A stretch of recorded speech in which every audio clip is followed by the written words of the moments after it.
বের হয়ে আবার ঢুকতে। আচ্ছা, না আমি আজকে কোনো মেইল পাই নাই, আমি লাস্ট ইয়ারও মেইল পাই নাই, আমি অনির কাছ থেকে মেইল নিছি। ও আমি আজকেও মেইল পাইছি। কমন আমি তো লাস্ট মেইলে ঢুকলাম, না আমি পাই নাই, আমি অনির কাছ থেকে মেইল লাস্ট মেইলে ঢুকলাম আমি। ফারজানা রচনা ম্যাডাম চলে আসছে। ম্যাডাম আসসালামু আলাইকুম। হ্যাঁ ম্যাডাম ঢুকছেন? ম্যাডাম আজকে একটা মেইল গেছে, দেখেন আপনি। আজকের মেল না হলে গতকালের মেল দিয়েও ঢুকতে পারবে, এনি লিংক দিয়ে ঢুকতে পারবে। আচ্ছা, না হলে গতকালকে মেইল দিয়ে ঢুকতে পারবেন ম্যাডাম, দেখেন। কপি তুমি একটু না যোগাযোগ করো, তুমি না মেইলটা আবার ইটা পাঠাও। কথা বলছি ম্যাডাম, আমি কথা বলে দিচ্ছি। কথা বলো অথবা আমাকে হোয়াটসঅ্যাপে পাঠাও, ওখান দিয়ে ঢুকুক।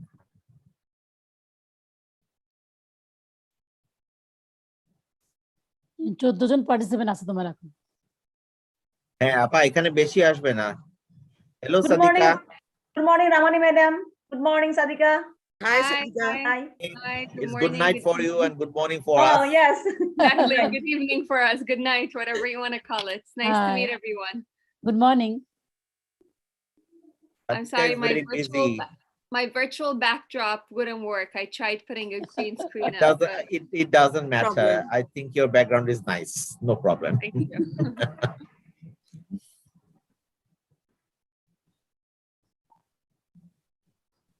So hopefully your time is not too odd. I think it's around 8 p.m. Sorry, looking for the unmute button. Yeah, it's around 8 p.m. here. I just came back Yes. from work. Yes, And so, because yeah. yesterday Thomas Masterson was here and his time was 5 a.m. So he fall asleep. So I was hesitating whether I should call him or not. And ultimately I called him and I wake him up. And he was so confused.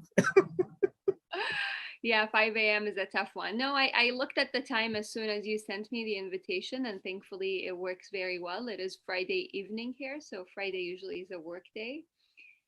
But yeah,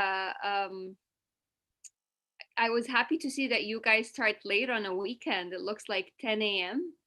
is the start Yes, date for today, yes. right? That's good. It's 10 a.m. 10 a.m. People can get some rest. I don't know if you noticed conferences here usually start at like 7 No, a.m.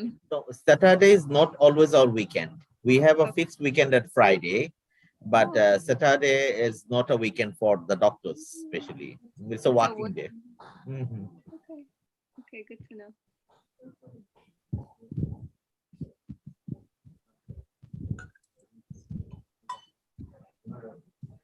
ওই যে গুলশান আপা আসছে, গুলশান আপাকে দেখতে পাচ্ছি গাড়ির মধ্যে। আপা আসসালামু আলাইকুম। ওয়ালাইকুম আসসালাম। আপনি কোথায়, গাড়িতে করে যাচ্ছেন? না এই যে বাসার সামনেই। বাসার Hello সামনে। Sandesh, good morning. Good morning. Good morning. Good morning, Dr. Sandesh Kade. Good morning. Honor speakers are here. Good morning. Our chairpersons and speakers all are here. But, we have 5 minutes left. We have to maintain the time. Exactly at 10 we will start.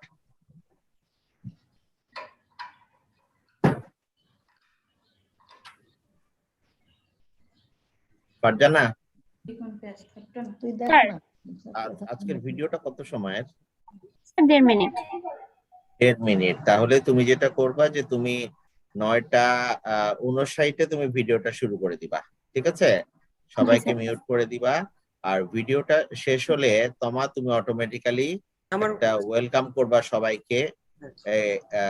যে গতকাল আমাদের 6টা session ছিল, hopefully তোমরা সবাইটা enjoy করছো। আজকে আমাদের day 2, আমাদের ফার্স্ট সেশন আমরা শুরু করছি। ওকে,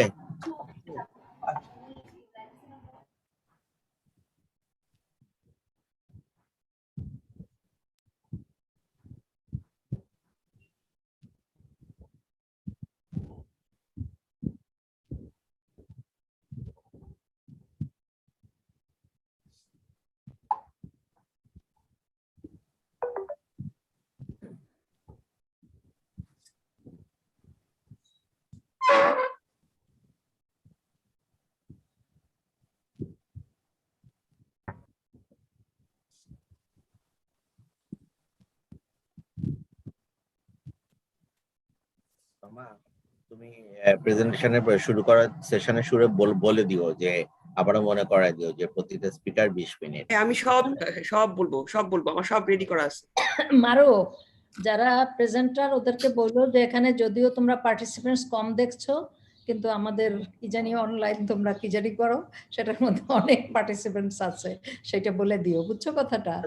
ওরা জানে ম্যাডাম, ওদের একটা গ্রুপ করা আছে, তো আমি সেখানে গতকাল বলছি যে আমাদের জুমে 40 জনের মতো সারাক্ষণ ছিল এবং না টোটাল হলে পার্টিসিপেন্ট 408 জন। গতকাল আমাদের ভার্চুয়াল প্ল্যাটফর্ম ইউজ করে ঢুকছে 408, সুতরাং যথেষ্ট ভালো নাম্বার। মানুষ একটু ডিসঅ্যাপয়েন্টেড হয়ে যায় যে এত কষ্ট করে একটা প্রেজেন্টেশন রেডি করা হয় কিন্তু লোকজন কম। জুমে সবাইকে ঢুকতে দিলে মেস আপ হয়ে যাবে, ওটার না কন্ট্রোল ঠিক করা আছে, সেটা বলছে পিপল শুড নো দিস, সেটা বলছে আর কিছু।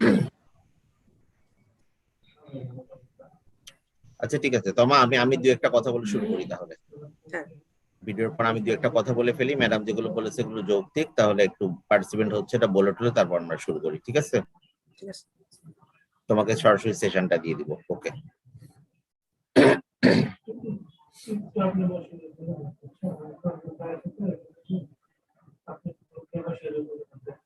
তাহলে ভিডিওর পর কি মারুফ ভাই কথা বলবেন? আমি তাহলে ভিডিওর পরে জাস্ট আমরা 2 মিনিট 1 মিনিট একটু বলে নিই গতকাল সম্বন্ধে, তারপরে আমরা শুরু করবো। ম্যাডাম আসসালামু আলাইকুম, রসনা ম্যাডাম। ঢুকছে অনেক আগে, কিন্তু কি জানি আবার ওই ফোন থেকে। ম্যাডাম আপনার ভার্চুয়াল ব্যাকগ্রাউন্ড কাজ করতেছে এখন। হ্যাঁ, ম্যাডামের ব্যাকগ্রাউন্ড কাজ করে নাকি? করছে না, কাজ করছে তো। হ্যাঁ হ্যাঁ, পারফেক্ট।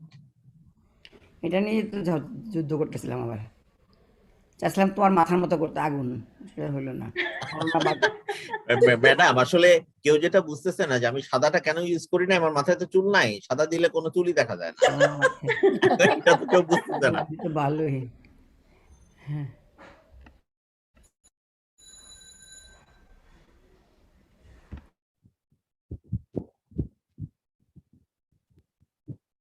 না, ভিডিওটা শুরু করে দাও। লিপি আপা, গুলশান আপা, আমরা শুরু করি। হ্যাঁ হ্যাঁ আমার রেডি। ফারজানা, ভিডিওটা শুরু করো। প্রফেসর, আমাদের ফার্স্ট স্পিকার প্রফেসর রামানি, উনি কি জয়েন করছেন নাকি? সবাই জয়েন করছে, অল স্পিকারস হ্যাভ জয়েন। আচ্ছা।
Assalamualaikum and a very good morning, good evening, or good night, whatever you are. I am Professor Maruf Siddiqui, Joint Secretary, FSSB, welcoming you all on this second day of our 6th International Virtual Scientific Conference organized by Fertility and Sterility Society of Bangladesh. We had a very fruitful day yesterday with 6 sessions, and we are happy to inform you that we got huge participation in all the sessions, both through Zoom and the virtual platform. So it indicates the intense sense of participation in infertility programs. We are very happy to see that. So again, we have 6 sessions today. Our first session is session 7, and may I request the rapporteur, Dr. Rushdana Thoma, to please start your session. Over to Dr. Thoma. Thank you, Dr. Maruf Siddiqui. Hope lies in dreams, in imagination, and in the courage of those who dare to make dreams into reality. Ladies and gentlemen, participants from home and abroad, Good morning to you all. I am Dr. Rushdana Rahman Toma, Assistant Professor, GYN Department of Dhaka Medical College Hospital, welcoming you all to the 6th International Virtual Scientific Conference of Fertility and Sterility Society of Bangladesh. Here, this is the 7th session. Yesterday, we have 6 sessions. Hopefully, you all have enjoyed those sessions. Today, we are honored to have Professor Ferdowsi Islam Lipi and Professor Gulshanara Madam as our chairpersons. Professor Ferdowsi Islam Lipi is now working as Professor Department of OBGYN, Popular Medical College.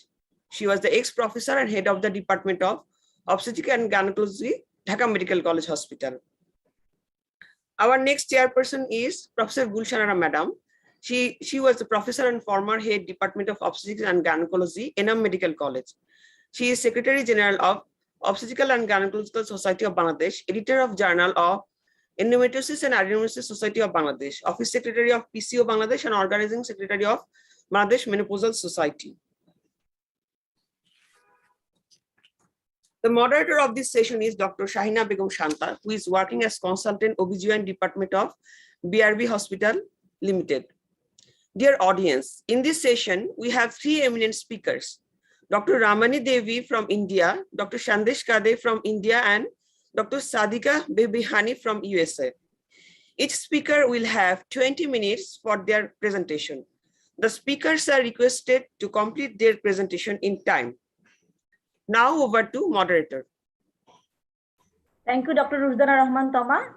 Distinguished ladies, gentlemen, and participants from so many countries of the world, very good morning and assalamu alaikum. I welcome you all to the 6th International Virtual Conference of Fertility and Sterility Society of Bangladesh. Endometriosis is one of the commonest cause of infertility. It is one of the commonest cause of female factor infertility. It has detrimental effect on women's health, produce dysmenorrhea, menorrhagia, dyspareunia, and finally infertility. Today, this session is based on endometriosis. We have 3 eminent speakers from abroad. I am introducing them. Our first speaker is Dr. Ramani Devi.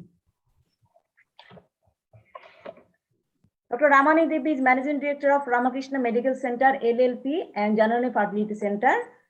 She owned 10 gold medals in her undergraduate and postgraduate period. Chairperson of the Endometriosis Committee of FOXI 2014-2016. Woman of the Year Award, Bharati Desham University in the year of 2013. Dr. APJ Abdul Kalam Award 2016. National Vice President of FOXI 2020. Peer Review Member of JOGI, ARCOG, IJRRH. International Editorial Board Member of Bangladesh Journal of Fertility and Sterility. Editorial Board Member of International Journal of Human Reproduction. EC Member, Society of Vaginal Surgeon of India, Tamil Nadu Chapter. Dr. Ramani Devi will deliver her speech on Endometriosis Fertility Index and its clinical implication. I am inviting Dr. Ramani Devi, and again reminder that each speaker will get 20 minutes time to deliver their speech. Thank you. Thank you, madam, for your kind introduction. Before I start sharing my screen, let me thank Dr. Maruf Siddiqui and the members of Bangladesh Society for making me a part of this wonderful conference. So my greetings to the chairpersons, Professor Ferdowsi Madam and Professor Gulshanara Madam. So the topic today, what I have chosen is endometriosis fertility index and how and its clinical implication. That means how we can apply it clinically. So you can see a very beautiful painting that is seen in one of the churches of Italy, where you can see 2 young girls. You see look at the face is being blushed, which is a sign of pain. And the hip, she is wearing a hip chain that is made up of thorn. And then you can see apples and acorns. So what does this picture symbolize?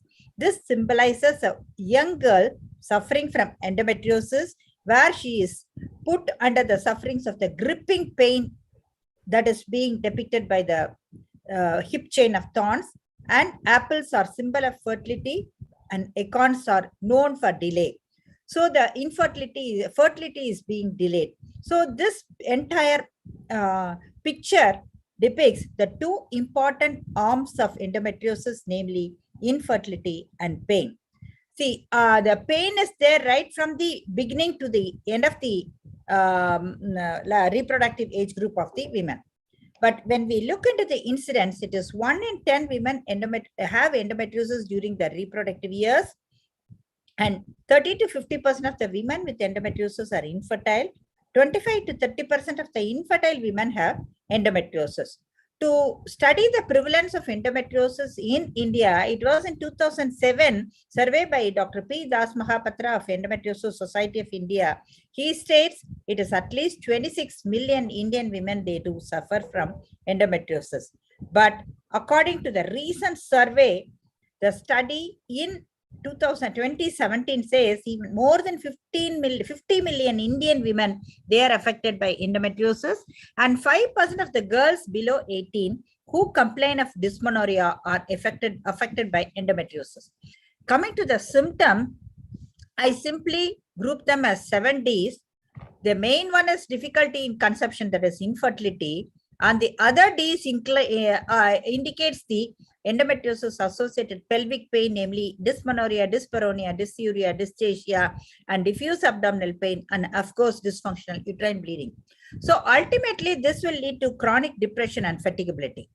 So among infertile women in India, the study by Dr. Vineet Mishra in 2015 states that 54.98% they do suffer from infertility with varying stages, and 3 and 4 stages are only 16% in his study. But whereas in our study that was published in the year 2016, the incidence was 34.2%, and we had majority, 60% of them were around stage 3 and stage 4. Probably the variation in the incidence could be because of the area wise. Vineet is from the west, but whereas my study is from the down south. Now let us know what are the causes for subfertility in endometriosis. Endometriosis causes subfertility by many ways. One is by hormonal means, and other one is by anatomical, and also by means of abnormal immune function. For example, there is altered pituitary ovarian axis secretion of this FSH and LH. There is abnormal fertilization. There is abnormal oocyte. The sperms, they have abnormality, and reduced sperm motility is there. And ultimately, starting from ovulation, because of the endometrium are present, there can be fewer oocytes, and there can be luteal phase defect and impaired folliculogenesis. Ultimately, there will be poor fertilization, and pre-implantation embryo will be of poor quality, and implantation is also affected. And later it can go about with pregnancy-induced complications, maybe preterm birth and PAH are all very common. So apart from this, there is inflammation and altered peritoneal environment and distorted peritoneal pelvic anatomy, and there is abnormal expression of this integrins, coxagenes, uterine NK cell activity is elevated, and increased aromatase activity and increased ROS production.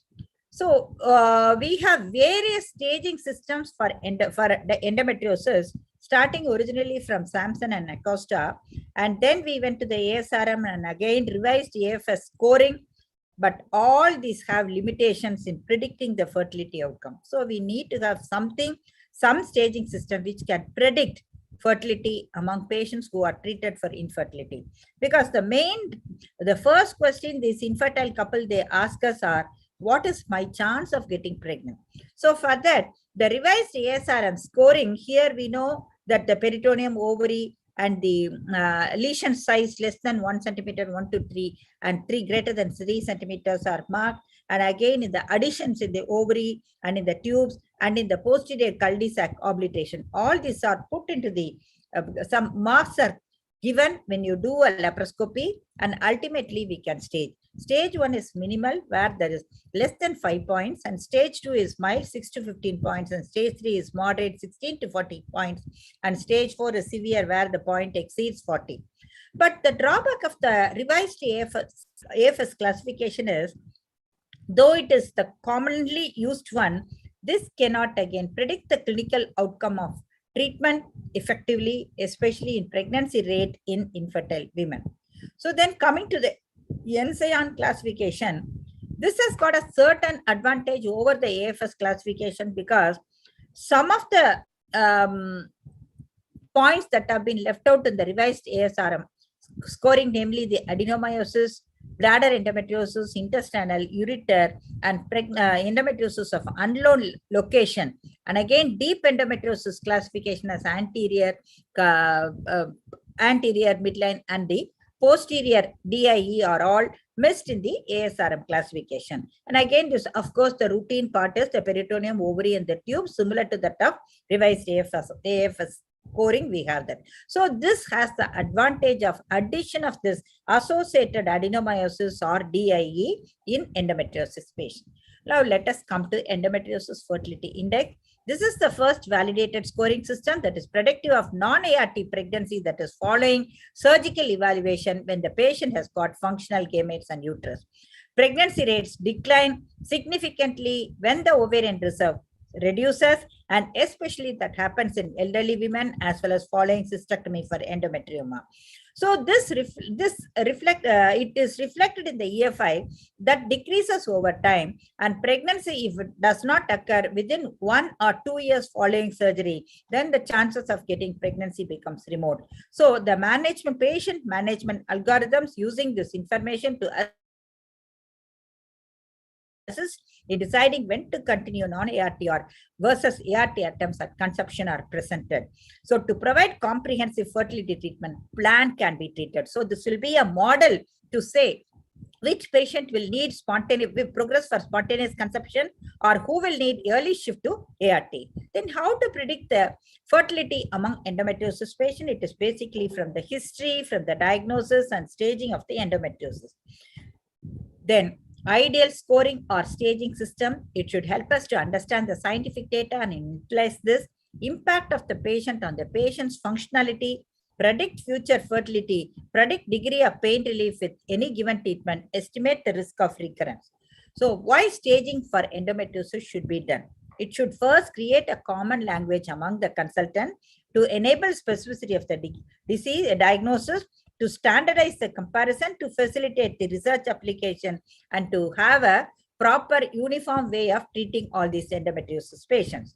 So the diminished ovarian reserve is very common among endometriosis patients, and especially in patients who have undergone cystectomy and in age beyond 35, and no uniform definition of diminished ovarian reserve is mentioned in ASRM scoring.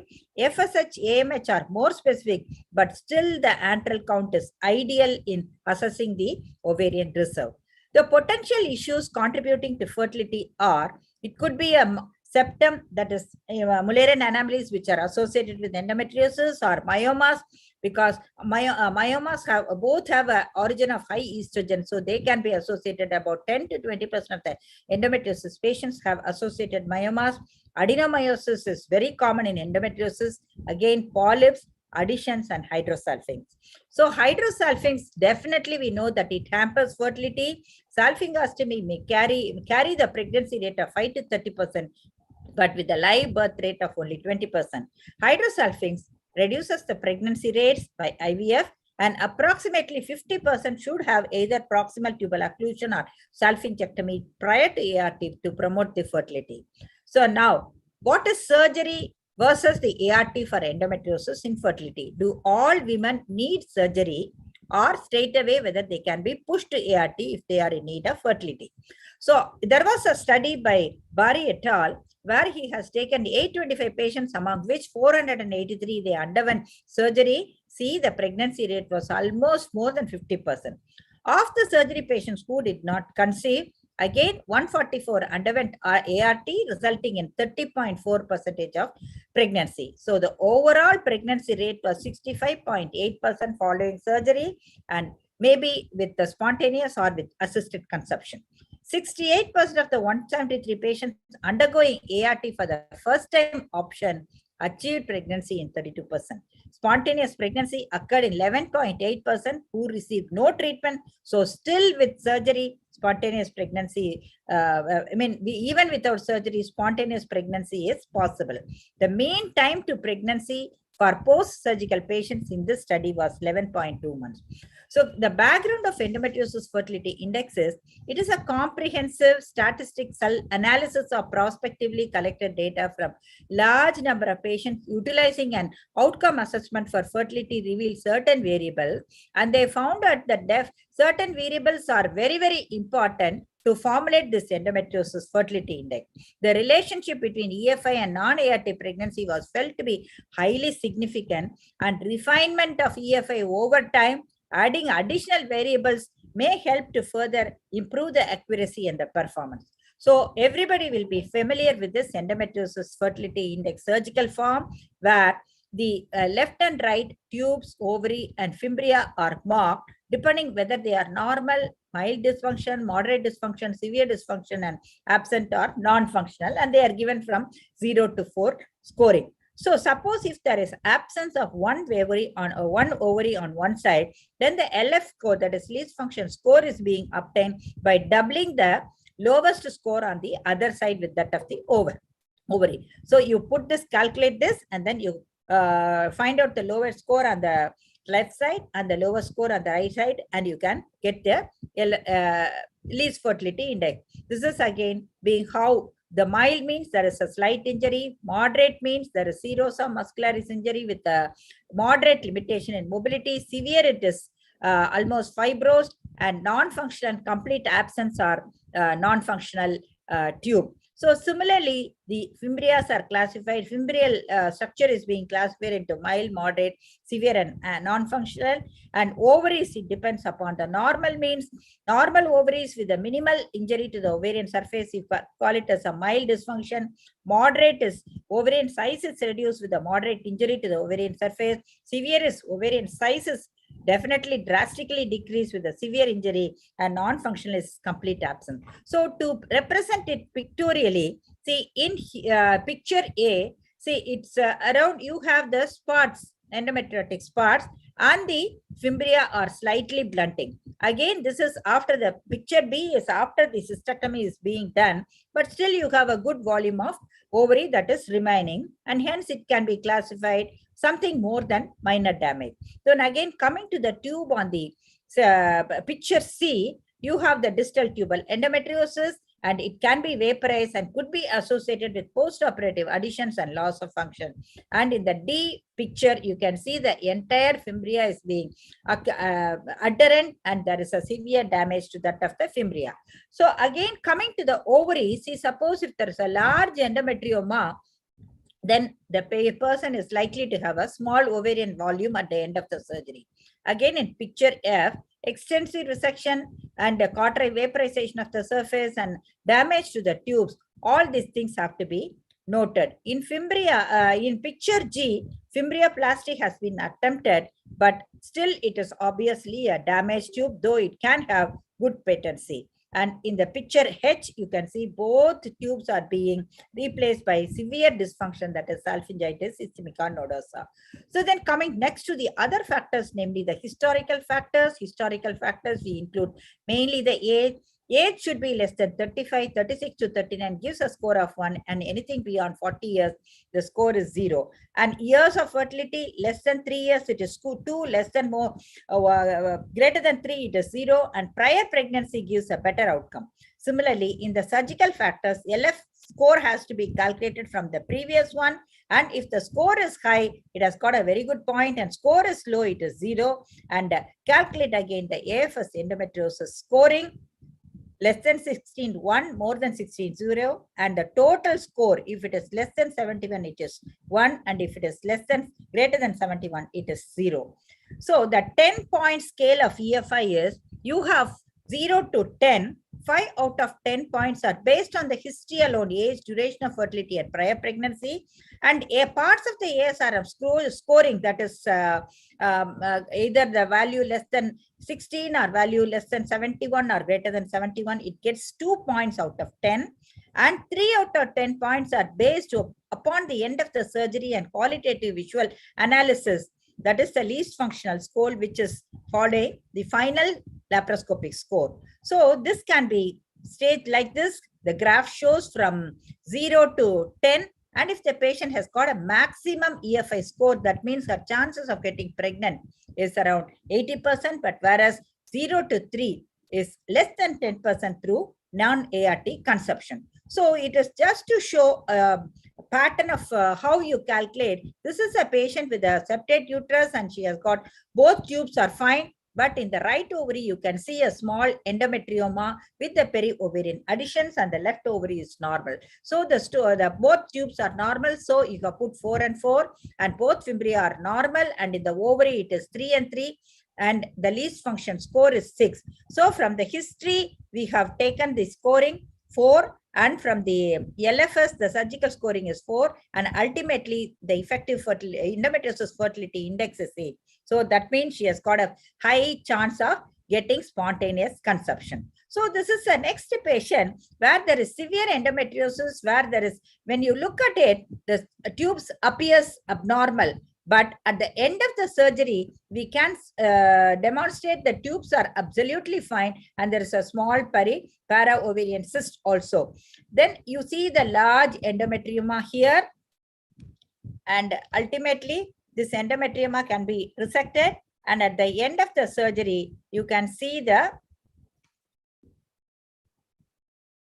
fimbrial cyst is being taken off, and at the end of the surgery, the pouch of Douglas is reformed and both tubes are all right, and the ovaries are reformed. In general, I don't suture, but occasionally if it is wide apart, I do suture. And the scoring system here comes to 6. EFI scoring is 6. So that means her chances of again getting pregnant spontaneously is also quite good. Then comes the third patient where there is it's a hysteroscopic view, then where you can see there is a dense endometriosis where there is total obliteration of the pouch of Douglas, there is severe endometriosis, both tubes are abnormal, and the left ovary is very small and the right ovary has got an endometriotic lesion. So when you put the scoring based on LFS and history and surgical, the EFS score is very low. That means it is only 3. So that means she is a candidate who has to be advised suggested ART. Okay, so her chances of becoming spontaneous conception over a period of 36 months is less than 10%. So how long to wait after surgery? See, Cook and Adamson state that you can wait maximum of 9 to 15 months. And Dominic states that you can wait for a period of 16 to 18 months. French study says that in moderate to severe endometriosis, maybe they can attempt for a period of 8 to 12 or 6 to 8 months before opting for ART. From this was a study by Habo et al. From July 2011 to December 2012, where 133 patients underwent laparoscopy and EFI was calculated. After surgery, 55 out of 133 achieved pregnancy without ART. So the study evaluated the factors predicted for the natural success of the pregnancy. Younger the age, shorter the duration of fertility, higher EFI were positively associated with successful pregnancy following surgery without ART.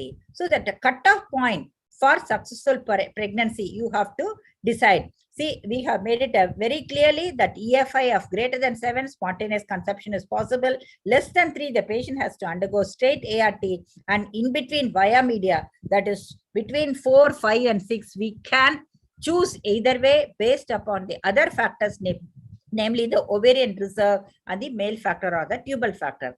So this is the scoring system. At the end of the 1, 2, and 3 years, how many of them in the validated group, how many of the people are likely to become pregnant? That again depends upon the EFI score. Higher the score, they had a very high fertility rate, that is almost at the end of 3 years, 68%. But you can, and at the end of 3 years in the lowest group, it was only 11%. But you have to understand beyond 2 years, the success rate is not that much. We have to shift to ART. Again, the monthly fecundity is being classified according to the EFI, and we have a maximum fecundity when the EFI score is high. So this value shows the fecundity. If it is greater than 3, then the chances of conception are normal. If the fecundity rate is less than between less than 2.5, that means the patient has to be shifted to ART. Again, what is the treatment level and recommendation? If the fecundity rate is greater than 3, attempt non-ART conception at least for a period of 1 year. 2 to 3%, maybe we can attempt non-ART, but consider the role for IVF. And if it is 1 to 2, the probable IVF definitely to refer to a center for fertility management, and less than 1%, it is only definitely ART treatment. Again, this score depends upon the treatment at the end of year 1, year 2, and year 3, based upon the EFI scoring. Lower the score, earlier the ART treatment, but higher the score, maybe up to 1 or 2 years, we can wait for normal conception, but beyond that, you always shift to ART. So then age related weighted endometriosis treatment. So lesser the age group, lesser than 34 years, even in the higher chances of conception are there when the score is beyond 6, or even if it is 0 to 3, the chances of conception becomes remote. And depending upon the higher the age group, earlier it is always safe to shift the patient to ART, because they are almost in the verge of diminished ovarian reserve. So this is again in the second year, and by the end of the third year, I think almost every patient with endometriosis not conceiving should be shifted to ART. And again, age-wise, beyond 36 years, better to go for ART treatment. This was one Chinese study where they show that the pregnancy rate, the probability of pregnancy rate depends upon the EFI score. Higher the EFI score, they were able to reach a pregnancy of almost 70%, which declined almost to 0% when it comes down to the very low AFI score. So this was again another study from Italy. It was a systematic meta-analysis of 17 studies involving 4,598 women. They found out when the EFI score is 0 to 2, 10% pregnancy rate, 3 to 4, 18%, 5 to 6, it was 44%, 7 to 8, it was 55%, and 9 to 10, it is 9 to almost 70%. So then again, this was again another study. Madam Ramani Devi. Yes, I've just got few slides. Okay, so this is again a modified EFI without laparoscopy also can we do. That is because we can here the points that are added to EFI through laparoscopy is only 2. So instead of doing a laparoscopic procedure, we can just go through the history and the imaging studies, and then we can come to a modified EFI scoring, which can also help us to predict which patient may need an ART and which patient may need a non-ART treatment. So the conclusion is, if we can triage this modified EFI, keep modified EFI as a triage and advise the patient. So these are some of the conditions where the woman needs to go for ART straight away. And even in ART cycles, endometriosis fertility index is able to give a prediction. And like surgery for colorectal endometriosis also increases the outcome of pregnancy. So so it may be more accurate. EFI scoring may be more accurate in predicting the power for IVF assessment in endometriosis patient. So this was the outcome of ART. When the EFI is greater than 9 to 10, with a limited number of patients, they were able to achieve 71% of the live birth, whereas it was very low when the score is high. So to conclude, various varieties of diagnostic tests are available, but Adamson's scoring system of this EFI gives a very good eye opener for predicting the outcome. So we can tell the patients that when the EFI scoring is beyond 8, 9, 10, they can attempt normal pregnancy. If it is low, midway between 5, 6, and 4, we can short try for non-ART conception, then soon shift to ART. And when it is beyond less than 3, we need to go for straight ART treatment. And again, it depends upon the age and the male factor. Thank you, Bangladesh Society, for giving me this opportunity of sharing my views on endometriosis fertility index. Thank you. Thank you, Madam. Dr. T. Ramani Devi, your detailed and elaborate description on AFI score and fertility treatment. And now our next speaker is Dr. Sandesh Kade. He is team member of the first uterine transplant of India and first laparoscopic uterine transplant of the world. specialist laparoscopy surgeon at Bahrain International Hospital, Abu Dhabi, and consultant at Solapur, faculty for total laparoscopic hysterectomy training workshop at Agra, Jodhpur, Jaipur, Hudar, Delhi, and Jalandhar. Winner of the best surgical videos at IAGE, ISGE, AAGL conference. He will deliver his speech on rational approach to endometrioma. I'm welcoming Dr. Sandesh Kade to deliver his speech. Thank you.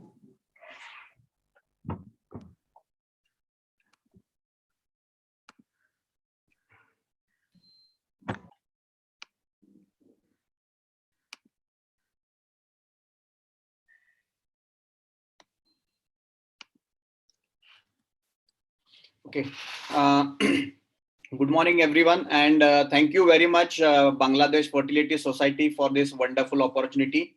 My dear friend Maruf has given me a very debatable and a controversial topic, and he has invited me amongst all fertility specialists. So it's a madman's job to defend surgery and the rational approach. So today we are going to discuss the various options available. And why the debate is ongoing for so many years is because, see, most of the gynecologists will identify endometriosis only when they see an endometrioma. When the ovarian cyst is seen, then the patient gets diagnosed for endometriosis. But actually, she has more than just an endometrioma. So the challenges in endometriosis surgery are that it affects the ovary and it affects the fertility of the patient. Second challenge is, even if you do the surgery, the recurrence is very high up to the age of 50 years. And most importantly, if you do a very aggressive surgery or a wrong surgery, then there is a chance of ovarian failure. But we have to understand that we should not misinterpret the guidelines which are given, and that is what has been happening over so many years. The guidelines are misinterpreted. So we are not treating only the ovarian endometrioma, but we are treating the women, and it is the severe pain that she is going, the various complications she might land up by having bowel obstruction, urinary obstruction. So all this has to be taken into consideration, and not just think that a laparoscopic surgery for endometrioma is always harmful. So here, if you see, there's a very good paper which shows that the ovarian endometrioma is actually the culprit for all the deep infiltrating endometriosis. And the ovarian endometrioma can lead to the parametrial involvement. The most widely accepted theory is the invagination theory, and the endometrioma starts outside and it invades towards the ovary. So we have to understand that it can go to a very extensive disease, and even it can go to such a severe disease that there is neurological damage, failure to contract the bladder and bowel. So it can even involve the bowel superficially, or it can invade the bowel, and we might need to do bowel resection. Or there is something called as a silent killer that can happen, and the kidney might fail, and the patient will never complain of pain in spite of severe endometriosis. It is not just the ovarian endometrioma that we see. It is under the endometrioma, there are so many things happening which also should be addressed, and so we are thinking of that the patient might need surgery. We can always defer the surgery of the endometrioma, the ovary part, and we can actually take care of her rest of the endometriosis and still give her a better quality of life. So how do we go about in our surgery to optimize the ovarian function? See, we have a big variety, a big basket of surgeries to offer for these patients of endometriosis. And we all are only focused and carried away by the surgery of cystectomy, which is controversial. There are so many other options which are available. And here we are just showing the 7 of them, which include the cystectomy, the ablation techniques, the drainage technique, and the ovariotomy. And we will discuss each one, and then I will come to the rational approach, how we can approach towards ovarian endometrioma in our surgeries. The most important thing to understand is, in ovarian endometrioma, there is no cleavage plane. So whoever is the surgeon, let him be the best in the world, there is bound to be some ovarian damage. And it has been proved in all the literature that even at the expert's hand, some ovarian damage is going to happen. So how do we avoid all this? And it has been shown in the review article that the use of electrosurgery is the most important and should always be avoided. So choosing the best surgery for our patient is the theme. So let us see how it affects, a surgery affects the ovarian endometriosis, the fertility aspect of the patient. If you do cystectomy, the ovarian volume decreases by 50%. And there's a recent study where they have done 3D evaluation, pre-operative and post-operative, and there is a 66% reduction in the ovarian volume. So definitely cystectomy leads to a good amount of loss of ovarian volume, and also it leads to antral follicular count reduction. Secondly, as the cyst size increases, you will appreciate that there is more ovarian loss as the cyst size increases. And so we should be very careful when a patient of large endometrioma is referred. It is not that all patients will undergo cystectomy. I am just trying to show you how we choose what is to be done in our patients. I work hand in hand with a lot of infertility centers, and we really respect what the infertility specialists are appreciating and expecting from us. And the rationale goes like this. So secondly, the AMH values also drop down, and it has been found that when you do cystectomy, in the first month or up to the 3 months, the ovarian volume drastically goes down. But later on, around 6 months, it starts to come up, but of course never reaches the pre-operative normal levels. Secondly, AMH, we have to be very, very prudent because in sometimes large endometriomas, the AMH values actually increases instead of decreasing sometimes. So we have to be careful and not only rely on the AMH values preoperatively, because it could be fake values as well. So how do we prevent and how do we choose and make our surgeries safe? Is by better understanding of the histology of an ovarian endometrioma. The endometriosis part, the endometrial cyst is actually, it is guarded by a fibrotic layer, and after that you have the ovarian cortex. So we should be very, very careful of this 1 millimeter thickness which is there beneath the cyst wall. So if I have some techniques which will burn the endometriosis cyst, and it can reach only up to the fibrosis, but it will not reach the ovarian cortex, then my surgeries would become safer. And so ablative techniques which will sclerose or ablate the cyst wall and only up to fibrosis, but not to the ovarian cortex, are very welcome for part of our surgical armamentarium. So we have endometrial ablation that can be done with CO2 lasers, with alcohol, or with plasma energy. Unfortunately, most of the infertility centers do not have any of these facilities. And so the only tool they have is a hammer, that is cystectomy. And so they find that all the problems are like nails. And cystectomy is employed for all the cases of ovarian endometriomas. And that is the reason for the loss of ovarian function and the fertility index. So if your center is equipped with all these facilities, then we can really choose the best thing for that particular patient, because not all endometriomas are same and not all patients are same. So we have to choose with this. And research is very rich, and it shows that bipolar current, again, this is the most commonly employed technique of coagulating. There is oozing or there is some remaining cyst, and then the surgeon goes with a bipolar electrosurgery and coagulates the surface of the endometrioma. This will not prevent the damage to the ovarian cortex. The depth of infiltration, the depth of energy transfer is more than that millimeter, and there is loss of ovarian follicles. So we have to be definitely avoiding bipolar current in the laparoscopic surgeries for ovarian endometriomas. So let us go one by one what plasma energy can achieve, and let us see what is the evidence. Plasma ablation versus cystectomy. See, in both these techniques, it has been very widely accepted that the probability of pregnancy is almost same if you do plasma ablation instead of performing cystectomy. Okay. Next, if you do plasma ablation, cystectomy versus drainage, then just draining the cyst shows lesser pregnancy rates as compared to plasma ablation and cystectomy.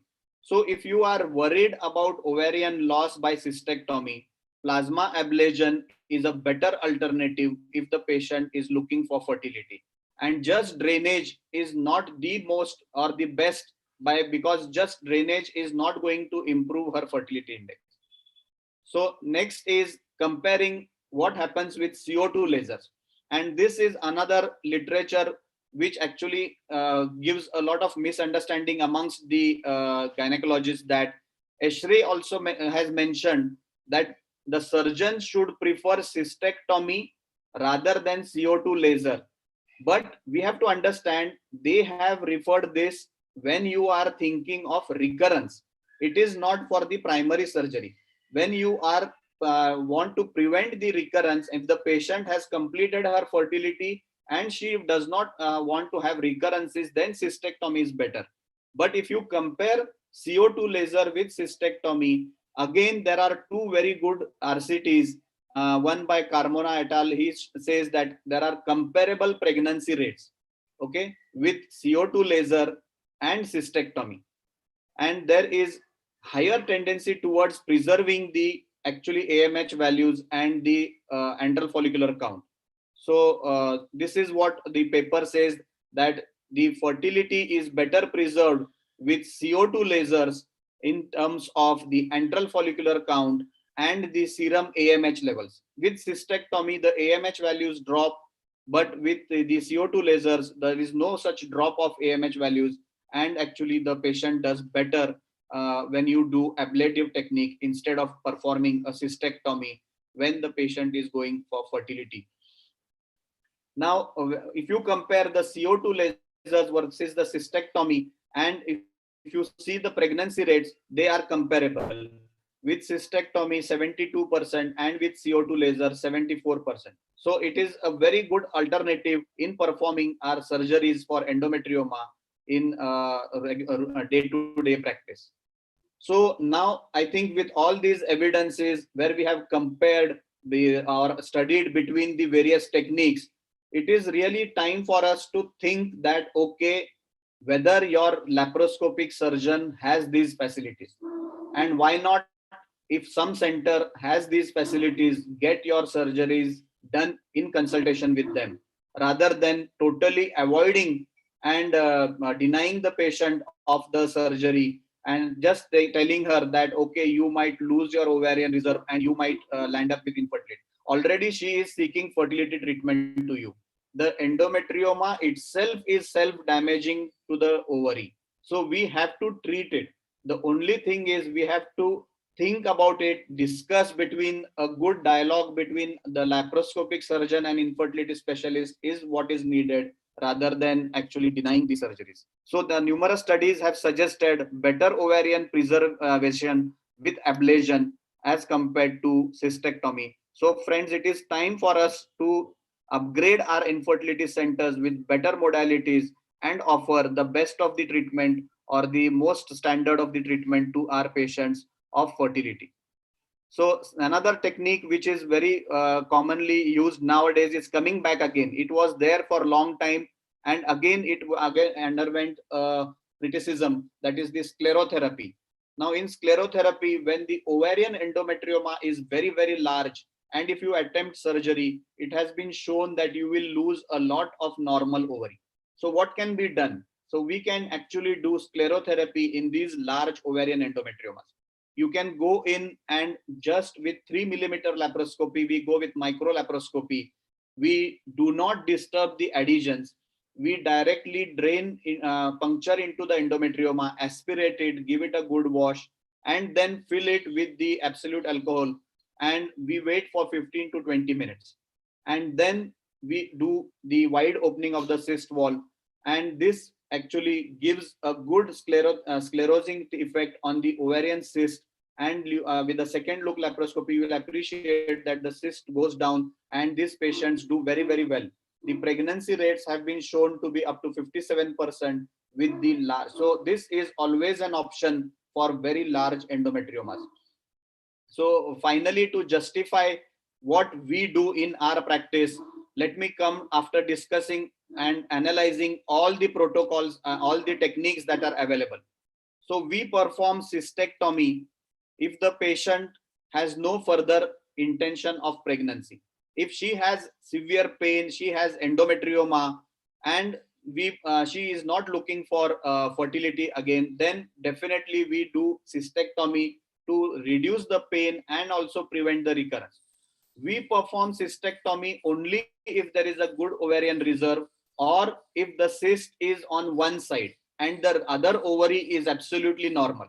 So in these cases, we also do perform cystectomy.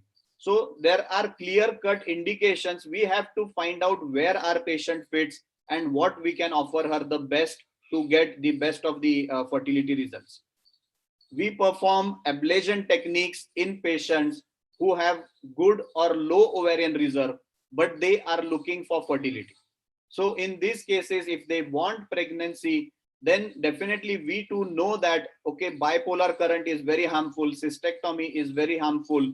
So we use the sclerosing therapy, the ablative therapy, either with CO2 lasers or plasma jet should be applied for these patients. And when the cyst is less than 5 to 6 centimeters, you can use ablative therapy, not for very large cysts, or there are multiple small cysts. In those cases, we can actually do the ablative techniques. Sclerotherapy is reserved only for very, very large cysts. We get cysts up to 10 centimeters, 12 centimeters. And these cysts, if you try to attempt to do the cystectomy, it is very risky, and you'll end up with hardly any ovary remaining if you have happen to do a second look, or if you do the post-operative ultrasounds.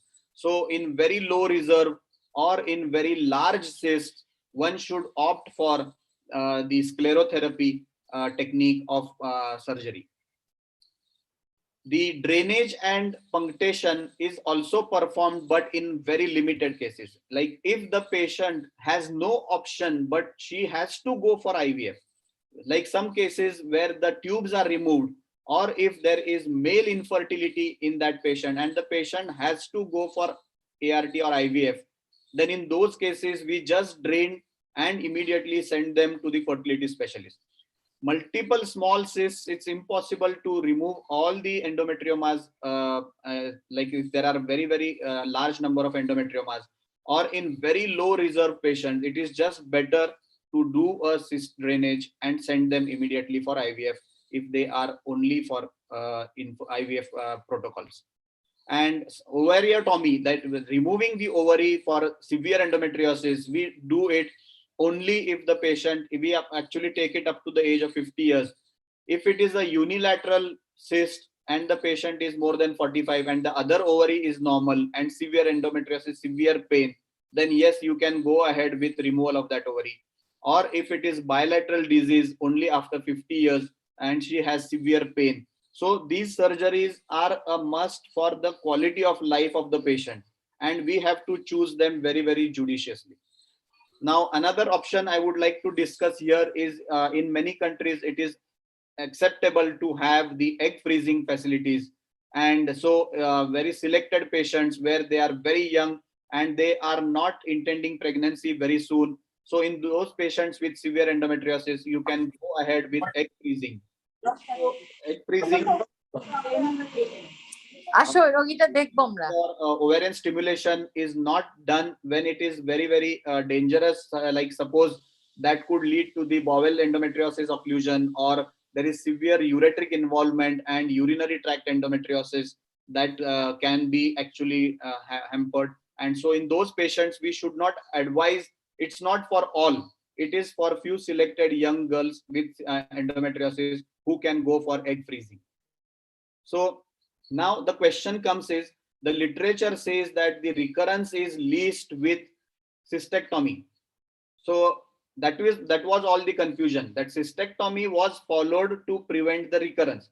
But we can always achieve the recurrence-free life for our patients by what is shown by Siracioli, that is continuous contraceptive pill intake.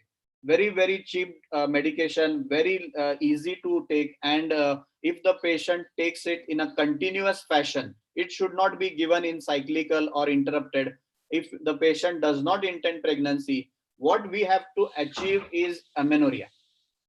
Okay. And we have to prevent ovulations. If the ovulations are happening, the recurrence is going to happen. So if you can prevent it, if the patient is not interested in pregnancy, just put her on a continuous contraceptive pill, and the recurrence rates have been shown to be very, very less. So to conclude, cystectomy is potentially harmful, and especially it will reduce the ovarian function if it is a repeated cystectomy, if it is a bilateral patient endometriosis, or if it are large cysts. Ablation techniques are very good and should be used because they spare the underlying ovarian parenchyma. The ovarian volume decrease following ablation is limited, so it is a good alternative to cystectomy.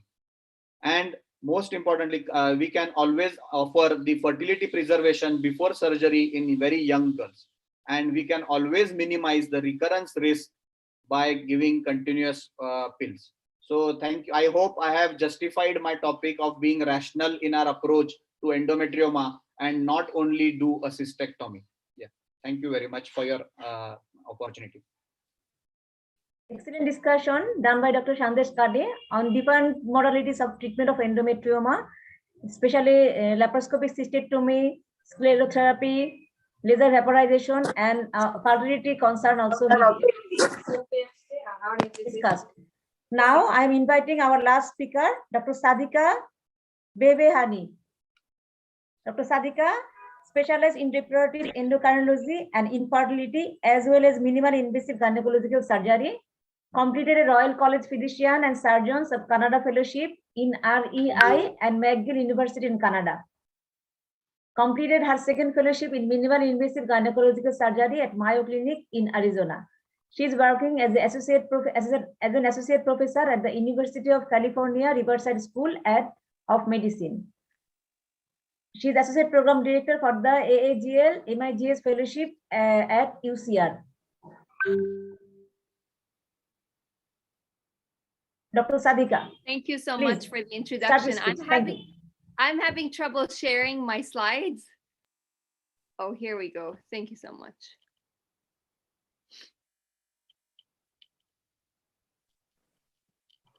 Madhu? Yes. Can she send it to? Let her try first, madam. Give me 1 second.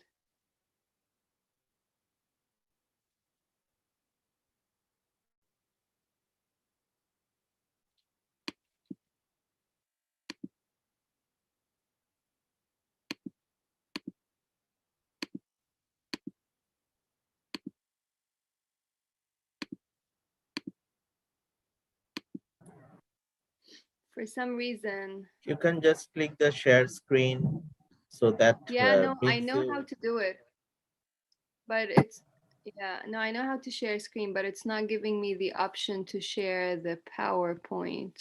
Let me try one more time. Oh, here we go. It's gonna work now.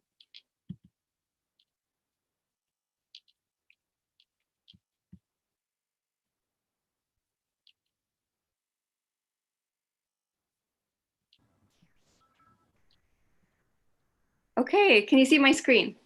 Yeah. Perfect. Perfect. Thank you so much for inviting me to talk today at this important meeting. I'm very humbled to follow our first two speakers. They've shared so much wisdom on endometriosis and fertility. And I thank you for your attention. I know it's early where you are. Here where I'm at, I'm in California. It's late. It's 9 p.m.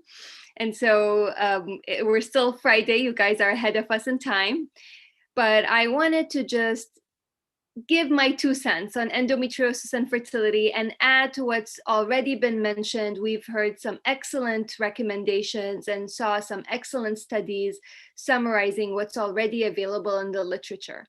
I am a reproductive endocrinologist, so I do IVF cycles just like everybody else here. I know how important it is to preserve egg quantity, but I'm also a minimally invasive surgeon. And so I get the second opinion of let's just remove all the disease in there and help women get better quality life.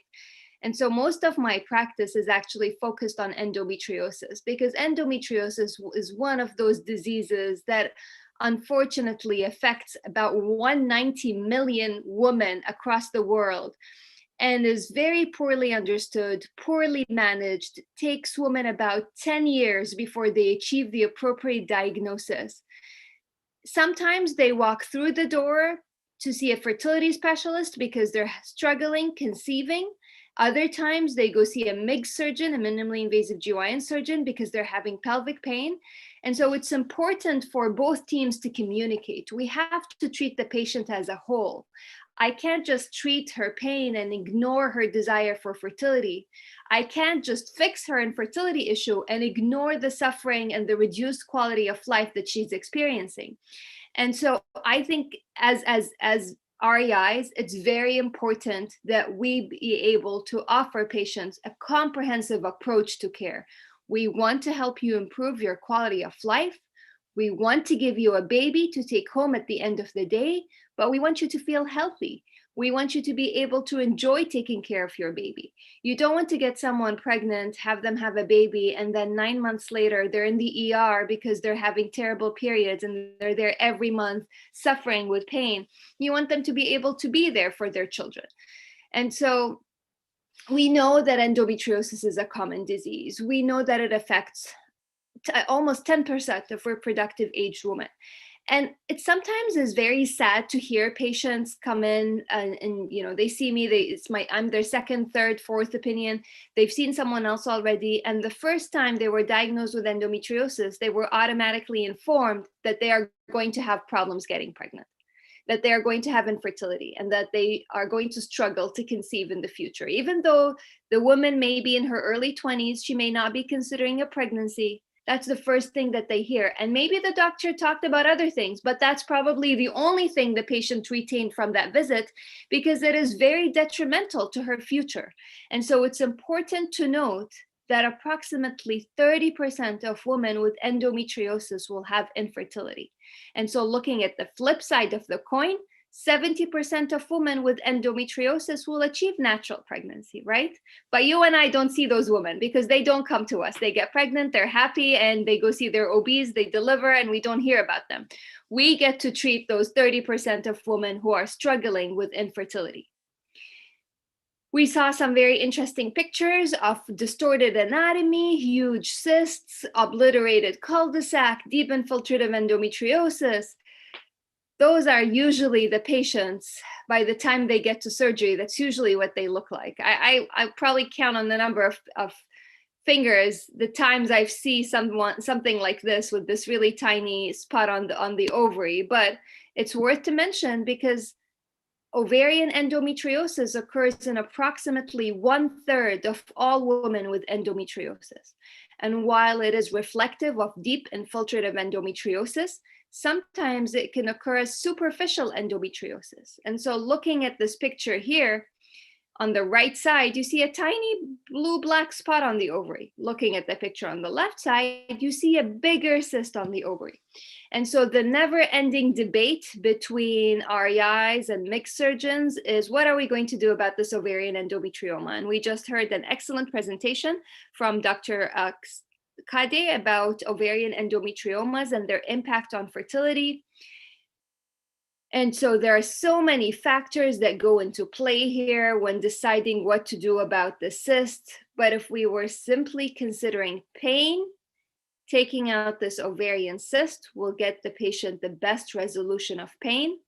If we're talking simply about fertility, then leaving that endometrioma alone is probably the best way to reduce the impact on her AMH.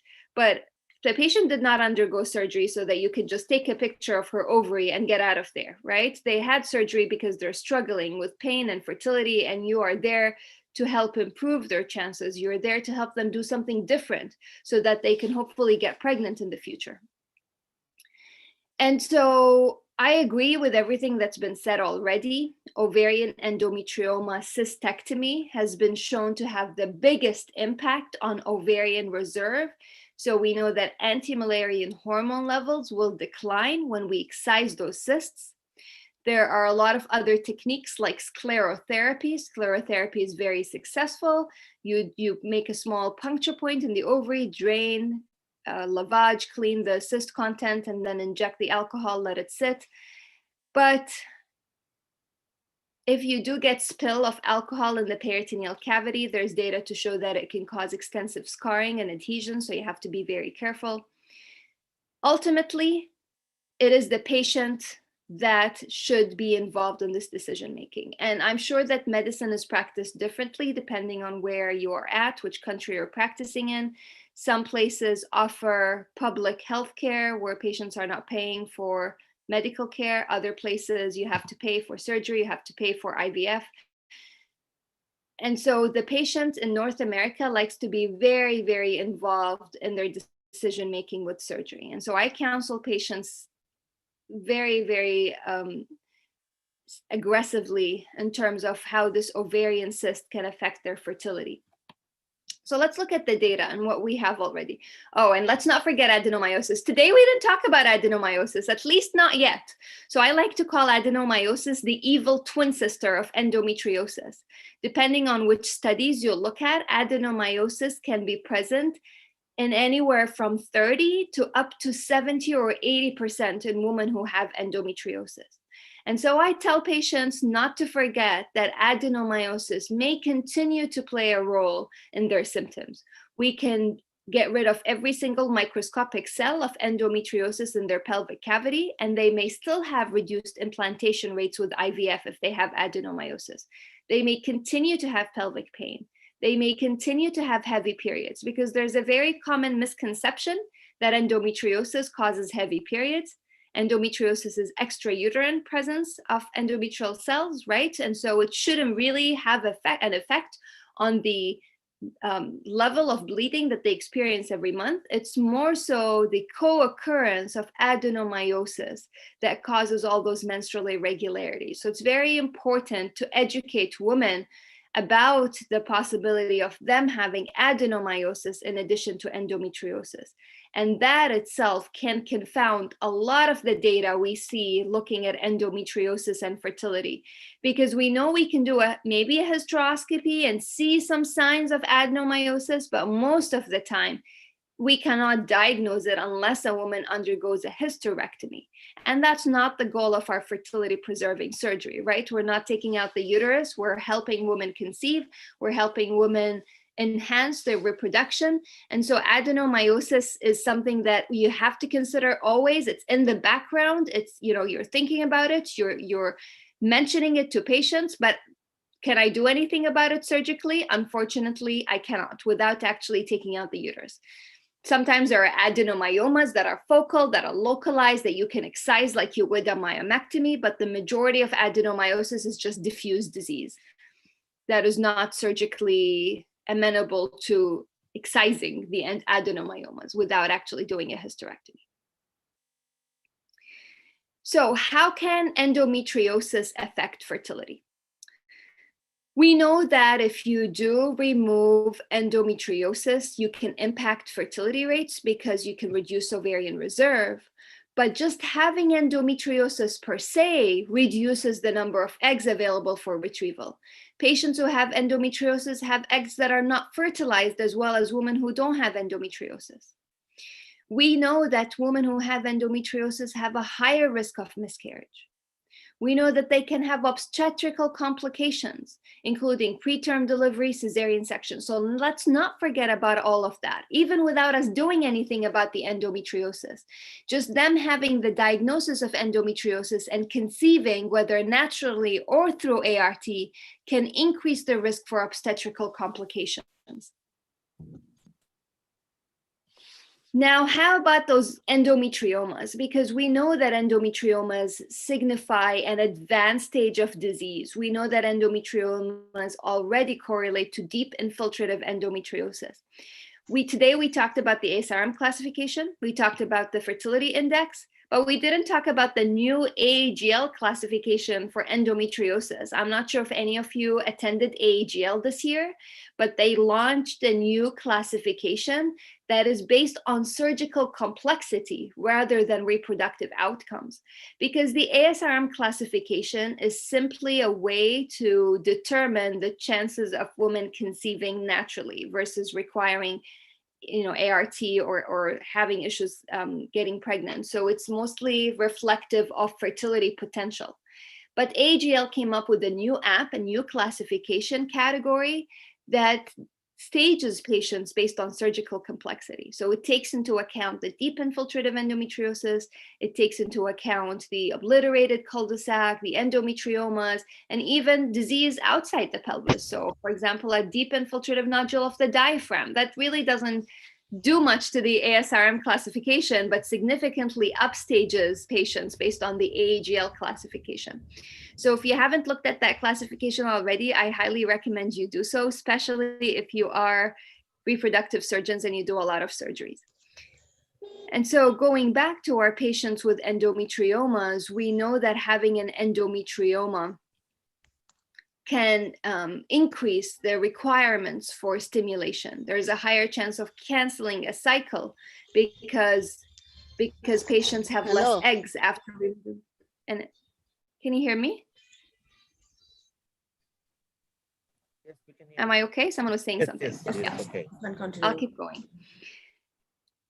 Okay, so this was actually a study done on 2,438 cycles. And what they looked at is they compared three groups. They compared women who have endometriomas to women who had endometriomas removed to women who have endometriosis diagnosis without having ovarian endometriomas. And it's interesting to see that the results for clinical pregnancy rates and live birth rates were not very different among the three groups. So having endometriosis anywhere in your pelvis, or having an ovarian endometrioma, or having had an ovarian endometrioma that was removed in this patient cohort did not influence the clinical pregnancy rates or live birth rates.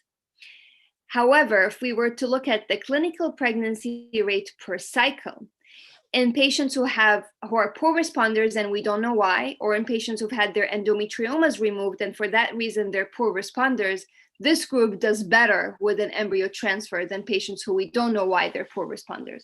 And so we made them poor responders when we excised their endometrioma because we decreased their healthy ovarian tissue that is present to respond to our ovarian stimulation. Now, should we freeze their eggs? That's a question that I get asked very often. So when I see patients who need endometriosis surgery, oftentimes they're trying to get pregnant. And so it's definitely a group discussion between myself and the patient and the partner on how to proceed. Should we freeze their eggs prior to surgery? Or should we do surgery first, have them try and get pregnant naturally, do IVF right away, wait a couple of months after surgery if they're not pregnant, do IVF? All of those are very legitimate possibilities. There's no right or wrong answer here. If we were in a perfect setting where patients have access to fertility preservation and it's covered and you can do it next week, then that would be the ideal situation, right? Let's get as many eggs out of the ovaries as we can before we touch the ovaries and do surgery. Let's freeze those eggs. And then this gives us a backup method knowing that we have frozen eggs. Now let's do surgery, excise all the endometriosis, maybe have you get pregnant spontaneously or try, depending on how much work we do and what the anatomy looks like and whether or not there are additional factors contributing to the infertility. And then if you don't get pregnant, well, we have our security measure. We have those frozen embryos or eggs that we can go back to. But unfortunately, that's not how it works in real life. Going through IVF is financially hard and difficult for a lot of patients. If you have a large endometrioma, it may mean more complications with the egg retrieval, right? I'm sure everybody has seen those huge endometriomas that have ended up with an infection after retrieval. You worry about the egg quality as you puncture the endometrioma and get to those oocytes. You worry about the patient not responding to stimulation with a big endometrioma because there's just very little ovarian tissue around it. And so this study was actually recently published in Fertility and Sterility. And it shows that in women who are young, in women who are less than 35, if you do their egg freezing before surgery, you're more likely to get more eggs. Okay, so when they're young, before you remove the endometrioma, you should have them freeze their eggs. When they're older, because we're already getting into this diminished ovarian reserve category, it didn't really make much of a difference. You can freeze their eggs before, or you can remove the endometrioma and then do IVF and freeze their eggs. The results were comparable. And so their recommendations were to try and freeze eggs for women who are younger than 35, because they're more likely to respond better to stimulation. But if they're older, then you just talk to the patients about their options and individualized treatment, because the study did not show a benefit to freezing their eggs prior to surgery if they are older than 35. Now, could a surgeon's experience resolve the debate about surgery effectiveness in treatment of endometriosis-related infertility? I thought this was a very interesting article, because it highlights how important it is to understand the reproductive organs when doing endometriosis surgery. The tubes are very delicate. The ovaries are very delicate. The ovaries, you can just move them. There's scar tissue, there's adhesion. You do blunt dissection, you push the ovaries off the sidewall, and you are killing eggs as you do that, because the ovaries are very sensitive. We know that the majority of the eggs are on the cortex, and so all that movement and manipulation that you do on the ovary can decrease the quantity of eggs that are available. And so you can have an extremely skilled surgeon who is not a reproductive endocrinologist do endometriosis surgery, or you can have a reproductive endocrinologist such as ourselves, such as everybody here in this room today doing surgery. And this study shows that the patients who have surgeries done by REI are more likely to get pregnant after surgery than surgeries done by skilled surgeons. And so I highly encourage all the REIs to try and advocate for their patients. If you don't feel like you have the surgical skills to do the surgery yourself, because we know endometriosis can be complex, then be there with the mixed surgeon advocating for your patient, guiding them on when to leave the ovary alone, get away from that IP, get away from the uterovarian ligament. You don't want to get into bleeding and then have to bipolar and cautery all those vessels that are contributing to the health of the ovary and the eggs. And so it's very important to minimize bleeding during surgery, because any bleeding around the ovary will inadvertently affect the quantity and the quality of the eggs. Can you use vasopressin? Sure, go ahead and do that. If you feel like the ovaries is the cyst, and they always are. If you're peeling a cyst and it's an endometrioma and it appears easily, you're wrong. It's not an endometrioma. Endometriomas are always stuck. Like we heard today, no planes, it leaks, it bleeds, it's ugly. And so vasopressin, dilute vasopressin injection into the ovary can significantly help reduce blood loss, at least just enough time to give you to figure out where the plane that is and avoid just buzzing. And I see that often. The ovary is bleeding and someone's just bipolaring every little bit of the ovary trying to stop the bleeding. Don't do that, please. You either know where the bleeding is and you buzz it, or put pressure on it. Get a Raytec in there and just push on it. Inject vasopressin. Do something. Put a hemostatic agent. Suture the ovary. Will suture. I will put some Surgicel powder or Arista powder or hemostatic agent on the bed of the ovary and then suture it if there's a little bit of oozing, so that I don't have to use cautery. Ovary recovers very well. Remember, women ovulate every month. They form those hemorrhagic cysts, corpus luteum, and the ovary recovers, right? I'm sure there's a little bit of bleeding that happens there. The woman is healthy. Her platelets will kick in at some point. And so avoid using excessive cautery. You don't want to hurt that ovary more so than we need to. Dr. Sadika, you have 2 minutes more. Got it, 2 minutes. Yeah. Let me get to my favorite slide. So the last 2 slides are my favorites, because this is what I do every day. I treat deep infiltrative endometriosis. I remove ovarian endometriomas. And I don't want patients to go directly to IVF, because a lot of them are coming in to have surgery because they want a different opinion or a different route. And so this study was done by Roman's group, and it was published in JMIG. And what it shows is that women who previously failed at least 2 IVF cycles, who then underwent surgery to remove the deep infiltrative endometriosis. Almost half the patients got pregnant. So 43.8% of those patients get pregnant. And what's even more surprising and exciting is the spontaneous pregnancy rate. So 22% of those pregnancies were spontaneous and 31% were with IVF. But those are patients who failed 2 IVF cycles. Now they're pregnant naturally. This study is a study that I published, and we presented it at AGL and is published in the Journal of Minimally Invasive Surgery, and it looked at pregnancy rates same in patients who have previous diagnosis of infertility. So this was a meta-analysis, a systematic review and meta-analysis. Very similar results. 30% of patients got pregnant naturally. 21% got pregnant with IVF. And so I tell patients, surgery can help improve your chances of getting pregnant naturally. You can try for 3 months, 6 months. Obviously, a lot of factors come into play, age, AMH. And if you're not pregnant, then we do IVF. Surgery will improve your chances of getting pregnant naturally and with IVF. And that's it. Sorry if I went a little over, but I'm here to take any questions. If you guys have any questions, if anyone wants to reach out to me personally, I'm sure Dr. Maruf will be happy to share my email address. You guys can always reach out to me with any questions. Thank you all 3 speakers for their insightful discussion. Now this is our question answer session. I would like to ask first question to our first speaker, Dr. T. Ramani Devi. Madam, Yes, already Dr. Sadika has answered this question, but we want to know from you also.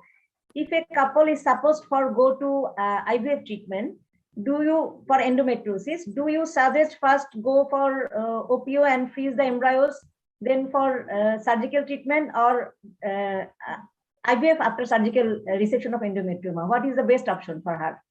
See, it all depends upon the ovarian reserve of the patient. In presence of even a small endometrioma with multiple other factors, say a male factor or a tubal factor, my first choice will be to go for a oocyte pickup, freeze it. Then if the patient has got pain, or if I feel that endometrioma is going to have an impact upon the subsequent pregnancy, maybe then I will go for surgery, surgical correction, then go for an FET. Or larger endometriomas where I feel that egg pickup may not be possible, or where I feel the endometrioma may compress the surrounding oocytes from developing it during ovarian stimulation. Maybe in that case, I will go for a cystectomy, but taking all precautions, what the previous speaker has mentioned, make it clear, it should be perfectly hemostatic, lesser use of bipolar cauterization, and then proper cleavage. That is very important. Thank you, madam. My next question is to Dr. Shandesh Kade. Yes. Is he here? Yes. Okay. Yes. Dr. Shandesh, for recurrent endometrioma, do you suggest ovulation induction with time intercourse, or directly for IVF if ovarian reserve is good? But recurrent endometrioma, already surgery is done one time. What is your advice to patient? If the endometrioma AMH is good, and even if it is recurring endometriosis, she can try for fertility. And if at all you have other aspects, like if it is a recurring, that means the surgery has already been done and you already know about her tubal status, the adenomyosis stage, or the peritoneal status. So accordingly, we take a call on whether to advise natural. But definitely she can go for timed intercourse. Yeah. Thank you. My last question is to Dr. Sadika. Dr. Sadika, please can you answer this question? How many times surgical management of endometrioma can be done? If there is any limitation for fertility concern, if her ovarian reserve is good, do you suggest more than one time surgical excision of endometrioma? Absolutely, no reason not to. We know that endometriosis can recur. We know that patients can continue to have pain and fertility issues anytime they have an endometrioma or cyst on their ovary. it is not a one-time thing. You do surgery once, you remove the endometrioma, she's good, she's happy, she's pain-free for 3 years, and then an endometrioma recurs.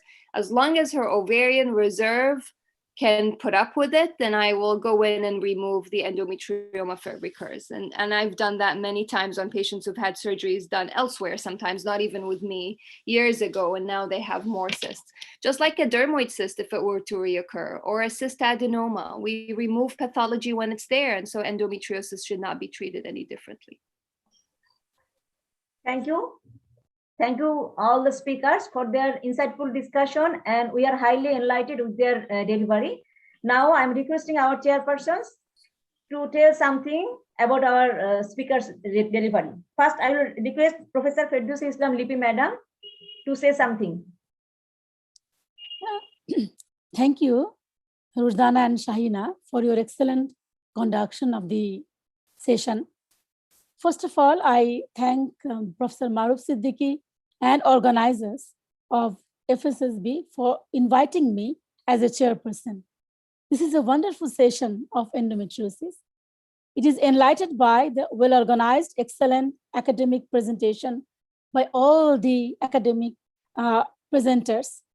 Thanks to Professor Ramani Devi, Dr. Sandesh Kade, and Dr. Sadika Bilbihani for their excellent presentations. Regarding Dr. Ramani Devi's presentation, she has very rightly discussed the endometriosis fertility index is a simple, robust, and validated clinical tool that predicts pregnancy rates after endometriosis staging. Endometriosis, actually, it is associated with painful symptoms, infertilities, sexuological difficulties, and psychological sufferings. All these symptoms have a negative impact on the overall quality of life. So Dr. Sandesh Kade has nicely explained the rational approach to treat the endometriosis. And the goal of surgical excision of endometrioma is to treat the endometrioma without harming the healthy tissue around the abnormal growths. And Dr. Sadika Bibiani nicely elaborated the different surgical approaches with their pregnancy outcome. What I want to emphasize that we have to justify the indications of surgery and then select the right approach according to available resources. Lastly, again, I thank the presenters, learned speakers, and the moderators and organizers for this excellent session. Thank you. Shanta, unmute yourself. Thank you, Madam. Now I'm requesting Professor Gulshan Ara Madam to say something about our speaker's speech. Professor Gulshan Ara Madam. Assalamu alaikum. Very good morning. Thank you, Dr. Shanta, for your nice moderation of this session. I want to express my gratitude for Fertility and Sterility Society of Bangladesh to organize this international virtual scientific conference.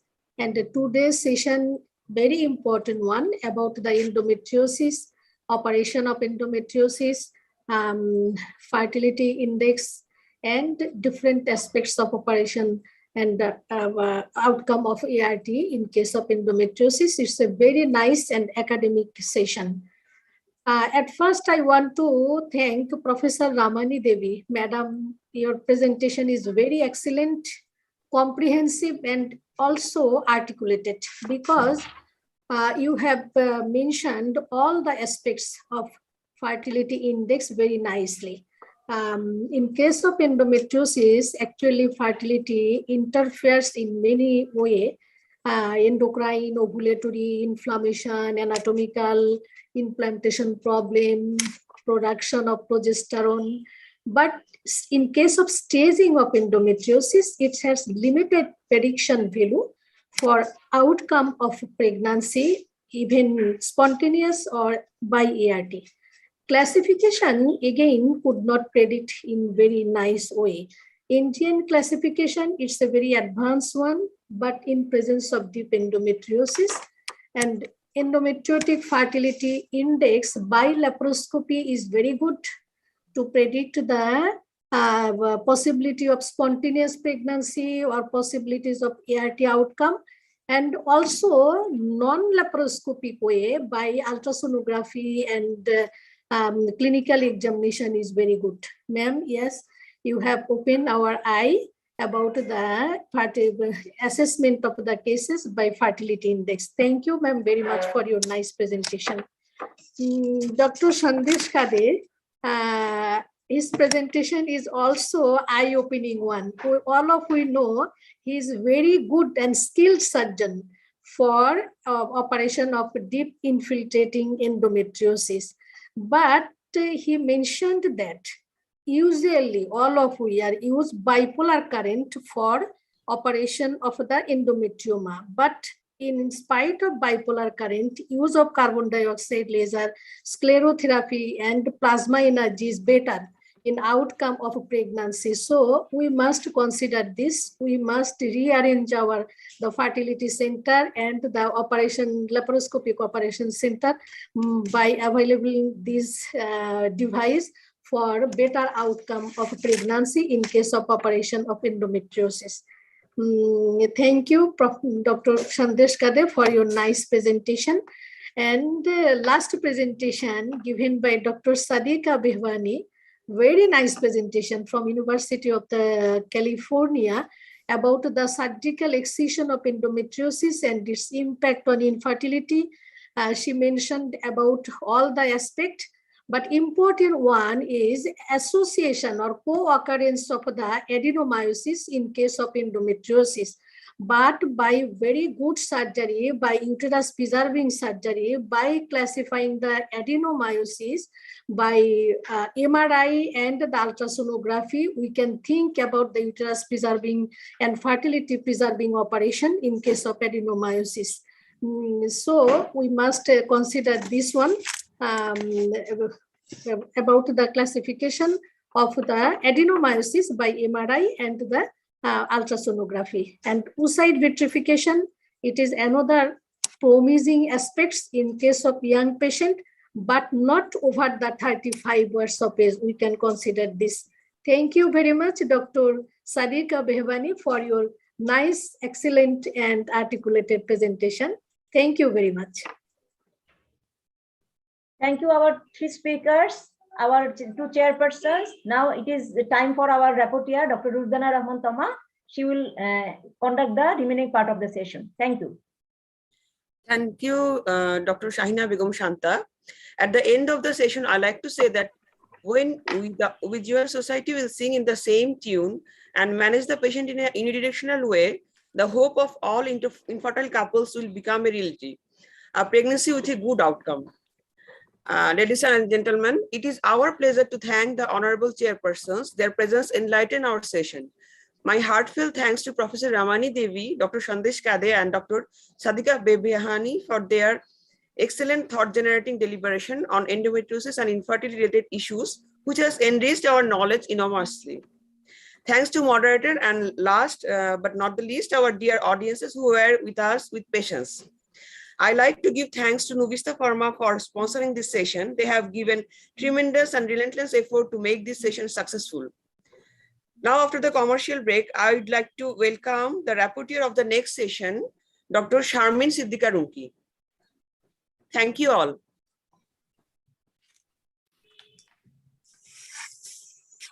Doctor, I feel tremendous pain during my period. I really don't know how to explain it. Sometimes it feels like someone is stabbing me constantly in my stomach. The other times, it feels like someone is punching me really hard in my pelvis. The pain becomes so unbearable that I can't go to my school during my period days. You won't believe, my teachers, even my parents, think that I am making up stories to bunk my classes. But believe me, doctor, I am not lying to you. I wish I never had my periods, never and ever in my life again. Please, doctor, please help me out to get rid of this painful life, please.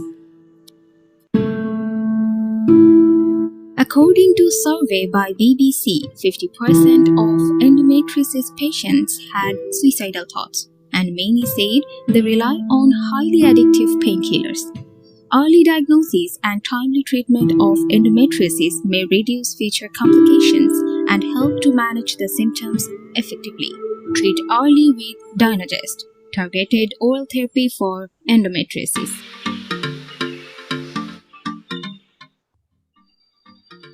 Dynagest has high selectivity for progesterone receptor. Dynagest exhibits anti-ovulatory activity.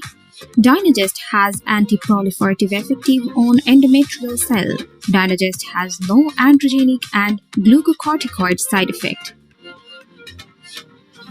Dynagest shows powerful efficacy in reducing the symptoms of endometriosis, dysmenorrhea, premenstrual pain, dyspareunia, and diffuse pelvic pain significantly improve in women after 6 months treatment with Dynagest. Dynagest improves quality of life in endometriosis. Dynagest has excellent efficacy in reducing endometrial lesion. After 6 months treatment with Dynagest, endometriotic lesions reduced by 68%. Dynagest gives confidence of treatment success in lesion size reduction. Dynagest is safe and effective treatment option for adolescents with suspected endometriosis. In adolescent patients aging 12 years, Dynagest reduces pain in 57% within 1 month. Dynagest significantly reduces risk of post-operative recurrence of endometrioma. Treatment with Dynagest after surgery reduces recurrence rate by 55%.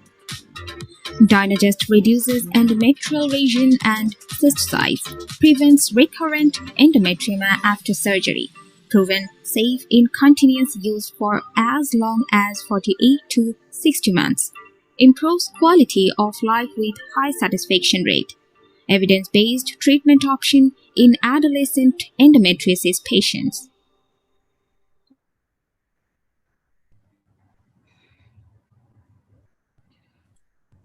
Sharmin, start. Unmute yourself. Unmute yourself.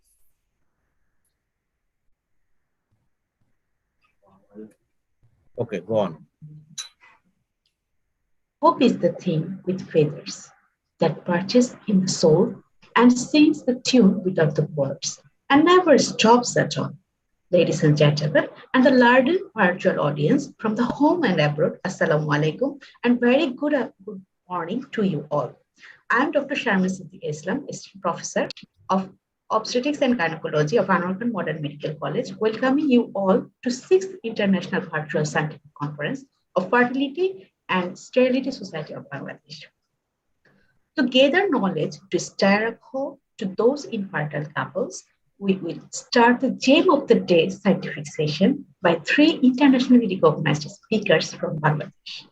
The topics are so important and these topics are very lucrative for us, like who are newly practicing in Bangladesh and wants to know so many things. And these gems are our teachers. We are very proud to for them. Recurrent implantation failure, how to deal, impact of endocrine disrupts on reproduction, and embryo transfer tricks and tips. We are pretty much delighted to have Professor Samina Chaudhuri Madam and Professor Ratul Mona Madam as chairperson.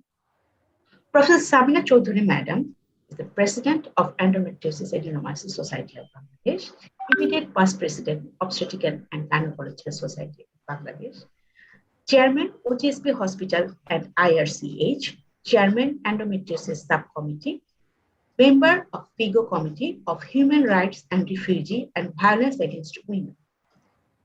The other co-chair of Professor Ratul Mona Madam is the former head of the Department of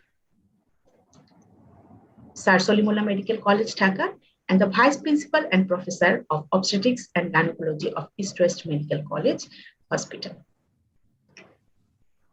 This session will be moderated by our very dear Fahmida Rashid Appa, and she is the assistant professor of Chittagong Medical College She is doing very well, and we all are fan of her good writings.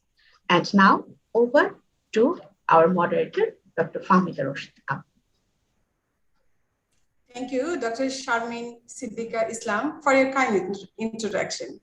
Respected chairpersons and the speakers and their audience of 6th International Virtual Scientific Conference, FSSB, Assalamu alaikum and very good morning to you all from the port city, Chattogram, Bangladesh.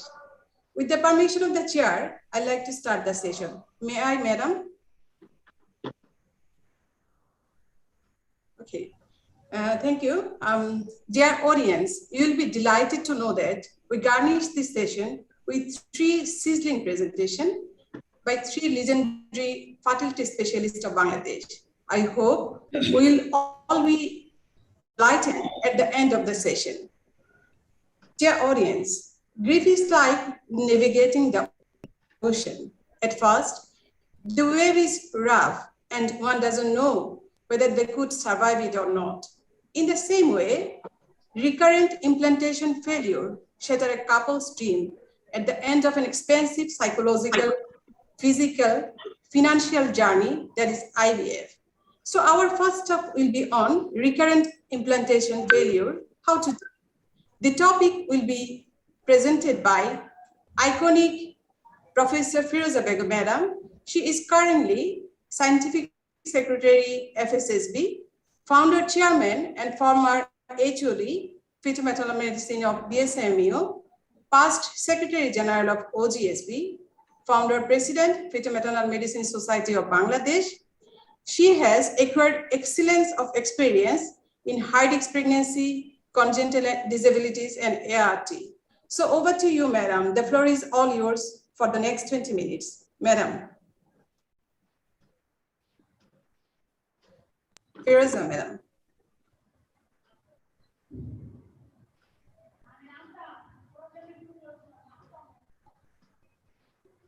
I'm trying to share my screen.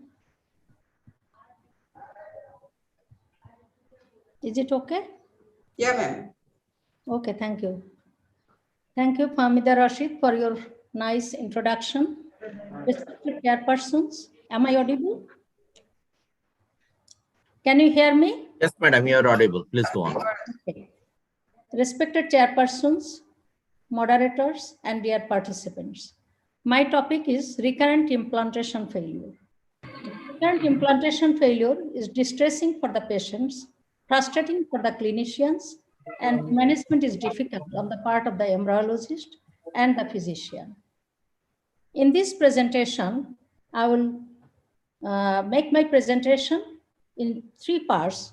That is, I will talk about the physiology of implantation, then I will go for the etiology of recurrent implantation failure, and finally, I will talk about the management of recurrent implantation failure.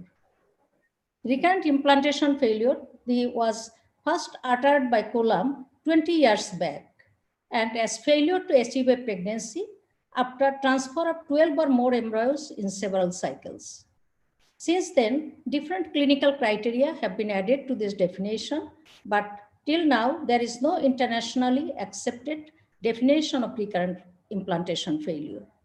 Recently, Coughlin et al. Has defined recurrent implantation failure as failure to achieve a clinical pregnancy after transfer of 4 good quality embryos in a minimum of 3 fresh or frozen cycles in women below the age of 40 years. Lucas had defined it as failure of 2 consecutive cycles of IVF, ICSI, or FET, where the number of transferred embryos were no less than 4 cleavage stage embryo or no less than 2 blastocysts, with all embryos being of good quality and of appropriate development stage. The PGT consortium group has defined recurrent implantation failure as failure to achieve pregnancy after transfer of 3 or more high quality embryos in women below the age of 40 years or transfer of 10 or more embryos in total in multiple transfers. So now the question comes, what is a good quality embryo? A good quality embryo is having the correct number of cells corresponding to the day of development. For example, a day 5 embryo, that is a blastocyst, is graded according to its expansion and the inner cell mass, and also the trophoectoderm. The trophoectoderm should have equal sizes and blastomeres of equal sizes and regular in distribution. There will be even distribution of the cytoplasm without granularity and less than 10% fragmentation. Now, what is implantation? Implantation involves actually two players. One is the embryo, that is a healthy embryo that has the potential to implant, and a functioning receptive endometrium that should enable the embryo for implantation. There is a crosstalk between the embryo and the endometrium before these things happens. So here we see that implantation is not a single event. It is a series of events that takes action of that needs interaction between the trophoectoderm, the endometrium itself, and the endometrial glands. Many different cytokines, chemokines, and genes takes part in this process. And some actually upregulate the process, others downregulate the process. So for implantation, I would like to say that embryo and endometrium must sequentially and synchronously achieve functional components. Otherwise, implantation will not happen. The endometrium undergoes morphologic and biologic changes.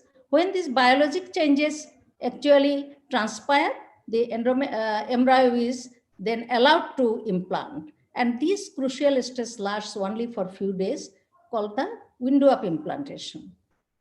In human, the window of implantation opens around 6 days after ovulation and remains receptive for around 4 days. This means on a 28-day cycle, day 20 to 24 is the window of implantation. And again, it depends on the programmed sequence of action of the estrogen and progesterone. Endometrium opens the window and is ready to implant, but after 12 to 24 hours, the window closes. So even if the embryo is trying to implant after that time, the window closes, then the endometrium is no longer receptive and the embryo cannot implant.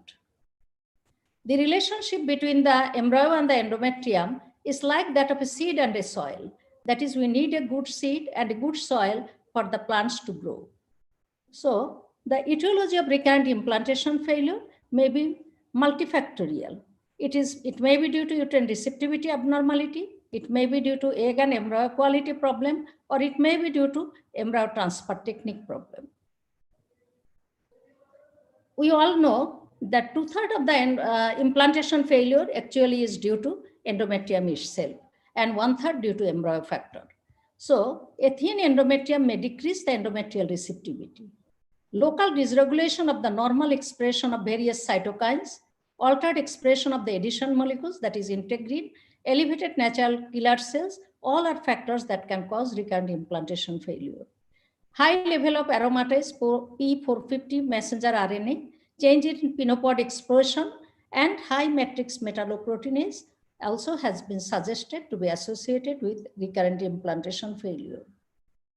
Regarding the gamete factor or embryonal factor, we know there may be parental chromosomal abnormality, increased sperm DNA fragmentation, embryonal aneuploidy, or Jonah hardening.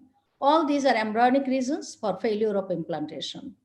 Implantation failure may be again due to women's endometriosis, hydrosalpinx, and various uterine pathology like fibroid, endometrial polyp, congenital anomalies, adenomyosis, intrauterine adhesions, or uterine septum. Finally, the suboptimal laboratory culture condition and faults in embryo transfer technique can also result in implantation failure. So, how will manage these problems? In case of thin endometrium, vaginal sildenafil has been shown to augment the vasodilatory effect of nitric oxide. It improves the uterine blood flow and may boost the endometrial development. Other option is freeze all embryos and transfer after stimulation with high dose of estrogen for as long as 3 weeks. You can use estrogen for as long as 3 weeks before adding progesterone. Vaginal micronized estradiol can also maximize the estrogenic effect, and we can use the vaginal micronized estradiol, but it is not available in our country.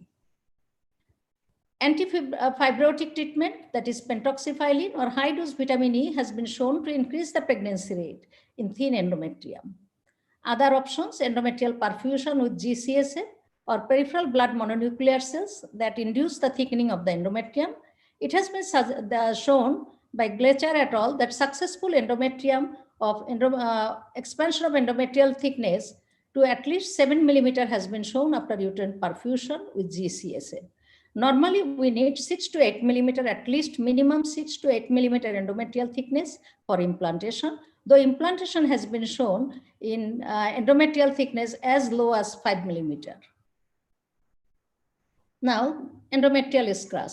Endometrial injury in cycle preceding the actual treatment cycle may produce a pseudo-decidual reaction within the endometrium that can enhance implantation.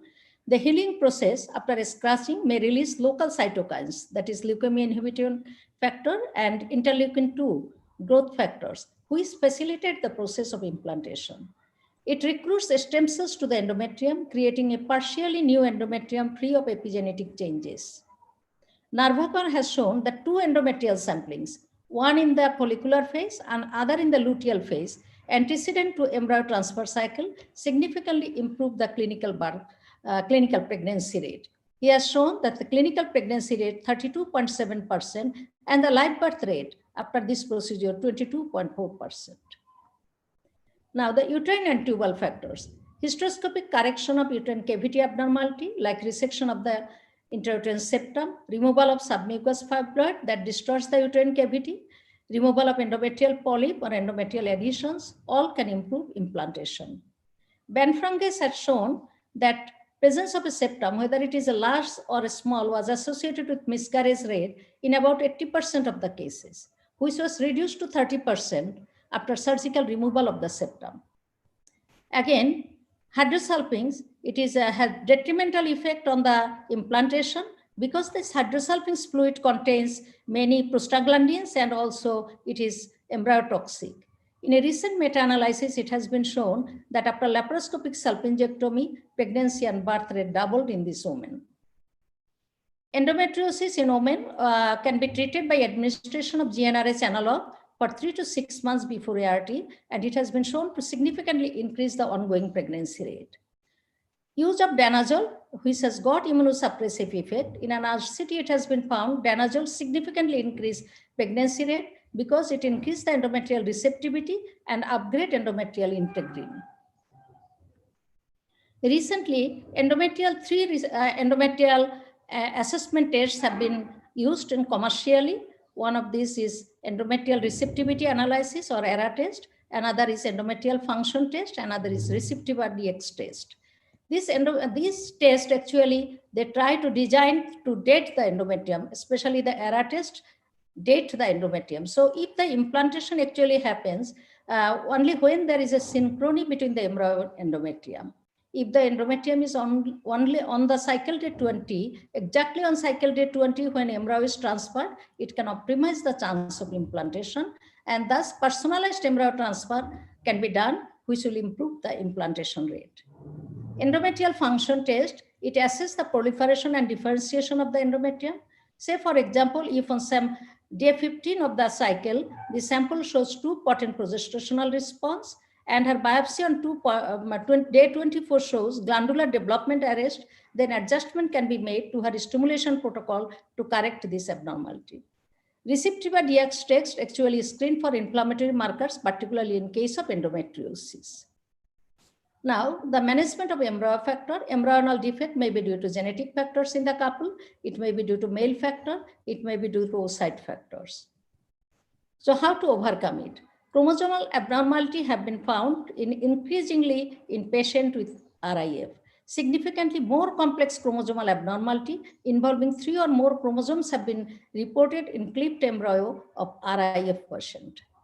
So earlier studies suggested blastocyst biopsy and comprehensive chromosomal screening using comparative genomic hybridization. This pre-implantation genetic screening and selecting chromosomally normal embryo for replacement significantly increase the implantation rate in women with RIF. Sperm DNA fragmentation, sperm damage is associated with poor embryo development. So we can select the spermatozoa with low level of DNA damage from ejaculated sample by using annexing V column technique or one-focal light absorption scattering. And another way is to select the spermatozoa using IMSI procedure. EMC causes high power magnification, 6,000 times, to identify the spermatozoa devoid of surface vacuoles. And meta-analysis has shown that significant improvement in implantation and pregnancy rate and a significant decrease in miscarriage rate when EMC was used. Testicular sperm causes DNA damage is lower in seminiferous tubules compared to the chordoepididymis. So we can extract the testicular sperm if we find that the spermatozoa semen analysis, that spermatozoa contains high DNA fragmentation. And oral antioxidant treatment is another option. Now the embryonic factor, that is blastocyst transfer. Actually, embryo reaches the endometrial cavity at the moruloblastocyst stage, that is after day 5 of fertilization. So blastocyst transfer is a physiological approach. It results in higher live birth rate and higher implantation rate. Another thing is that activation of the embryonic genome actually occurs at the 8 to 10 cell stage. Up to this stage, embryonic development depends on oocyte genome. So if we can culture the embryo up to the blastocyst stage, we can examine the propriety of the whole embryonic genome. A Cochrane review by Girif et al. Has shown blastocyst embryo culture enables selection of competent embryo, reduce the number of embryo transfer, and it makes a better synchronization between the embryo and the endometrium that helps in implantation. Failure of zona pellucidea to rupture following blastocyst expansion is a possible cause of recurrent implantation failure. To help release of the embryo, different types of assisted hatching technique have been used, like partial zona dissection, zona drilling with acid iron, and laser damage of the zona pellucidea. 3-RCT has shown that these assisted hatching significantly increase the pregnancy and implantation rate, but systematic review of another 23-RCT has shown though the pregnancy rate was higher, but there was no effect on take-home baby rate. ASRM practice committee suggests that available evidence does not support routine application of assisted hatching, but they have suggested assisted hatching for women who are more than 38 years, who had 2 or more implanted IVF failure, and the embryo is not good quality embryo. Cumulus cell co-culture. Cumulus cell we know is a source of prostaglandin and express angiogenic factors, vascular endothelial growth factors at the implantation site. Prospective randomized trial has shown that co-culture of embryo with cumulus cell could improve the implantation and pregnancy rate. The most promising co-culture method is homologous endometrial cells, and Sperndorfer has shown 49% pregnancy rate in 1,030 patients with RIF. And these endometrial cells actually secrete, or co-culture cells actually secrete embryotrophic factors, that is nutrients, growth hormones, and cytokines for the embryo, and detoxify free radicals and potentially harmful substances. Embryo transfer technique will be discussed in the next session, in the next lecture. So I will not go into details, but it has been shown that atraumatic ultrasound guided technique, and where the embryo is deposited in the middle part of the uterine cavity without touching the fundus, and improves the implantation rate. Now, use of time-lapse machine. Normally, selection of the embryo is done based on the morphological criteria on the day of transfer and the timing of cell division of early clipped embryo. And while we miss all the events that occurs between these 2 points, but continuous image monitoring that is done by using time-lapse machine provide a complete picture of the embryonal developmental kinetics, and thus helps in improve selection of the embryo possessing the highest potential for implantation. Tailoring the stimulation protocol. In women with more than 35 years, if we see that she does not respond very well with FSS stimulation, it is beneficial for this woman to addition of LAs, and particularly if the woman is more than 35 years. Another way is natural cycle that has been suggested for women, those who have high natural killer cell count in the endometrium.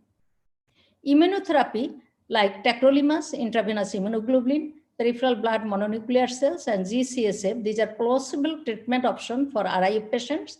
Those who have elevated T helper 1 and T helper 2 ratio, elevated natural killer cell, abnormal tumor necrotic factor alpha, and interleukin 10 ratio. And lifestyle changes. Women who are underweight are encouraged to gain weight, and obese women should reduce the weight. And smoking cessation on both on part of the male and female partners and avoidance of alcohol consumption are all needed for these patients. Psychological assistance. Elevated level of cortisol lead to a 2.7 times higher chance of miscarriage within the first 3 weeks after conception compared to women who has low cortisol level. Dillis and Strauss has performed a meta-analysis suggesting that psychotherapy reduces the anxiety and depression and possibly enhances conception success. So in conclusion, there are many reasons for recurrent implantation failure. We do not have the tools to diagnose the exact cause in every case, but management should be individualized. Several RCT has shown beneficial effect of hysteroscopic procedure, endometrial injury, intrauterine administration of autologous peripheral blood mononuclear cells, blastocyst transfer, assisted hatching, and salpingectomy for tubal disease. Thank you all for your patience. Thank you very much, Madam. You have rightly pointed out what to do for women suffering from recurrent implantation failure. You shared an in-depth overview of recurrent implantation failure.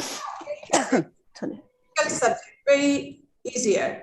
You have mentioned a lot of therapies or technology which can be used to manage recurrent implantation failure.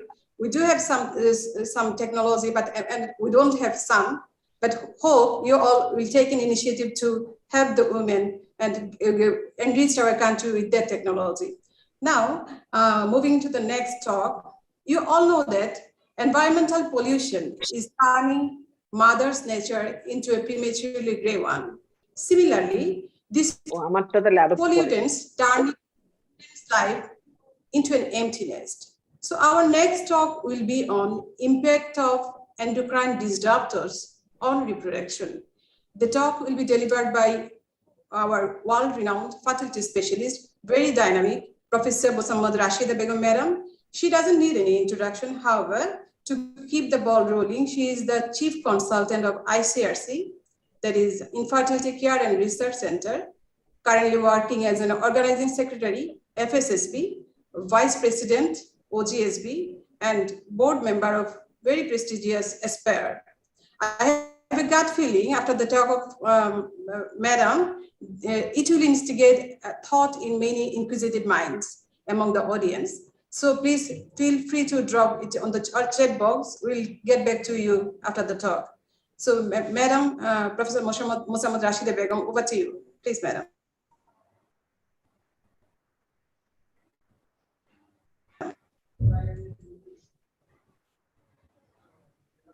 Madam. Appa, please unmute yourself. Thank you, Dr. Fahmida Rashid, for your kind introduction. Respected chairpersons, respected Sir is here, my co-speakers and audience. Assalamu alaikum and good morning. My talk on impact on endocrine disruptors on reproduction. Some of these slides are duplicate of another lecture which I presented few months ago in Endocrine Society. So it may not be interesting to some of this audience.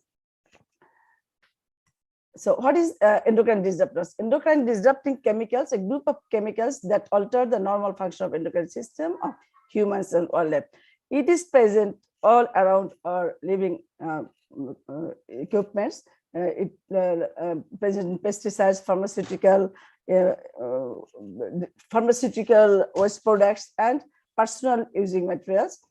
Most commonly, it presents in paper mill, tannery, distillery, textile mills, and in this, from this product are emitted a lot. So these are the substances which mimic hormones, block hormones, or interfere with hormone production and or modify the body's sensitivity to hormones. So it acts as hormones. Some of the endocrine disruptors are acts like estrogen in female body, or some are like anti-estrogens and some are act as anti-androgen. So it is capable of manipulating production and activity of hormones and their receptors. Some acts directly joining with receptors, and some acts indirectly. So world is changing fast, and with this changing, many non-communicable diseases are there: obesity, diabetes, malignancies, thyroid dysfunction, neurodevelopmental disorder. The declining sperm count, declining follicular number, all have effect on compromising reproductive function. So world population is increasing. It has seen here that every 10 years, all 1 billion people are increasing. And by the end of 2050, there will be 9 billion people in the world. But on the other hand, fertility rate is declining. In the year 2017, it was 2.5, but it is predicted that in the year of 2050, it will be 2, but in 21,000, it will be 1.5. So though number of people is increasing, it is very natural that cumulative increment is natural procedure. But on the other hand, fertility rate is also declining. Total fertility rate worldwide has dropped by nearly 1% per year from 1960 to 2018. So why fertility rate is declining? So by this increased population, most of the activities increased to meet the demand of the people. So it has been shown that 4 billion plastic microfibers per square kilometer clutter the sea. 4.8 to 12.7 million tons of plastic pieces are dumped our ocean yearly, and 1 big truck of plastic is dumped into the ocean every minute. So it is thinking that 12 million tons of plastic were dumped in the ocean in this year, 2021. And in future, it is predicted that the number of plastic in the sea will be more than fish or sea life. So, and it has been seen here that this is whale, dead whale containing lots of plastic material in its mouth. So it is only 26 years left to end of the seafood, and it is predicted by the year 2050 there will be no fish in the sea. This is our Buriganga River. Is polluted heavily. The pollutants have eaten up all oxygen in the Buriganga, and we call it biologically dead. It is like a septic tank, said Khaja Minatullah, a World Bank specialist on environmental water management. If you have you have traveled through Buriganga 30 years back, you can compare the situation with this time. If you're sitting in the launch, you will find the smell of septic tank. It is exactly truly saying. So what about our forest? Deforestation is going on continuously, and 26.4 million hectares of forest cut down or burned this year, and 78 years left to complete ending of the rainforests. About air pollution from industrial gases, 8.4 million deaths occurred this year from air pollution, and 3.5 million deaths from indoor air pollution. And greenhouse gas emission from steel products, on average 1.80 tons of carbon dioxide is emitted from every ton of steel. When steel production is raised from 189 million tons in 1950 to 1,808 million tons in 2018, it is also to fulfilling the demand of high population of the world. So 406.1 million tons of carbon dioxide emitted into the atmosphere this year. This is the pollution of Dhaka city. There is a 10 particulate matter of 10, according to particulate of 10 mega cities, first Delhi, then Cairo, and Dhaka is third city. And according to particulate matter 2.5, this is the position of Dhaka on 57 was 9th December. Today is 11th December, it is 154, and this is unhealthy situation. And it is 13.6 times more than UNICEF World Health recommendation. So we are living, we are swimming, we are breathing, or we are floating in the midst of this pollution in the world. And we are in Bangladeshi people who are living in Dhaka, we are in a very dangerous situation. So what are the EDCs? EDCs come from water, soil, and food chains. Number one is PBA, second is dioxin, atrazine, phthalates, perchlorate, flame retarders, lead, arsenic, mercury, perfluorinated chemicals, that is cooking wares, particularly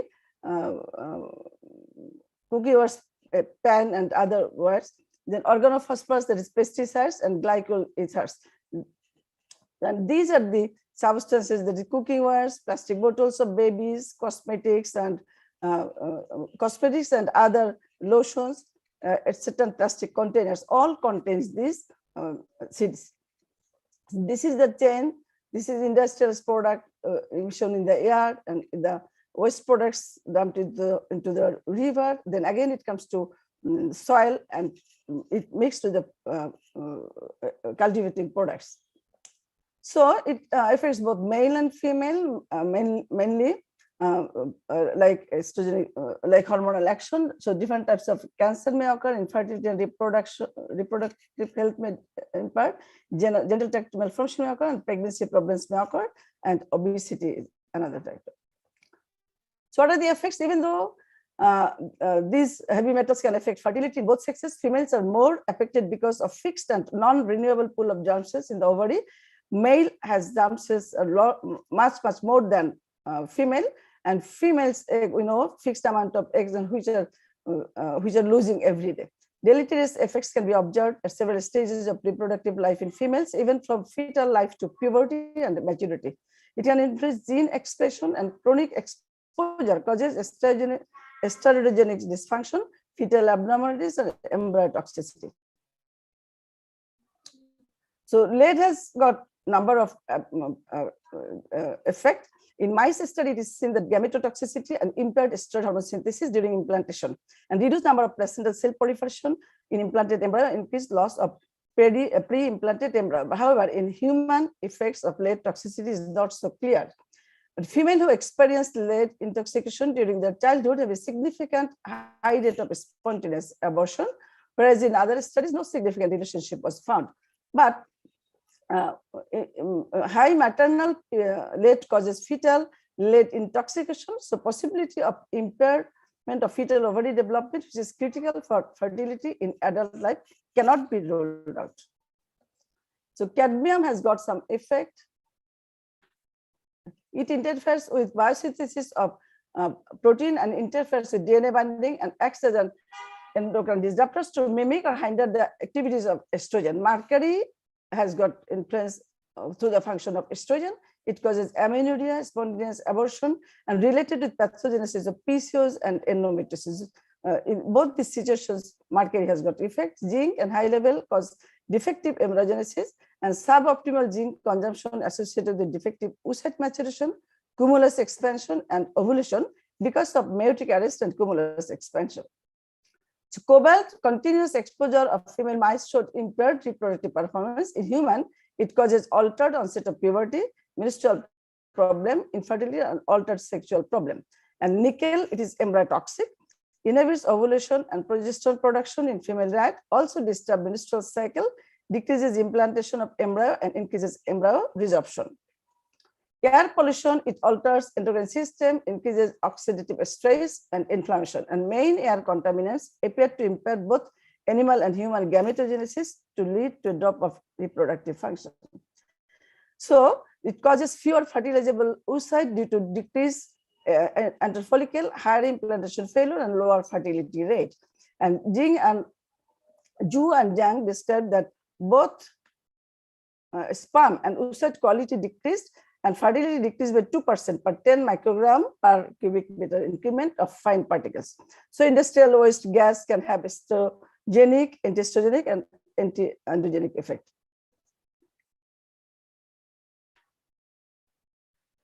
So exposure to fine particulate matter, that is 2.5 to 10 matter, and ovarian reserve among women for fertility centers shows that among women, high PM2.5 exposure was associated with lower ovarian reserve and raising concern that air pollution may accelerate reproductive aging. So environmental factors can interfere the ovarian physiology. And low antimullin hormone is associated with decreased live birth after in vitro fertilization, follicle stimulating hormone and AMH are discordant. So, so it is shown in the study that low AMH level expected to poor responders in ART cycle. So experiment in female mouse shows that exposure to PM2.5 arrests in inner cell mass tropectoderm differentiation at blastocyst stage, resulting in implantation failure. It interferes post-implantation embryonic development, resulting in miscarriage. Women exposed even for short period in high PM10 during preconception experience early pregnancy loss in IVF. So PM 2.5 and nitrogen X are associated with significant decrease in fecundity. Other reports demonstrated that fertility rate decreased in traffic-related populated area residents near main road. So analysis of IVF result in women exposed to PM 2.5 and PM 2.5 to 10 shows that it significantly reduced conception rate.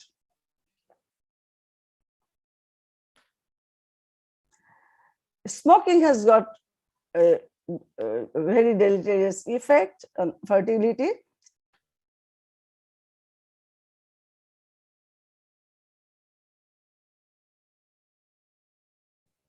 Madam, unmute yourself. Madam, unmute yourself. Slide to showতেছে না।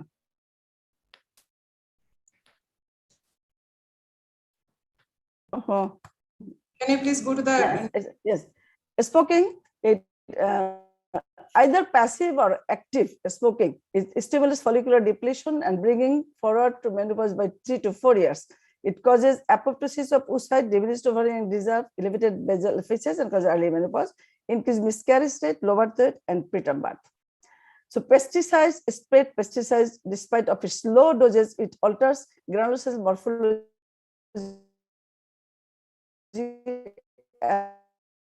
and mitochondrial metabolism, so impairs cell A, that's BPA. Phthalates are used as pesticides in polyvinyl chloride products, and BPA is found in plastic baby bottles and epoxy resins, which are used as inner lining of the container. So both are endocrine disruptors, and which are mainly used in our household work. So we are mainly contaminated with these things. So they are not establish a stable and irreversible bond with the material in which they are embedded. So there is continuous leaking of this phthalate and BPA, and which is increased when we heat in the microwave. In rodent, phthalate seems to affect all stages of follicle development from pre-granulocyte cell to ovulation. Phthalate exposure during fetal life induces a significant decrease in oocyte number, depletion of the pool of resting follicles by increasing reactive oxygen species, and exposed mice shows dysregulated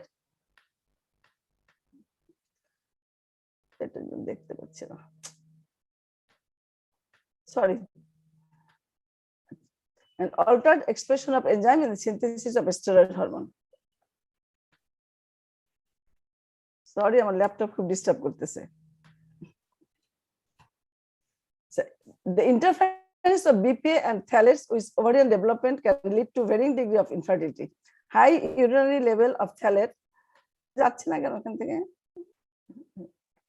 high urinary levels of phthalate have been associated with significantly higher risk of implantation failure in IVF women, and BPA levels have been associated with a decrease in the antral follicle count and number of oocytes.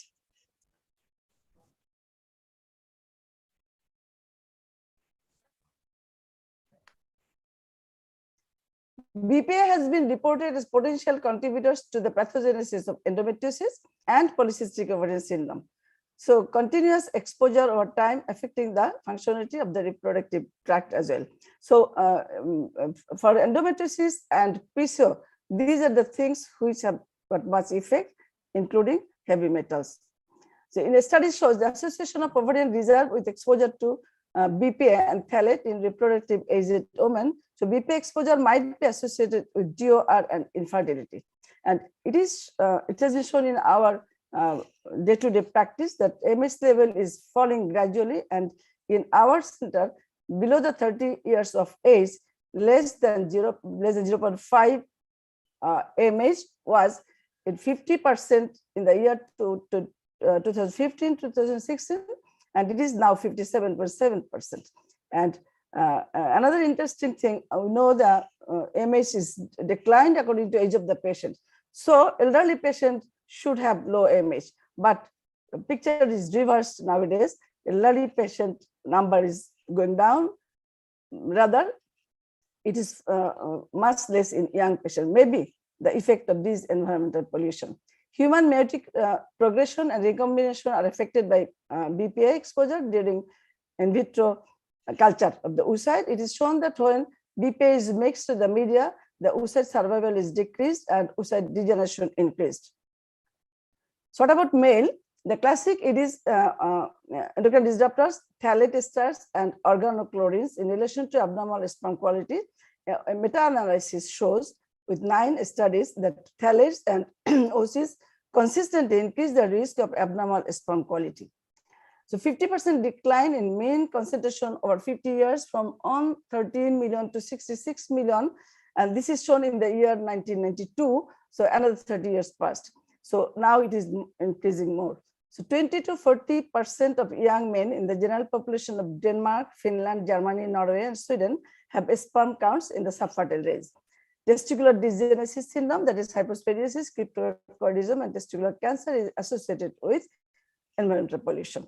So altered sex ratio, it is found that male population is going down due to this pollution. And there is also a relation in crocodile. Crocodile has got relation with temperature. That high temperature, it produces male baby, and low temperatures female baby. So in human also, there is relation with the EDCs with male and female priority. Genetic mutation of the genetic mutation due to these EDCs, it may cause mutation, and so there are lots of abnormality of endocrine functions and abnormal diseases. So in summary, decreased serum E2 level can be caused by BPA, decreased AMH level, low antifollicle count, poor quality oocyte, low or no sperm. The azoospermia may occur due to pesticides and GBCP, poor quality sperm, low fertilization rate, low implantation rate, poor embryo quality. So finally, it causes low clinical pregnancy rate and live birth rate. So these are the factors which causes these disasters. So what can we do? Globally, professional organization need to be moved globally. National level, different strategies need to be adopted for safe environment, needs commitment of politicians, policymakers, economists, environmental specialists. And at personal level, we can avoid fragranced personal care products, detergent, cleaning fluids, and air fresheners, including plug-ins, sprays, and scented candles. This is very much favorable things for many housewives or many ladies. This is a very nice thing, but it is not good. So limit the use of plastic, particularly plastic food containers that have the number 3, 6, or 7 in the triangle-shaped recycling symbol. In foreign countries, plastic bottles are labeled with BPA-free safe label. So if these are marked in the bottle, these are not safe. Avoid canned food, avoid furniture and fabrics with added flame retardants. Regularly clean floors with a wet mop, especially if children crawling around. Use vacuum cleaner. Open windows and let in fresh air as much as possible. In heavy polluted area, use HEPA filter inside the home, because it is shown that inside air pollution also causes many diseases and death. Avoid outdoor activities where air quality is poor. Try to avoid areas with heavy traffic or traveling during rush hour. Eat organic food as much as possible. Avoid reheating foods in plastic container in microwave. Use trusted water filter. Replace plastic bottles with glass or steel. Avoid non-sticky pan for cooking. Here it is iron coating pan is safe. Non-sticky pan is not safe. Couples should be encouraged to cook at home and reduce the amount of fast food and processed foods. And health etiquette should be maintained. Wash hands after work, wear appropriate protective gear, remove shoes before entering home, and wear mask in the industrial area during renovation of old household work, like handling carpet, mattresses, etc. Yeah, antioxidant can be used, and it is seen that when there is PM2.5 contamination, antifollicular count or AMH is reduced significantly. But when treated with aspirin or antioxidant, the antifollicular count increased. So in conclusion, human fertility is complex and women's fertility is dependent on the timely and appropriate orchestration of ovarian hormonal functions. Any dysregulation of the signaling pathways involved in the development of oocyte and embryo increases the difficulties in becoming pregnancy. Sperm quality and quantity has been declining for the last 70 years, so healthy lifestyle should be maintained. No single agent is responsible, but it is a cumulative effect of multiple agents. The solution, safer ecosystem, can contribute significantly to improve reproductive health. Thank you very much for your patient sharing. Thank you, Madam, for your excellent talk. It is clear from your presentation that endocrine disruptors interfere with the normal function of hormonal system in both males and females. That is why our country urgently needs an action plan to stop the emission of these endocrine disruptors in our environment. I hope FSSB will take the initiative to stand against these endocrine disruptors. So we are in the last talk. Every path to an embryo transfer is unique. They involve planning, injections, appointments, and usually some ups and downs on the infertility roller coaster. The embryo transfer is the first final step in the long journey towards building a family. So our last talk of this session will be on embryo transfer tips and tricks. It will be presented by none other than the very young, dynamic, enthusiastic, well-reputed fertility specialist of Bangladesh, and also he is the Joint Secretary of FSSB, Professor Maruf Siddiqui, whose day and night effort made this conference a huge success. He is also the HOD in Fertility and Reproductive Medicine, Anwar Khan Modern Medical College Hospital. Currently, he is the country representative of Aspire. I'd like to welcome him with a massive round of applause. Professor Maruf Siddiqui, over to you.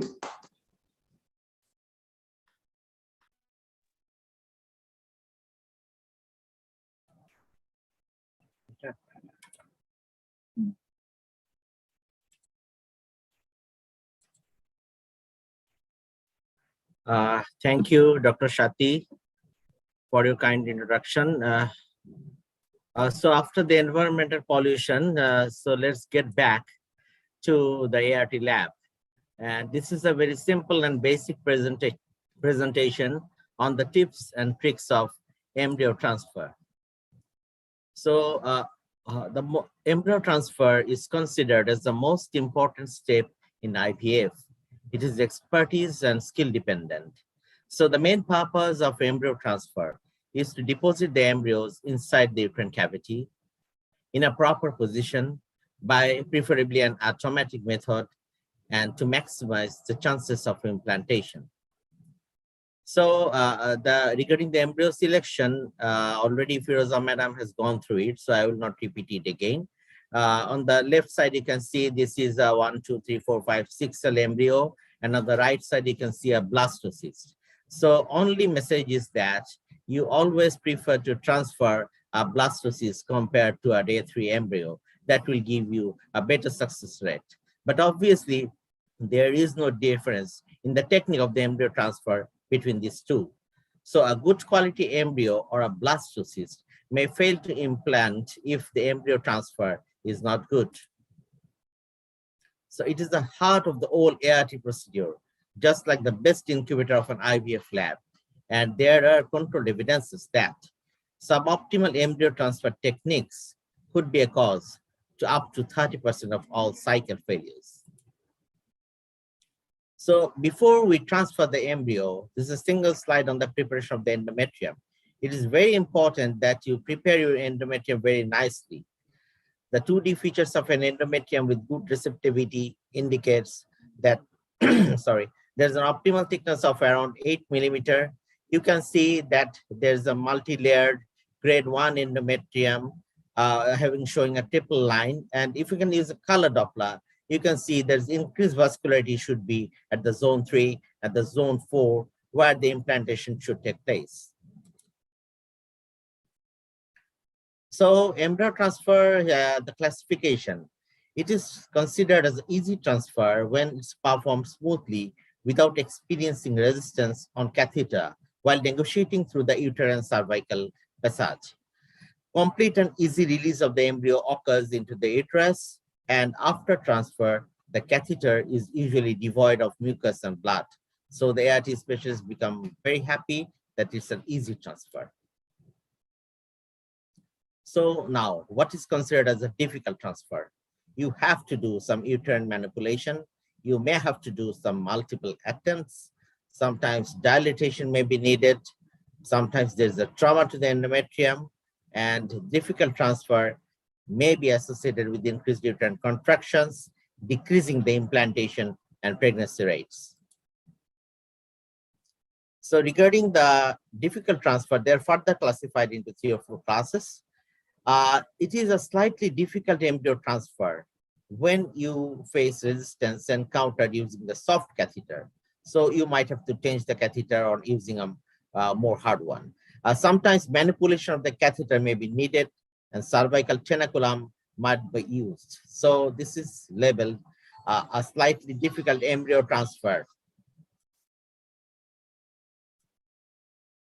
A difficult transfer, well, when the cervical canal requires dilatation, use of a rigid catheter or a soft catheter used with a stylet may be required, and sometimes blood may be seen on outer sheath of the AT catheter. It is labeled this. When these conditions are fulfilled, you have to label it as a difficult embryo transfer.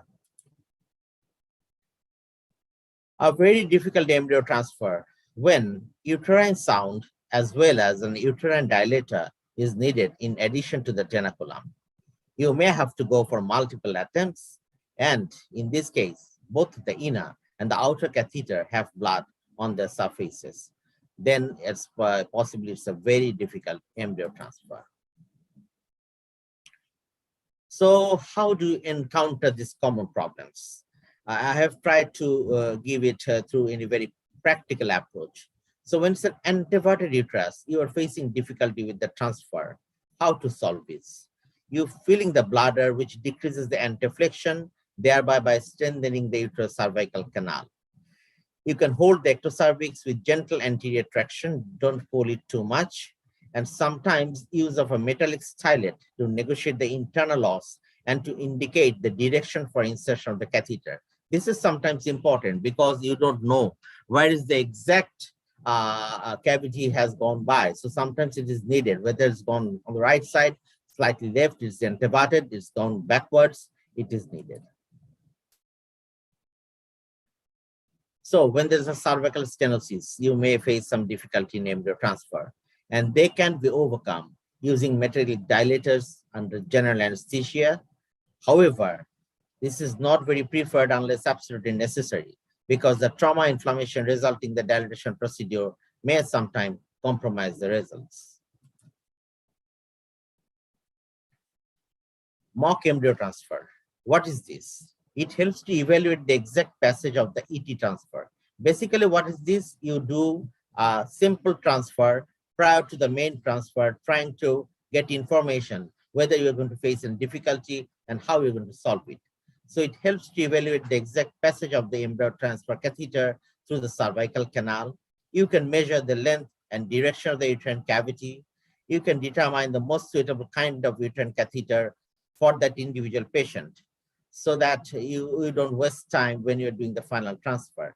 And a suitable time can be done during ovum pickup to provide healing time of the endometrium. In the same sitting, you can proceed for a mock embryo transfer. So use of anesthesia. Well, it allows the physician to use tenaculum or to go for multiple attempts. That would otherwise be painful for the patient. And if she is not under anesthesia, it may result in uterine contractions. However, conscious sedation is usually preferred compared to general anesthesia. Again, we do transfer most of the cases without anesthesia, and you have to keep in mind the some factors that you might an anesthesia, and you have to keep an anesthetist standby when you're facing difficulty during the embryo transfer. So what is the role of the ultrasounds? The transabdominal ultrasound guided embryo transfer. How can it help you? Visualization of the catheter tip can help to avoid touching the uterine fundus. It can confirm the passage of catheter beyond the internal os. It helps in proper positioning of the embryos and improves the participation of the patient, may decrease the couple's anxiety. So this is a simple procedure. You can see that the bladder has been pulled in so that it decreases the antiflexion. This is the ET catheter you can all can see, and these are the air bubbles. Obviously, it's not possible to visualize the embryos, so you have to load it in a way that first the media, then an air bubble, then the embryo, again an air bubble, and again the media. So you can visualize the ET catheter, and by identifying the air bubbles, which you can easily visualize during the ultrasound guided ET, you can just hope that the embryo is just put on in its perfect place. So ASRM guidelines says that there's good evidence from 10 RCTs that ultrasound guided ET improves the implantation rate and clinical pregnancy rate. So what about the catheter selection? This is very important. The general guideline is soft embryo transfer catheters are usually preferred to avoid the endometrial laceration. However, it is sometimes impossible to penetrate the cervical canal. So sometimes curved ET catheters help to penetrate internal os where uterus is derived from the normal direction. It's deviated from the normal direction. These are the different type of ET catheters. These are straight catheters and these are curved catheters. It depends on the expertise and sometimes on the experiences of the ART specialist, which catheter he or she wants to use. So cryopreservation, it should always be kept in mind about that option, especially when the negotiation of catheter takes prolonged time, because you are trying to put the catheter in a perfect place, you fail it, you again try it, and when you are doing the repeated attempts, mind it, the embryo is already loaded in the catheter. So there's variation in the temperature, there's variation of the carbon dioxide concentration, and the more time you keep it there, there's less chance that the pregnancy is going to occur. So you cannot put them in a loading catheter for a very long time. So you should always keep this option in mind, that when you're facing difficulty in doing an embryo transfer, and always should avoid prolonged exposure of embryos out of the incubator. So fresh cycle AT or frozen embryo transfer. Recent studies always prefer that fresh embryo transfer is always preferred in ovarian hyperestrogen syndrome. A higher pregnancy rate is observed in nowadays in frozen embryo transfer compared to fresh cycles. So recently, many of the centers are routinely doing a frozen embryo transfer, especially in in the developed world. In our setting, we sometimes do a fresh embryo transfer, maybe to satisfy the psychological needs of the patient, but sometimes there's ovarian hyperstimulation syndrome in PCOS, and you may have to cancel the transfer and freeze all embryos, and just counsel the patient that possibly she has got a better rate of having a pregnancy in the subsequent frozen cycles. So blood inside the catheter. There are a lot of controversies about that. And generally, when I observe some blood in my ET catheter, I become sad. But what the randomized control study says? There are lots of randomized control studies regarding this issue and showed that there is insufficient evidence to state conclusively that the presence of blood on catheter, once it's withdrawn, is associated with implantation or pregnancy rate. This is interesting because sometimes we do a very smooth transfer, we are happy, and sometimes we are sad that there's blood, possibly the chances are less, and the patient gets pregnant. So maybe the RCTs are correct. Cervical mucus. The ASRM guideline also says the cervical mucus interferes the embryo transfer by blocking the passage of embryos or pulling blocked embryos from the expulsion site or contaminating the intrauterine environment.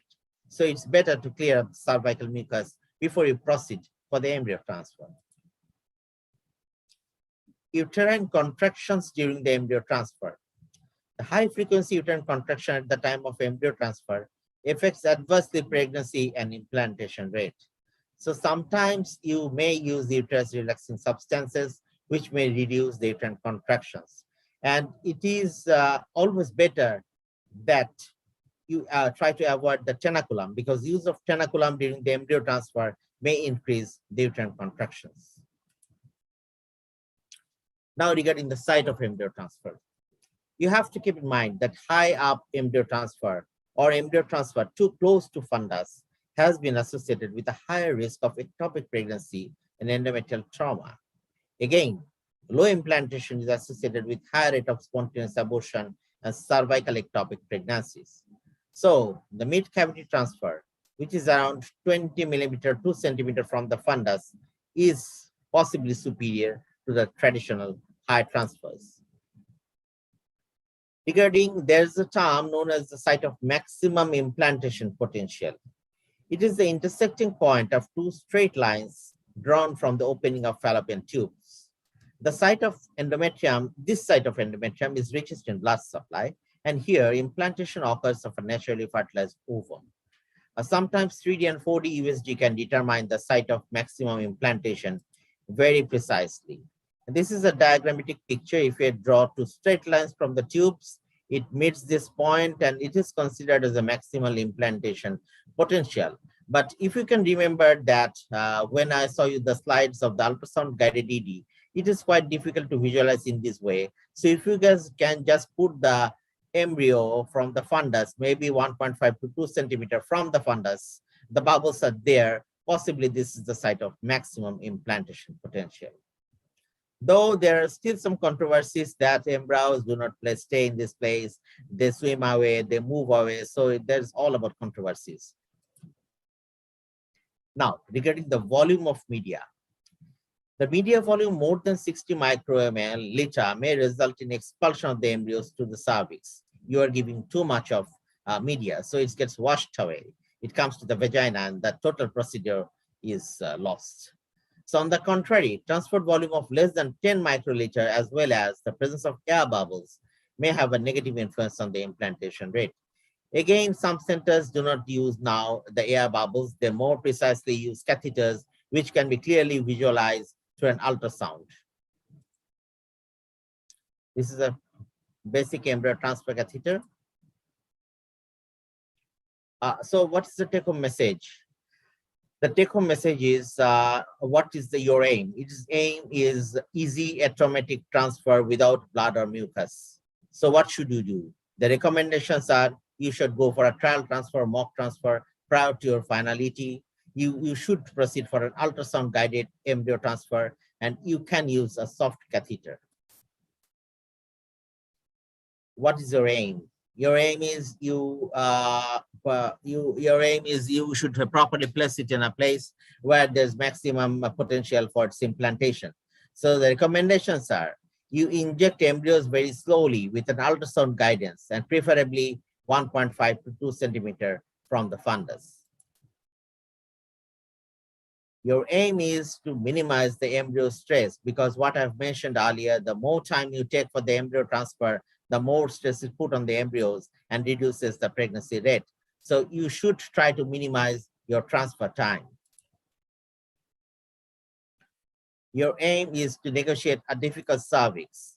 Again, you should use a suitable catheter with stylet, preferably with an ultrasound guidance, and use anesthesia so that uterine contractions do not occur and you can do it with ease. Your aim is to optimize the implantation and to minimize contractions. Sometimes it's better to do a day 5 frozen embryo, avoid trauma to the cervix or fundus. So you can try to minimize the contractions. So ASRM recommendations are, you should go for the embryo transfer with an abdominal ultrasound guided ET, removal of the cervical mucus if needed. They always prefer to use of a soft ET catheter. The placement of ET catheter tip in the upper or middle part of the uterine cavity, they recommended more than 1 centimeter from the fundus is okay. Some school of thought prefers it 1.5 to 2 centimeter, but generally it is between 1 to 2 centimeter from the fundus. And immediate ambulation once CT procedure is completed. There are a lot of controversies about that. Some centers say that a simple ambulation of 10-15 minutes is okay. Some in our setting, some centers even they just keep the patients in the bed for a long time. But there is not control evidence that if you do increase the ambulation, it doesn't increase the pregnancy rate. So what is the conclusion? Embryo transfer is considered as the most important component in IVF. A total meticulous ovulation induction, ovum pickup, ICSI, and a good quality lab work may ultimately end up in a disaster with a poor embryo transfer. Therefore, we should have our full concentration on embryo transfer and try to attain the best possible skill and expertise and plan it very meticulously to have a good pregnancy outcome. However, in spite of all our efforts to make things perfect in each and every step of IVF, including a good embryo transfer, unfortunately, the mystery of implantation and the subsequent pregnancy rate remains totally out of control till date. Thank you so much for your kind listening. Thank you very much, Professor Maruf Siddiqui sir, for your excellent talk.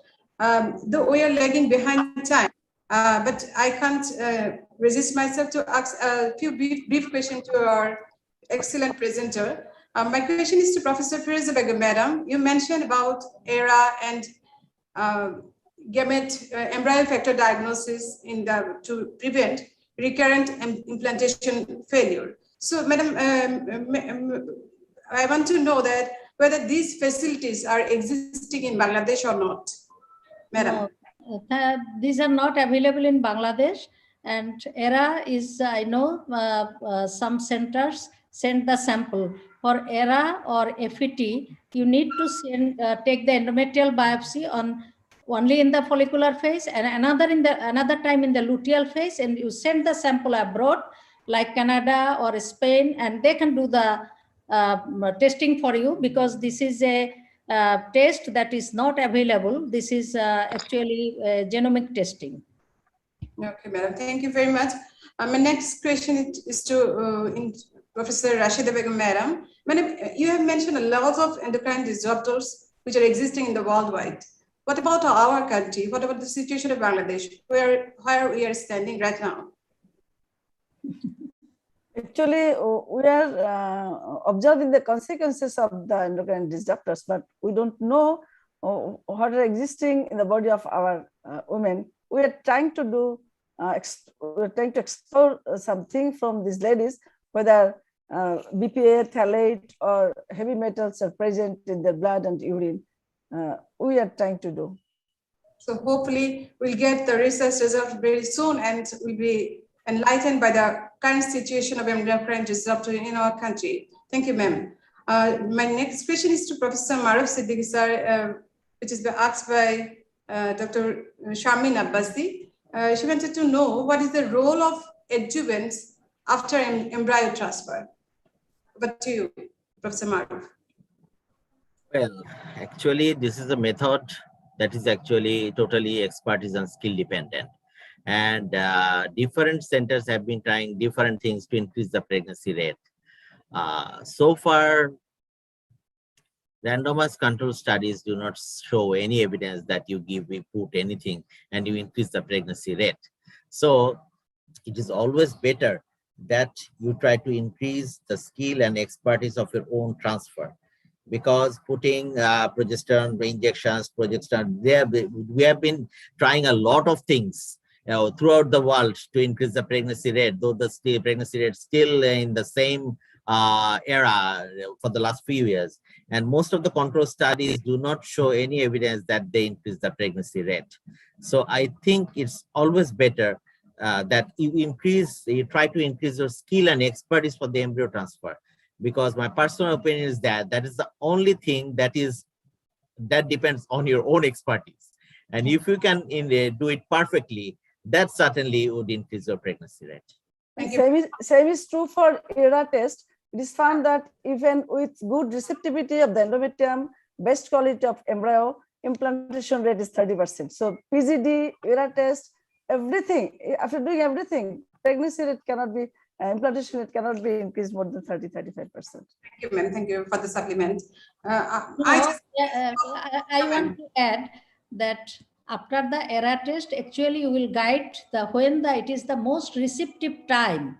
So you can do personalized embryo transfer. That is, I am transferring on day 20, but my ERA shows that her endometrium is not ready. So I can change the transfer time a little bit late. That is the benefit, no other benefit. But who are doing ERA, this comment came from him on French or Spanish gynecologist. He told that nothing improved. Thank you, madam. Just I have a little question to Professor Maruf Siddiqui, sir. Sir, you said that during the embryo transfer, there should be injury in the cervix due to teniculatum, suppose, or in the endometrium. Does it hamper the success rate of IVF or not? And how far it can hamper the success rate? When you pull the cervix through a tenaculum, it increases the uterine contractions. So there's every possibility that it will decrease the success rate. When you're injuring the endometrium, obviously that will decrease your success rate. So don't touch the fundus, and always do an ultrasound guided transfer. Very easy, very smooth. Don't hurry, and very slowly inject the media. I think that's the procedure. And I just want to add about the ERA, that ERA is very popular, especially in Spain. They are practicing it for the last 4 or 5 years. But even in their randomized control study, published only 6 months back, they did not demonstrate any better result regarding the pregnancy rate following ERA. They have used it to exactly pinpoint the time when they should do the transfer. But unfortunately, the pregnancy rate so far is not statistically increased. Thank you. Thank you. Thank you. Thank you all the speakers for your brilliant talk. Now we are moving to our chairpersons.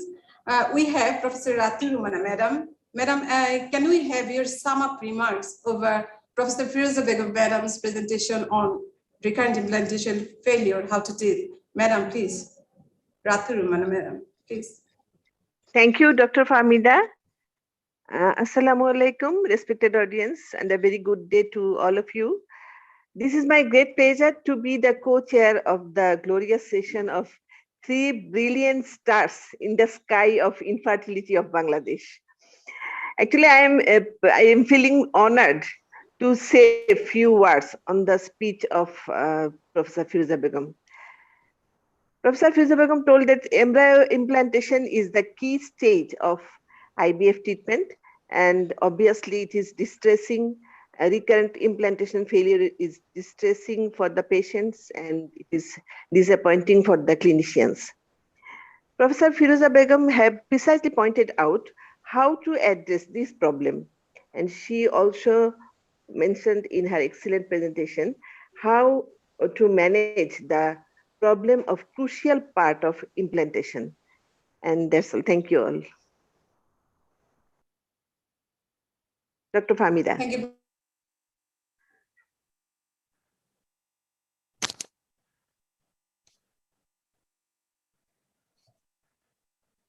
Over to Dr. Fahmida. Charmin, তুমি continue করো. Fahmida possibly disconnected. Now we are. Okay. Can you hear me, please? Yeah. Can you hear me? It's okay now. Go on. Now I am moving to our next chairperson, our brilliant Professor Samina Choudhury, madam. Madam, we have learned a lot over the session. I'd like to request you to sum up food for thought for our audience as a chairperson on the last 2 sessions presented by Professor Rashida Begum, madam, and Professor Maruf Siddiqui, sir. Madam, over to you, please. Thank you very much, Dr. Fahmida Rashid. And I want to give thanks to the organizer to give me the chance to say something in front of you as a chair. And Dr. Sharmin Siddiqui, excellent You have welcomed us excellently, and also Dr. Fahmida Rashid.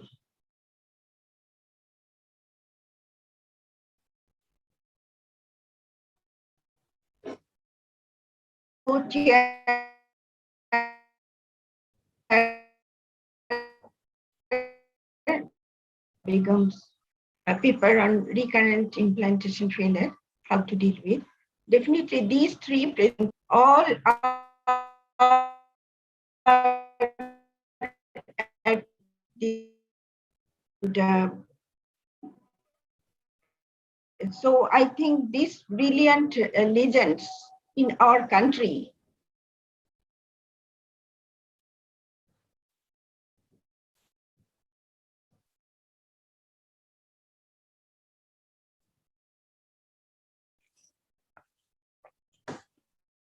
আমার মনে হয় madam disconnected হয়ে গেছেন। Madam, probably disconnect. Probably. আচ্ছা উনি আসছেন আবার, দেখো এখন। না এখন আসছি। হ্যাঁ হ্যাঁ ম্যাডাম প্লিজ গো অন। এটা চলে গেছিল, sorry. About Professor Rashida Begum, what she said, and that is that it's a global issue. The endocrine disruptors, it affects both male and female and also whole of the environment. This is a very big issue for all of us. It has got big effect on comorbidities of men and women, especially obesity and also endocrinological problem. Others also, it is related with that. And it is also closely related to human reproduction.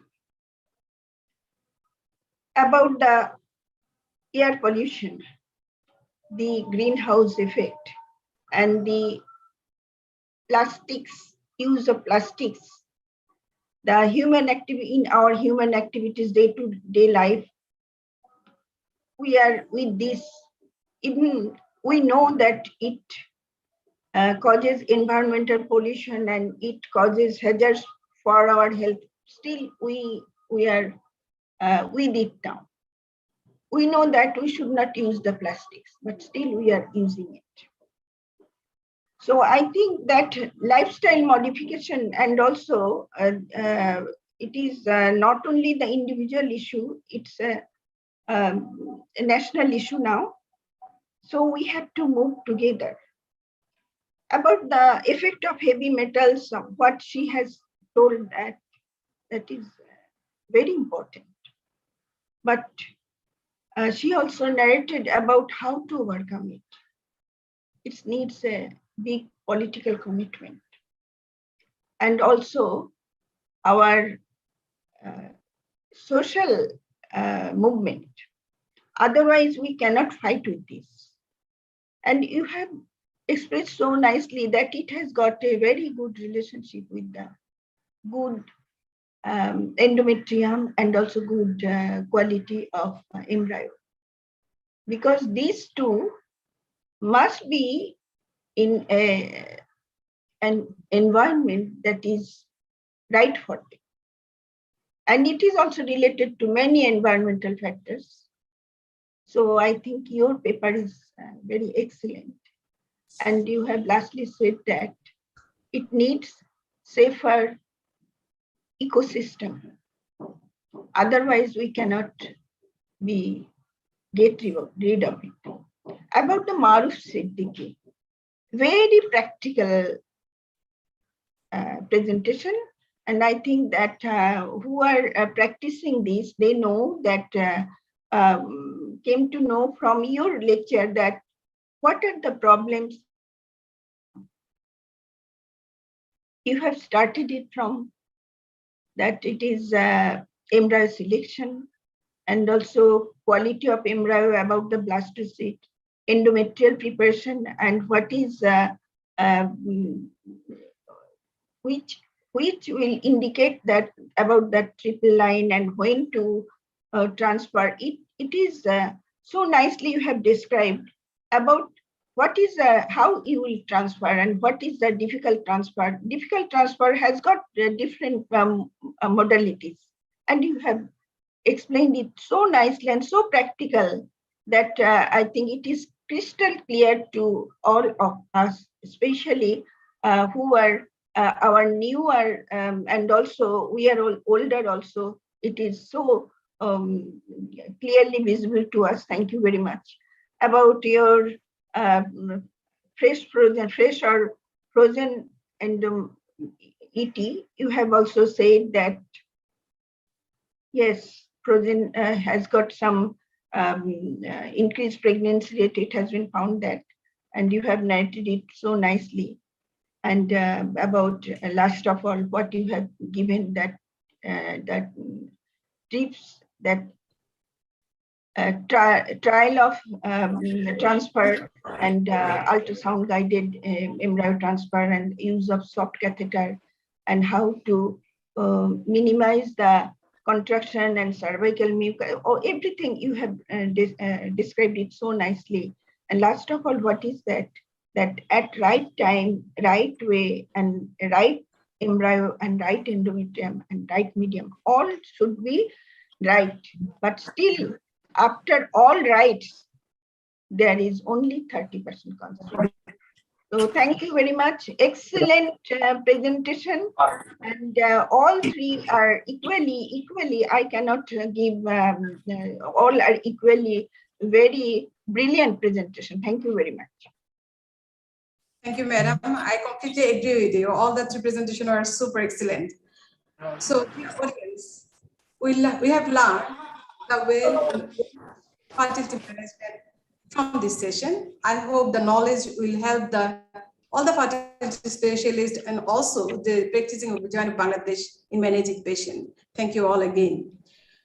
Through your illuminating path, the gloominess of infertile women of our country will shine one day, inshallah. With that hope, now I am handing over the floor to Dr. Sharmin Siddiqui Islam to wrap up the session. Till then, Allah Hafiz. Dr. Sharmin, over to you. Thank you.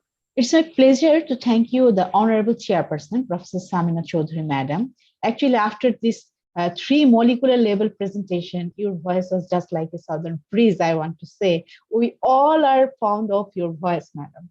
And Rumana, Madam, thank you for your nice comments on the presentations. And my sincere thanks to the speaker, Professor Firoza, Madam, for sharing your deep knowledge reflection on the molecular factors of implantation, so nicely correlating with the clinical factors. We are really blessed to have you as one of our pioneer fertility specialists of Bangladesh.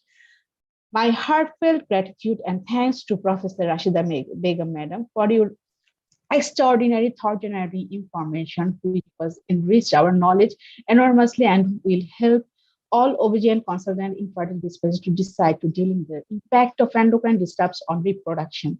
And we are really learn a lot of things regarding the simple things that are doing the big hazards in our future. Thanks to our dynamic and enthusiastic Professor Maruf Siddiqui sir for wonderful presentation on embryo transfer. Definitely these tricks and tips will help the fertility and sterility specialists to manage their patients in proper way, and thanks for giving me the opportunity to be a part of this scientific seminar. Lastly, thanks to our very dynamic, knowledgeful, and fountain of inspiration and the dazzling beauty, Dr. Fahmida Rashid Apa, for your excellent moderation of the session. In the end, I want to say hope lies in the dreams, in imagination, and in the courages of those who dare to make dream into reality. So when we, the OBGYN society, will sing the same tune to manage the patients in a unidirectional way, the hope of all infertile couple will become a reality. A pregnancy with a good outcome, that is a good baby.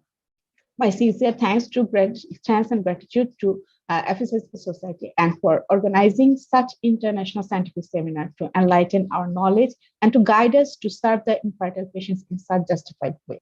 Good day to all. Allah Hafiz. Now over to next session, and there will be a short session by Renata. Thank you all. And the next session will be moderated by Dr. Selina. Thank you. Letrozole is the only bioequivalent letrozole brand in Bangladesh offered by Renata Limited. Letrozole is WHO recommended first-line therapy for ovulation induction because of better pregnancy outcomes and higher live births. Due to bioequivalent, letrozole does not increase risk of congenital anomalies in newborns. Effective even in patients with CC-resistant PCOS, lower chances of multiple pregnancies, no anti-estrogenic effects, lower cycle cancellation and risk of hyperstimulation. The long letrozole protocol can produce more mature follicles and subsequently more pregnancies than the short letrozole therapy. New 10-days letrozole protocol is more effective as high number of patients are ovulated, produces more mature or dominant follicle, which is more than 18 mm in size. Pregnancy rates were significantly greater. Moreover, long protocol does not increase the chance of ovarian hyperstimulation and twin pregnancy. Letrozole, your trusted brand for decades.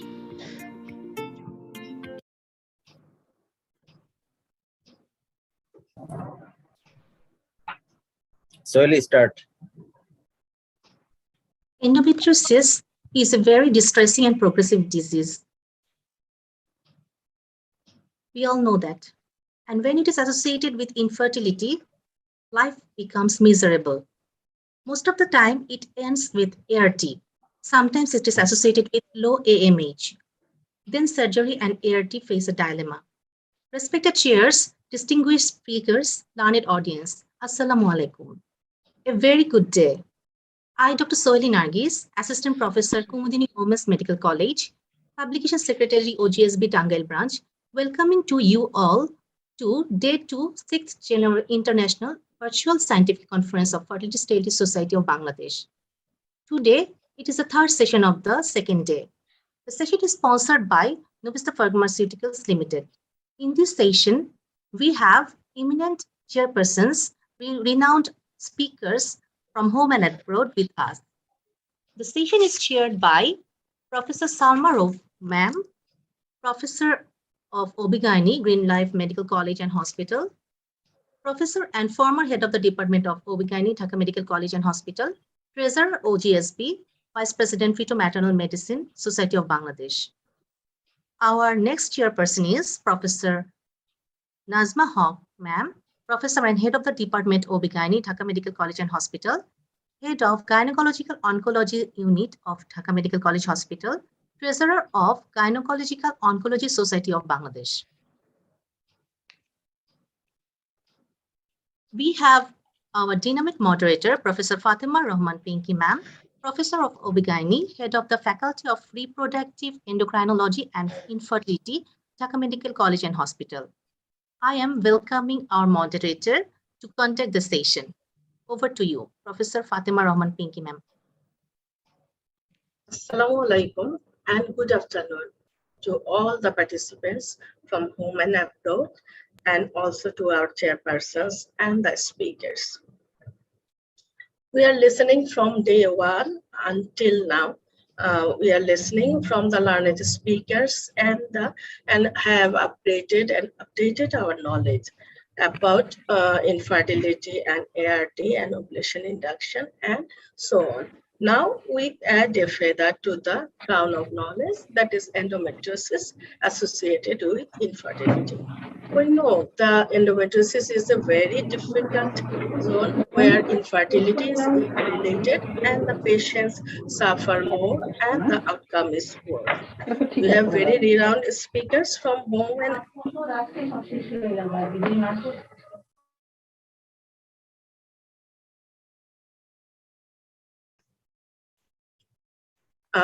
we have two renowned speakers. First of all, I would like to invite Professor Ruqayya Begum.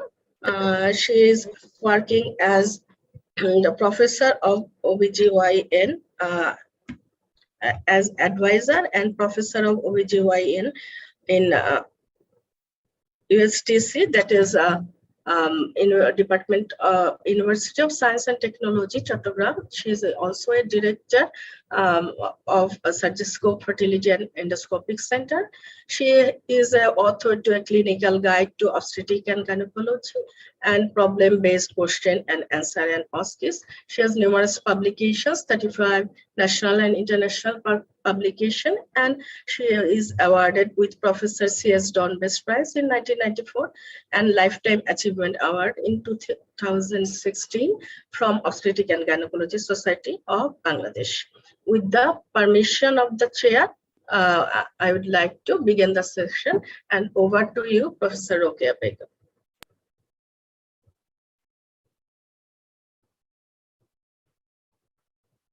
Madam, unmute yourself.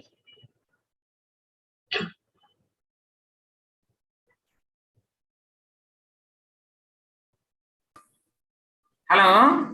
Now, hello. Can you hear me? Yes, we can hear you, madam. Proceed. We can hear you. Proceed, madam. Respected chairperson and learned audience and participants, those who are waiting to hear my lecture. And today's topic of discussion is endometriosis with low AMH, how to deal with. And it is a common problem and it is a challenging problem for an infertility specialist. But it can be manageable. How to do this one? Madam, can you give the slideshow, please? I am on slideshow. Hello? Endometriosis is a disease of theories. দেখা যাচ্ছে? Hello? জি madam দেখা যাচ্ছে। Endometriosis is a disease of theories and debates and lots of questions.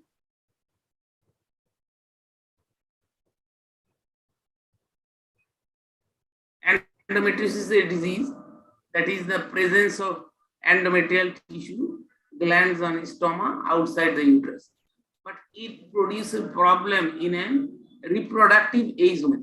Among the reproductive age women, 7 to 15% of reproductive age women suffer from endometriosis. And endometriosis is a estrogen-dependent disease. It is not occur before, rarely occur before menarche and after menopause. It is a disease of female, not a male. And it is a progressive disease. It can be cured by pregnancy. What is the side of endometriosis? তুমি কি একই স্লাইডে আছো? রুকিয়া তুমি কি স্লাইডটা change করেন madam? Change হচ্ছে না। তুমি কি এক স্লাইড রেখে কথা বলছো? তোমার স্লাইড আমি স্লাইড চেঞ্জ হচ্ছে না। তোমার ফার্স্ট স্লাইডই আছে কিন্তু। স্লাইড চেঞ্জ হচ্ছে না? না, তুমি চেঞ্জ করো। তুমি ফার্স্ট স্লাইডে আছো। স্লাইড শো তো নাই কিন্তু। স্লাইড শো করো। এখানে স্লাইড শো হবে, এখানে দিলে স্লাইড শো হবে। স্লাইড শো এখন দেখা যাচ্ছে? এখন স্লাইড শোতে আছে? এখন স্লাইড শোতে আছে? হ্যালো? তুমি তো বামের কলামটা ক্রস দাও। এখানে ক্রস আছে দেখো। কন্টিনিউ করো। বাম দিকের কলামটা ক্রস দাও, তাহলে এটা বড় হয়ে যাবে। বামে একটা রো আছে না আমাদের বামে, তোমার তো বামই হবে। তো বামের যে রোটা ওইখানে উপরে একটা ক্রস আছে, যদি ক্রস দিয়ে এটা সরাই ফেলো তাহলে বড় হবে। আচ্ছা, কন্টিনিউ করো। ম্যাডাম কন্টিনিউ করেন। ম্যাডাম কন্টিনিউ করেন। কন্টিনিউ করো। কন্টিনিউ করছি। দেখা যাচ্ছে কিনা আমি তো বুঝতেছি না। হ্যালো, দেখা যাচ্ছে। দেখা যাচ্ছে। দেখা যাচ্ছে? Side of endometriosis is the peritoneum. Common side is ovary, rectovaginal septum, urinary bladder, and GI tract. But endometriosis never happens in brain. What is the function of ovaries? It's a common site for endometriosis. Ovarian function is hormone production. Everybody knows this. But follicular development and reservoir of dormant follicle, it is the more important functions of ovary. Ovary carry the follicle in a development of a fetal life, which is persist whole over the life.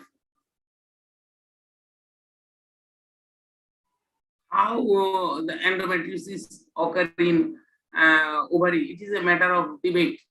superficial ovarian endometriosis, and there is accumulation activation of pelvic macrophage, local inflammatory response, which causes damage to the dormant primordial follicle, and which is damaged due to local inflammatory response.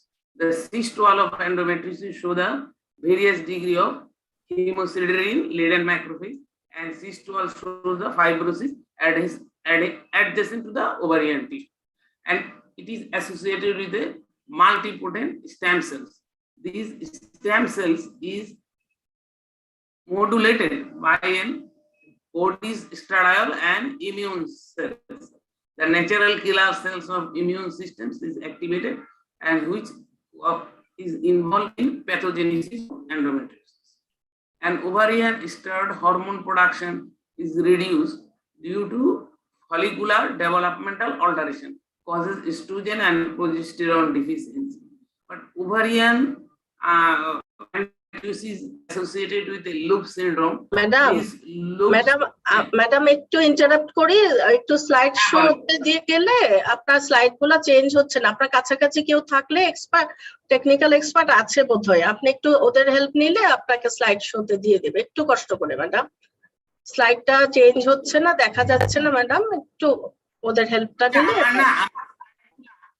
স্লাইডগুলো ফারজানার কাছে আছে, ওকে দিতে বলো তো। না, এই যে ওরাই ঠিক করে দিতে পারবে। এই যে এখন আপনি দিলে স্লাইড শোতে চলে যাবে। ওদের একটু স্লাইড চেঞ্জ হচ্ছে না, তুমি তো বলে যাচ্ছ একই স্লাইডের উপরে বলে যাচ্ছ, চেঞ্জ হচ্ছে। আমি বলি ওই যে ফারজানার কাছে আছে স্লাইড। আচ্ছা ফারজানা, আপনি তাহলে দেন, আপনি এটা দিয়ে দেন। ঠিক আছে, তোমাকে বলতে হবে নেক্সট স্লাইড, এটা বলবা, তা নাহলে তো বুঝবে না। হ্যাঁ আমি বলবো, তাহলে আমাদের তুমি এখন কয় নাম্বার স্লাইড বলতেছো? ফারজানা সেখানে যাক। আচ্ছা ফারজানাকে, জি ফারজানা কানেক্টেড আছে ম্যাডাম, ও আপনাকে ই করে দেবে। ফারজানা কানেক্টেড আছে? হ্যাঁ হ্যাঁ এখন দিয়েছে, প্রথম থেকে আপনি দেখেন ম্যাডাম। এইটা এই স্টেপে আমি আছি, ঠিক আছে? জি দেখা যাচ্ছে? জি দেখা যাচ্ছে। এটা দেখা যাচ্ছে? দেখা যাচ্ছে ম্যাডাম, দেখা যাচ্ছে। শুরু করে ফারজানাকে বলো যে দেখাতে, তাহলে ফারজানা ওখান থেকে দেখা, তাহলে সুবিধা হবে। জি ম্যাডাম আপনি প্রসিড করেন, এই স্লাইড থেকে প্রসিড করেন। এখন দেখা যাচ্ছে? জি দেখা যাচ্ছে। ওভারিয়ান ফাংশন যেটাতে সেটা দেখা যাচ্ছে, কিন্তু কোনটা বলবা? আচ্ছা হ্যাঁ হ্যাঁ, ovarian function, hormone production and maintenance of follicular development, desire of ovarian dormant oocyte. Next please, next. Farzana থেকে দিতে বলো না। দিয়েছে ম্যাডাম, আপনি দেখেন। ও তো সামনে চলে গেল, ওকে আমাকে পিছে যাইতে হবে, এগুলো আমি বলে দিচ্ছি তো।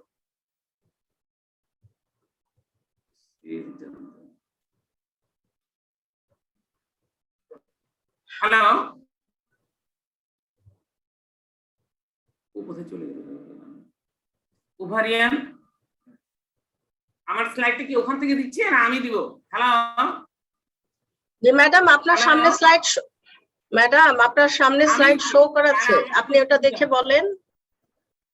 হ্যাঁ আমি যেটা দিচ্ছি সেটা দেখা যাচ্ছে? এই স্লাইড দেখা যাচ্ছে? Pathogenesis of ovarian endometriosis is still a matter of জি দেখা যাচ্ছে ম্যাডাম, বলেন। Endometriosis and accumulation and activation of pelvic macrophage, local inflammatory response produce a fibrosis of cortical tissue damage of a dormant and primordial follicle, and cyst wall of endometriosis show a various lead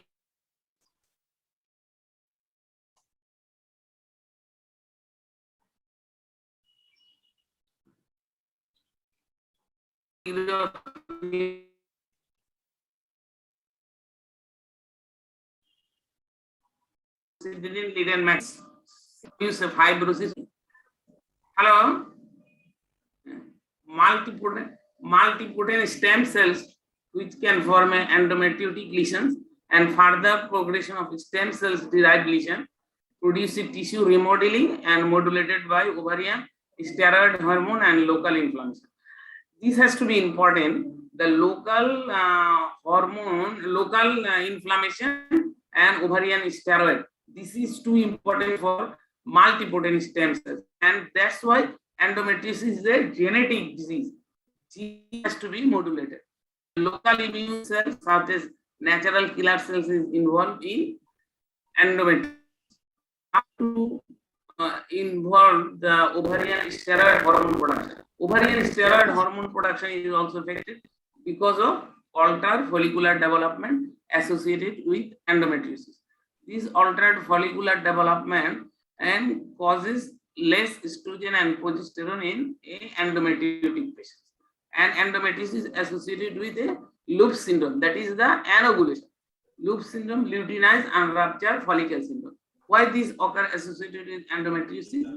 It is an uncleared issue and it has a controversial issue. Next, please. Next. Oocyte quality.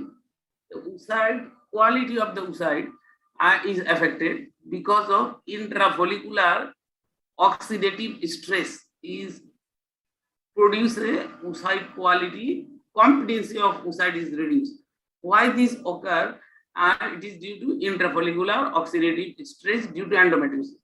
But it cannot be measured clinically how the oocyte quality is reduced. Next, please, is not a straightforward issue.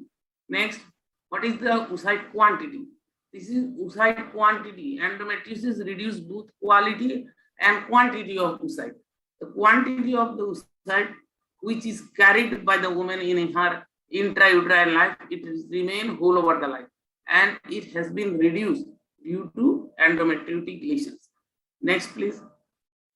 Next. Presence of ovarian endometriosis, which causes adjacent ovarian tissue morphologically altered, and compression of cyst by the compression of the cyst causes circulation and follicular loss.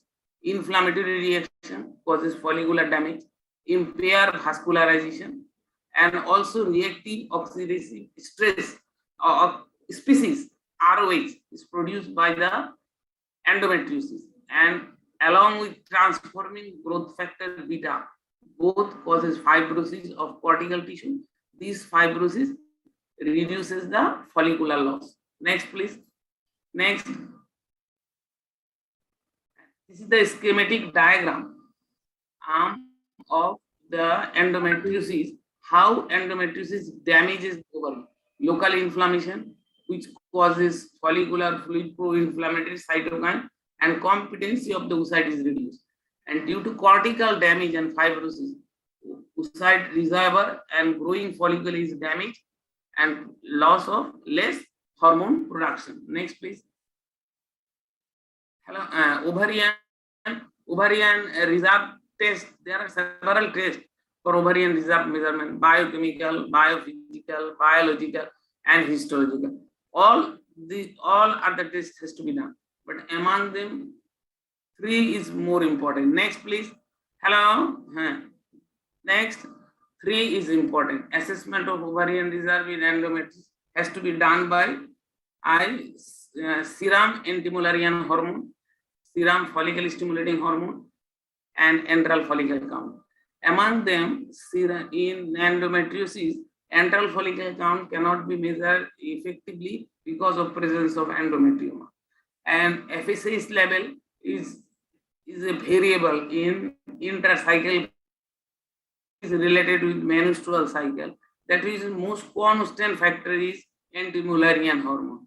This can be measured in endometriotic patients whether the ovarian reserve is lost or not. That's why anti-Mullerian hormone is important for measurement of ovarian reserve in case of endometriosis. Next. Indeed, in a 2 large cohort study, it is seen that the women with history of endometriosis and infertility, they experience early menopause. Early menopause, those who have no endometriosis, that is endometriosis patients experience early menopause. Endometriosis patients suffer from 2 important problems. One is pain, another is infertility. 2 is main important issue for endometriotic patients, and other problem is menstrual disturbance, lump in the abdomen, quality of life is reduced, and negative influence on sexual functions. Next. Fertility, endometriosis associated with fertility. Fertility reduction is a subjective choice, and women can be informed that you have an endometriosis, your fertility is reduced, but it is not an absolute. It's not to be terrorized the woman, which causes unnecessary stress and intervention to the women who have suffered from endometriosis. Next. Endometriotic treatment is individualized. One is medical treatment, another is surgery, and next is ART alone or in combinations. Next, and medical treatment. Medical treatment produce a long-term suppression, reduce pain, reduce growth of lesion, and protect ovarian function. The two drugs is more important for medical treatment of endometriosis. One is GnRH agonist, another is dienogest. Medical treatment suppress the general and peripheral estrogen production, result in better treatment outcome in ART cycle. And reduction of endometriosis activity may restore endometrial receptivity as well as maintenance of ovarian reserve. That's why medical treatment is sometimes quite good. GnRH agonist. How GnRH agonist helps endometriotic patients? It reduces the size of the endometrioma, hypervascularity and inflammation, reduce the cyst wall thickness and absence of corpus luteum or follicle. It facilitates surgery and reduction of adhesion. And that's why GnRH agonist is recommended prior to IVF and prior to surgery. What is the about dienogest? Dienogest acts on multiple receptors: estrogen, androgen, glucocorticoid, and mineralocorticoid. And dienogest has a little impact on metabolic parameter, but have a significant impact on endometriotic lesions locally. But dienogest, how dienogest affect the endometriosis? Anti-inflammatory and modulation of pro-inflammatory cytokine and chemokine via the progesterone receptor. It is a type of progesterone, but it is a questionable issue whether dienogest can improve the clinical outcome if it is used before the IVF and surgery. Next, surgery is indicated in large endometrioma, more than 4 cm, extensive pelvic endometriosis prior to IVF, where failure to hormone therapy. Surgery has been done in 3 ways: conservative surgery, excision, drainage, and ablation. Aim of the surgery is reconstruction of pelvic anatomy to achieve the excellent ovarian relationship and remove all visible disease. But how to do this surgery? Either by laparoscopy or by laparotomy.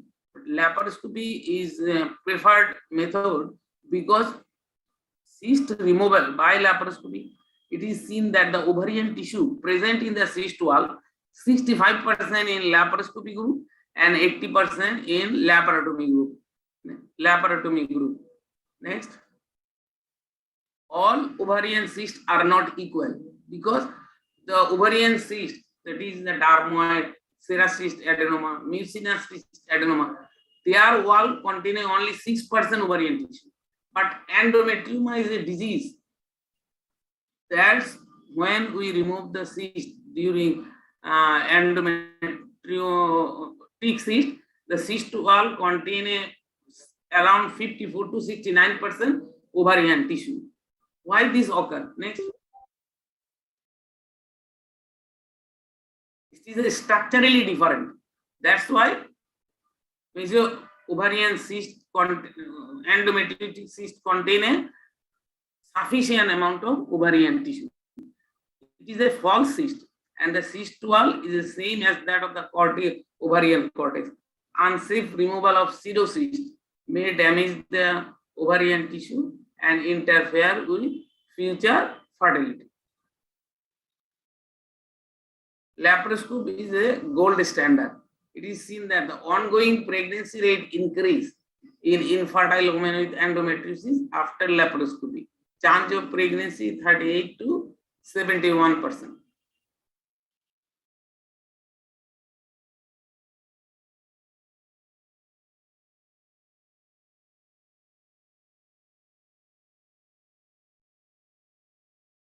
Next, the pelvic surgery causes decreased inflammation in the pelvis and decrease toxicity to the toxic substance to the gametes and enhance uterine receptivity. But whether the surgery is effective, the selection, why? Incomplete excision of the cyst produce a recurrence rate high, reduce the ovarian desire. That's why high recurrence rate versus potential harmful effect on ovarian desire makes it difficult how to select the most effective treatment modality for endometriosis. Which one is better? Next, recurrence rate of endometriosis following surgery.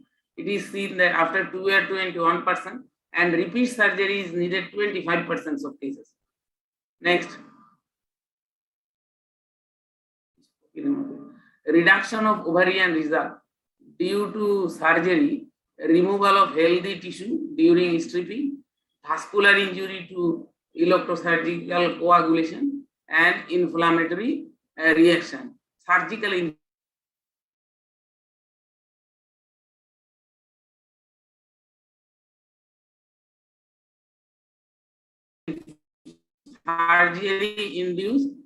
surgery induced in or cystic mobilization of ovary. During mobilization, the cyst wall is drained itself from its weakest point. The cyst decompression by suction drainage. Suction drainage, and some if we use a vasopressin during cystectomy, the less bleeding and produce less tissue trauma due to cauterization. Cyst wall removed from ovarian tissue by traction and counter traction. And this traction and counter traction, we can remove the cyst, but achieve the complete hemostasis. From the suture, from the bed of the cyst, is to be done by suture or by bipolar current. Which one is better? Suture is better than that of the bipolar current from the hilar tissue. This is the video shows the how to remove the remove the cyst. But this type of endometriosis is common, and it excessive large ovarian cyst produces damage to the ovary. How it has to be removed very efficiently to preserve the cortical tissue. Otherwise, cortical tissue comes along with the ovarian cyst. Next. 3-step technique is recommended for ovarian endometrioma. One is first laparoscopic drainage, then put her on GnRH for 3 months, and laparoscopic carbon dioxide laser vaporization. This is costly. Carbon dioxide laser is not available everywhere, but bleeding has to be controlled either by harmonic or by suture. It is better to do this one. Next, please. Factor determine the amount of loss of follicle during surgery. Number 1, electrosurgery. Electrocautery, no monopolar. Monopolar is more damage than that of the bipolar. And amount of inflammation produced and number of pre-existing follicle, whether the endometrium is bilateral or unilateral. Bilateral endometrium, more damage and previous surgery, and also expertise of the surgeon. The surgeons use less diathermy, and he is to competent on suturing the bed of the endometriotic bed to stop the bleeding. Next, please. Several cross-sectional studies shows endometrium have a lower ovarian reserve even without surgery, no intervention. But ovarian, this is a progressive disease which lost the ovarian tissue and it is in greater magnitude. Next, please. Without surgery, endometritic lesion produces damage to the ovarian tissue. Ovarian reserve depends upon several factors. Number one, bilateral or unilateral disease, size of the cyst, severe adhesion, fibrosis, and woman's age. If the woman is aged, ovarian reserve is automatically decreased. And next is recurrence of disease. Next, please. Madam, we have 2 minutes more. And quick, ovarian reserve unilateral 30%, bilateral 40%. Next, please. Next, whether I am going for surgery or ART. The ART is done for older age women, associated factor. When the infertility duration is long, ovarian reserve is reduced, we go for straight ART. But when the woman suffer from excessive pain, in that case, surgery is a recommended treatment. Endometrium, whether bilateral, is go for straight endometriosis. ART. Next, please.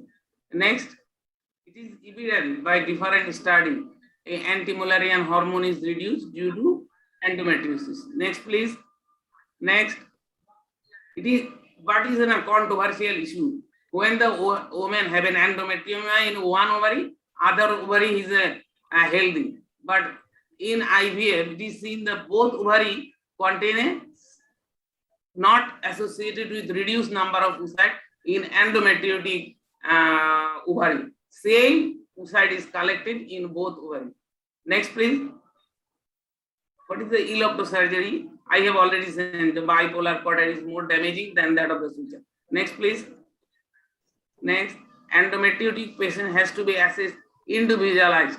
It is a disease of individualized, not to be a routine, and 7 guidelines has to be followed to preserve the fertility. Next, please. Choosing the best surgical technique, which one is both? But still it is a debatable which one is most effective. Next, please. Avoid unnecessary surgery. Surgery, if it is less than 4, it produces more damage to the surrounding ovarian tissue. Next, please. Measure the ovarian reserve before surgery. Every endometriotic patient before going to surgery, AMH measurement is necessary. Not only for see the ovarian reserve, you need to discussion how risks and benefit of surgery, allow the surgery to optimization for fertility, and aggressive surgery has to be reduced, and fertility preservation should be offered to the women. Next, please. An emergency IVF before surgery because older patient and prolonged infertility and low AMH. Next. Next. Use of GnRH. Use of GnRH before surgery and IVF. It is effective. It reduces the hypoestrogenic stage, increases the killer cell activity, and ovarian parenchymal damage during surgery is less due to thinning of cyst wall. Next, please. 6. Fertility preservation. It is a newer issue. It has been done in cancer patient, now for endometriotic patient. Oocyte freezing, embryo freezing, ovarian cortical tissue freezing. Embryo freezing is a documented state, but oocyte freezing is a newer one. But it is unhelpful. Pregnancy rate is around 40%. But there is a certain disadvantage. Zona hardening and damage the cytoskeleton of the oocyte, and oocyte freezing is a bit difficult. Next, please. Next, and cortical tissue freezing. It is an experimental stage, but pregnancy has been reported by cortical tissue freezing and reimplantation of the cortical tissue in a pelvic cavity or heterotopic site. After when the woman becomes a disease free, this reimplanted tissue is utilized for IVF and ICSI. Next, please. Next, and last of all, role of lifestyle changes in infertile patients with endometriosis. Avoid late childhood obesity, avoid high fat, trans fat, avoid caffeine, and avoid alcohol. Next. In conclusion, there is a hope to do an infertile patient with a low AMH by ART. They can conceive and produce a child. There is a no unhappiness if the woman have a low AMH. The patient can conceive with the help of ART. Thank you for everybody. Thank you for listening my lecture. Thank you. Thank you, madam, for your informative and excellent lecture. We are sorry for the technical disturbance. Now we are we are moving to our next speaker, Dr. Eileen M. Manalo. She is professor of UP College of Medicine, Philippine General Hospital, Department of Obstetric and Gynecology, and former Chief Division of Reproductive Endocrinology and Infertility. But she is the past president of Philippine Society of Reproductive Medicine, past president of Philippine Society for Climacteric Medicine, and vice president and founder member, Philippine Society for Fertility Preservation. Her topic is very important, that is endometriosis and ART. ART and endo. Please, madam, we welcome you all to this very important session. Please proceed. Madam Eileen Manalo. Yes. Hang on a minute. So thank you, everybody. Can you hear me? Yes, we can hear you. Thank you very much, Dr. Fatima, and thank you, Fertility Society of Bangladesh, for this wonderful opportunity to give this talk. So I'm going to talk about ART and endometriosis. And I'm glad that there have been so many speakers talking on endometriosis today. And I have no disclosures for this lecture. So we know that endometriosis is a challenging disease. It's an estrogen-dependent disease, and we know it to be associated with the presence of endometrial glands and stroma outside of the uterus, seen in about 10% of reproductive age women. It causes infertility and pain, and is seen in about 30 to 50% of infertile women, and constitutes about 25 to 30% of women undergoing ART cycles. And a cause and effect relationship between endometriosis and infertility has not been established, but what we probably are experiencing with endometriosis is a combination of the following mechanisms: distortion of the pelvic anatomy, an alteration of the peritoneal function, an alteration of the immunologic milieu within the peritoneal cavity, a diminishing of the ovarian reserve, and altered endometrial receptivity. And just as a review of the key concepts, we know that medical management is really just for the relief of pain, and it's really contraceptive. And yet it is the same medical treatments, except for danazole, which we use as pre-treatment or even co-treatment to improve pregnancy outcomes in ART. Likewise, much has been said about surgery. We know that it increases natural fecundity and is associated with as much as 50% pregnancy about 12 to 18 months following the surgery. Nevertheless, current data suggests that surgery for ovarian endometriosis is more likely to harm fertility than the disease itself, because it has the potential to diminish the ovarian reserve.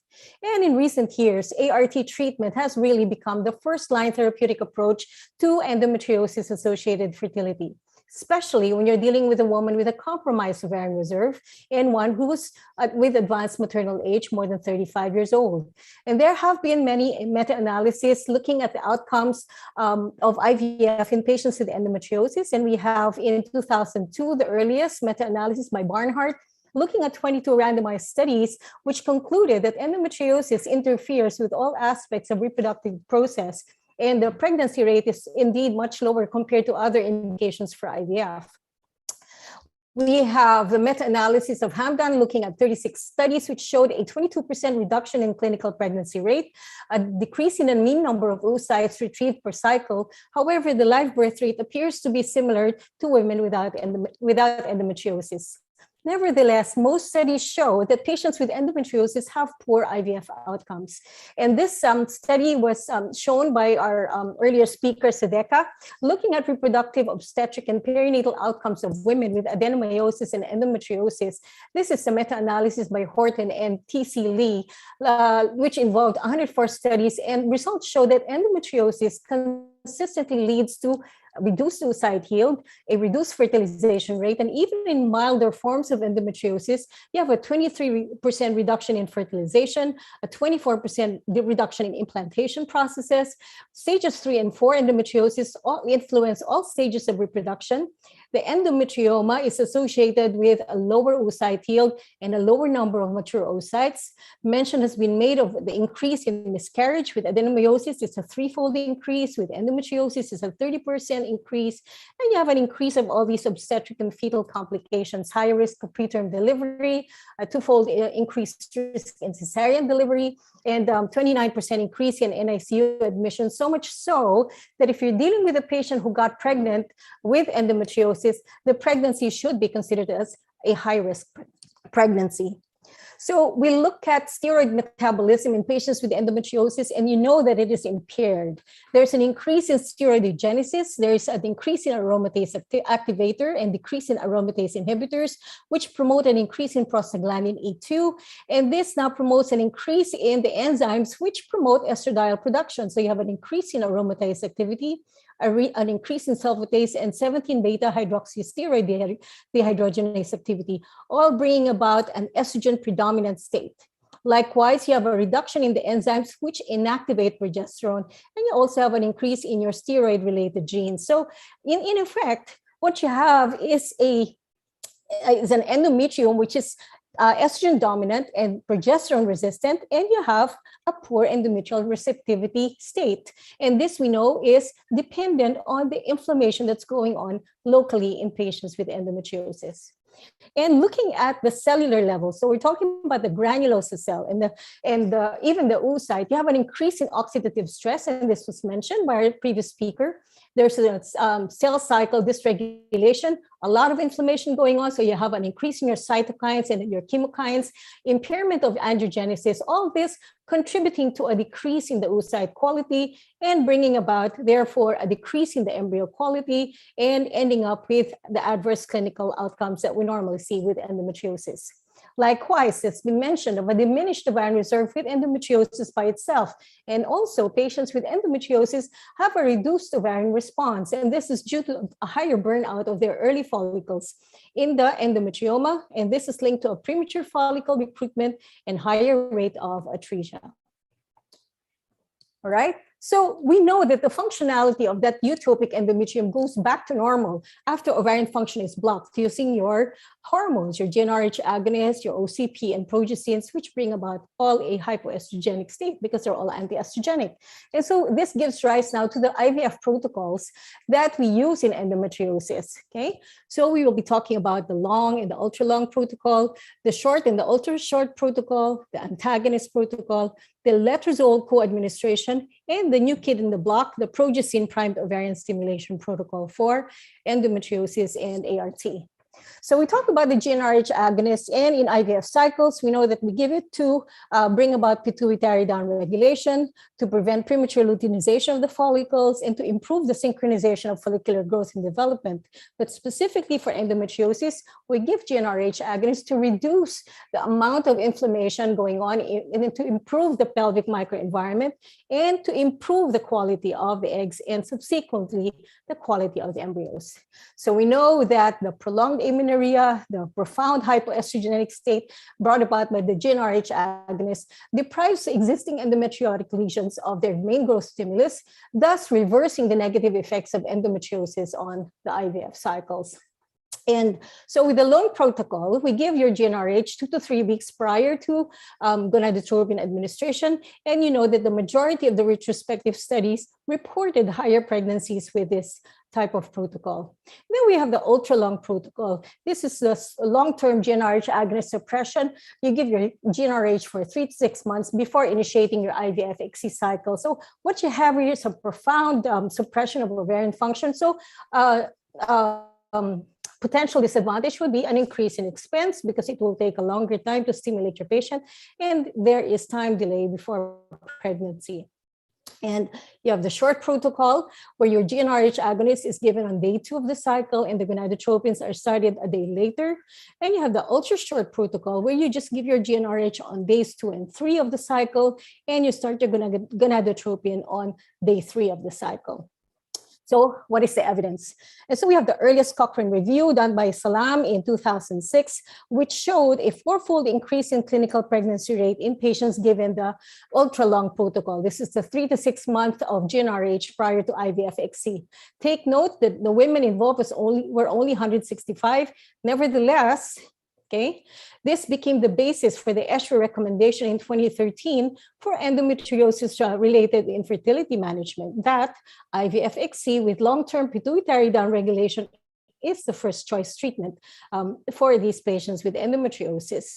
Now, this Cochrane review has been updated in 2019, now this time with 640 participants, and with the same authors, Garcia Velasco and Salam. And this time the conclusion was, contrary to previous findings, the authors now are uncertain as to whether long-term GnRH agonist therapy impacts on the live birth rate or the complication rate compared to standard IVF-XC. So according to them, it doesn't work, right? But we do have this beautiful meta-analysis by Cao, comparing again the ultra-long protocol, the long protocol, and the short protocol, this time involving 21 articles, including 7 RCTs and 14 cohort studies. And we now have level 1 evidence that with your ultra-long protocol, you have a 2-fold increase in clinical pregnancy rate, especially when you're dealing with patients in late stage of endometriosis, stages 3 and 4. And subgroup analysis found the different downregulation protocols provided no significant difference in improving clinical outcomes. Okay, so GnRH is believed to improve the ovarian microenvironment and the quality of the oocytes. It is believed to enhance the expression of endometrial alpha gamma beta 3 integrin, which is a hallmark of endometrial receptivity. So you improve your endometrial receptivity. There's an increase in apoptotic activity of the endometrial cells, which improves your implantation rate. And there's reduction of the concentration of your interleukins-1, tumor necrosis factor, and nitric oxide, all of which have been found to be toxic to the embryos in the peritoneal fluid. Okay. So Cao recommends that if you're dealing with early stage endometriosis, you can use the conventional long protocol, but for severe cases of endometriosis, stages 3 and 4, then the ultra long protocol is a better way to go so that you can further suppress the inflammation going on in your patient with severe endometriosis. So how about the antagonist cycle? How does it compare with the agonist cycle? And here you have a large retrospective cohort study by Dracopoulos looking at 386 women with endometriosis, telling us that yes, if you're dealing with early stage disease, you can use the GnRH agonist because you have more patients getting pregnant, you have a higher clinical pregnancy and higher live birth rate. It was just a tendency. So this is not statistically significant. But when you're dealing with stage 3 and 4 endometriosis, it's really no difference between the agonist and the antagonist cycle. So when you're dealing with patients with endometriosis, especially in advanced stages, the agonist and the antagonist will do very well. Okay, and this is actually the same outcomes or the same reports given by earlier investigators like Pabuco and Bastu, who said that both the agonist and the antagonist protocols are equally effective for patients with early stage and severe endometriosis. Okay, but according to the Ziegler, the best ART option for endometriosis-related infertility is the segmented approach, combined with an agonist trigger, a freeze-all technique, and a deferred embryo transfer. So what happens? You do your ovulation induction, you use an antagonist protocol, and then you do your oocyte retrieval and you freeze the embryos. So instead of giving your GnRH antagonist 3 to 6 months prior to your cycle, you give it after. So you freeze your embryos, you have the 3 to 6 months of GnRH agonist, or you may use your 69 weeks of oral contraceptive pills. Now, with this segmented ART and deferred IVF method, you actually avoid the excessive ovarian suppression, which is associated with the agonist administration prior to the fresh embryo transfer. So you also use, with the agonist trigger, you provide a milder stimulation of the ovaries. You have less estrogen production. And of course, as mentioned, you are able to dissociate your oocyte retrieval from the embryo transfer. Okay, so also, patients with endometriosis have been found to have a higher risk of SGA, and the frozen transfer, according to Chaperon and Bourdon, tell us that you have a 51% reduction in your SGA risk after your frozen embryo transfer. Okay. All right. Now, we mentioned that there's an increase in aromatase activity resulting in a hyperestrogenic milieu in patients with endometriosis. And some have advocated adding letrozole to your gonadotropin stimulation. So here, letrozole we know is an aromatase inhibitor. The letrozole is believed to inhibit the aberrant endometrial aromatase expression, improving endometrial receptivity by restoring progesterone action, upregulating HOX-A10, upregulating gamma-2, beta-3, and downregulating your estrogen receptors. And in a study by Kim, so this is a retrospective cohort study, we find that the addition of letrozole to the gonadotropins significantly brought about lower peak estradiol levels compared to standard IVF protocols. There was similar number of oocytes retrieved and similar clinical pregnancy rates, so that the co-administration of letrozole may actually avoid supraphysiologic levels of estradiol during the implantation window and increase endometrial integrin expression, thus improving endometrial receptivity. So instead of GnRH agonists, you can also use your oral contraceptives for 3 to 6 months or 6 to 8 weeks, as mentioned by Chaperon and de Ziegler. And you can also use Dinogest. No? So you have 2 studies here saying that even in patients who have failed IVF or who have large endometriomas, the pre-treatment with Dinogest prior to your IVF cycle can improve pregnancy outcomes. And lastly, we're going to talk about the progestin-primed ovarian stimulation protocol. And this is for advanced endometriosis. And recently we have this randomized trial.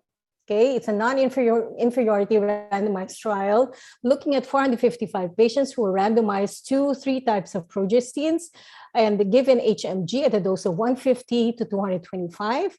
So 3 groups, each 150. The first group was given MPA, 4 milligrams per day plus HMG. The second group, dydrogesterone at 20 milligrams per day plus HMG. And the third group was given progesterone soft gel capsule at 100 milligrams per day plus HMG. And the results showed no significant differences in fertilization and pregnancy outcomes in the 3 groups, but the MPA group had higher oocytes retrieved. For both the MPA and the dydrogesterone, the LH levels were suppressed within 6 days of progestin treatment. And importantly, there was no premature LH surge, there was no OHSS. So we know that progestogens are anti-estrogens, so they decrease inflammation, they reduce the expression of RANTES and different inflammatory factors, or chemokines and cytokines and adhesion molecules. And so this may actually be a good option for low resource settings, like in our country, where progestogens can be given orally together with gonadotropin. So they're well tolerated, they're cheap, they can produce competent oocytes and embryos, there's no associated OHSS or premature LH, and they can be used long term. And comparing this with this PPOS with an antagonist cycle, this is a French study, cohort study looking at cost effectivity. They did single stimulation cycle comparing the antagonist and the PPOS protocol. They found similar outcomes in terms of the number of oocytes retrieved and the number of oocytes vitrified. And cost effectivity wise, the PPOS was found to be superior. So it was a lot cheaper compared to the antagonist cycle. Okay, and looking at perinatal outcomes, this is a large retrospective cohort study of almost 1,500 live-born infants. It was shown by Liang that live birth defects were comparable. So GnRH agonist 1.41%, for the antagonist it was 1.8%, and 1.33% for the PPOS group. So there's no apparent difference in the congenital malformation. In fact, it may have been due to the length of infertility in the presence of multiple births, which added to the risk of congenital malformation. But obviously, this is a new kid in the block, so we need long-term outcomes, long-term looking RCTs, looking at the long-term outcomes. So we do worry about ovarian stimulation causing recurrence or progression of endometriosis. And this is a systematic review by Somigliana and Vercellini telling us that recurrence can be as high as 37%. And for some, it can be quite severe so that you will need some degree of bowel resection. So especially for deep invasive endometriosis. But what is the outcome? Now, despite the level of evidence being at the most moderate, so very low to moderate, the results are reassuring. IVF does not worsen endometriosis-related pain symptoms. It does not increase the risk of recurrence. The impact of IVF on ovarian endometriomas is mild, if any. IUI actually increases the risk of recurrences, probably by increasing the time to pregnancy. And it is only in cases where you have deep invasive endometriosis that you may have progression of the disease when you do your ovarian stimulation. And if you look here, the level of evidence is quite low. So you can see that IVF in patients with endometriosis is really quite reassuring. Okay, so in conclusion, ART has become the first-line therapeutic approach to endometriosis-associated infertility. Most studies show that patients with endometriosis have poor outcomes, and we now have level 1 evidence that the ultra-long GnRH agonist protocol doubles the clinical pregnancy rate in endometriosis patients, especially when you're dealing with stages 3 and 4 disease. The best ART option for endometriosis-associated infertility is a segmented approach coupled with an agonist trigger, a freeze-all technique, and a deferred embryo transfer. And when you're dealing especially with advanced stages, the agonist cycle is equally good as the antagonist cycle. And lastly, the progestin-primed ovarian stimulation, or the PPOS protocol, appears to be a promising, safe, and cost-effective alternative to the GnRH antagonist and agonist protocols. And with that, I'd like to thank you for your attention, and I welcome any questions from the virtual floor. Thank you. Thank you, Madam, for your excellent presentation, and thanks for being in time. We have some questions to both the speakers. As Manalo is recent, I would like to give a question. It is asked by Dr. Sharmina Basi. Is the presence of endometrioma during ART treatment increase the risk of a poor ovarian reserve to hyperstimulation?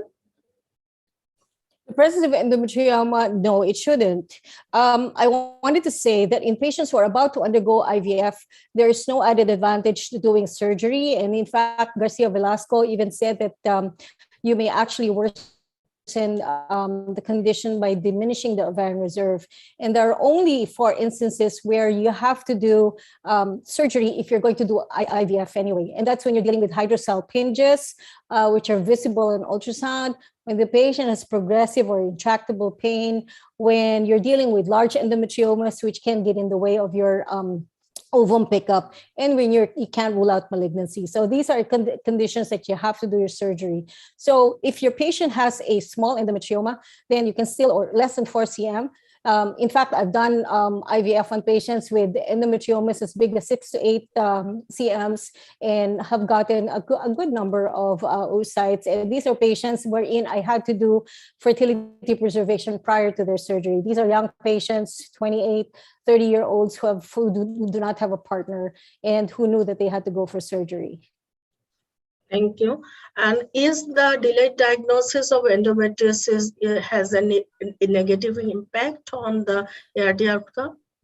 Definitely. In fact, if you notice the systematic review by Somigliano and Vercellini, it is with the IUI that you have a detrimental effect because of the longer time to pregnancy. So the longer that you wait, the longer that you diagnose endometriosis, then the lower the chance of pregnancy, and usually the lower the ovarian reserve. Okay, thank you. And we have some patients having adenomyosis with the recurrent implantation failure and having a chocolate cyst, and also having adenomyosis in young age, 30 years, suppose. What can we do for her? Adenomyosis, I think adenomyosis is the most difficult, the most challenging condition that we're dealing with in patients with infertility. I mean, it's okay if you're dealing with a patient with just a slightly enlarged uterus, but if you're dealing with somebody with severe pain every time she's having menstruation, profuse bleeding, you have an asymmetrically enlarged adenomyotic uterus, as much as possible, we try not to do surgery because, you know, that surgery has to be done by the best of hands. And let's face it, how many of us are really good at doing adenomyomectomy? So you have to have done a lot of these adenomyomectomies to do well. And you don't want to render that uterus useless after the surgery. And so generally what I personally would do is try to shrink the uterus with GnRH agonist. So I would do my IVF first, freeze the embryos, and then give this patient 3 to 6 months of GnRH, bring about the size of the uterus to as close to normal as possible, and then do the embryo transfer. So again, so unless you're dealing with a patient with recurrent implantation failure or recurrent pregnancy losses, you do not really touch that adenomyosis. Thank you. Thank you, madam. Now to Professor Rukia Begum, madam. There is a question. What are the tips and techniques of surgery and postoperative management to prevent the recurrence of endometriosis? Madam. Rukia, madam, please unmute yourself.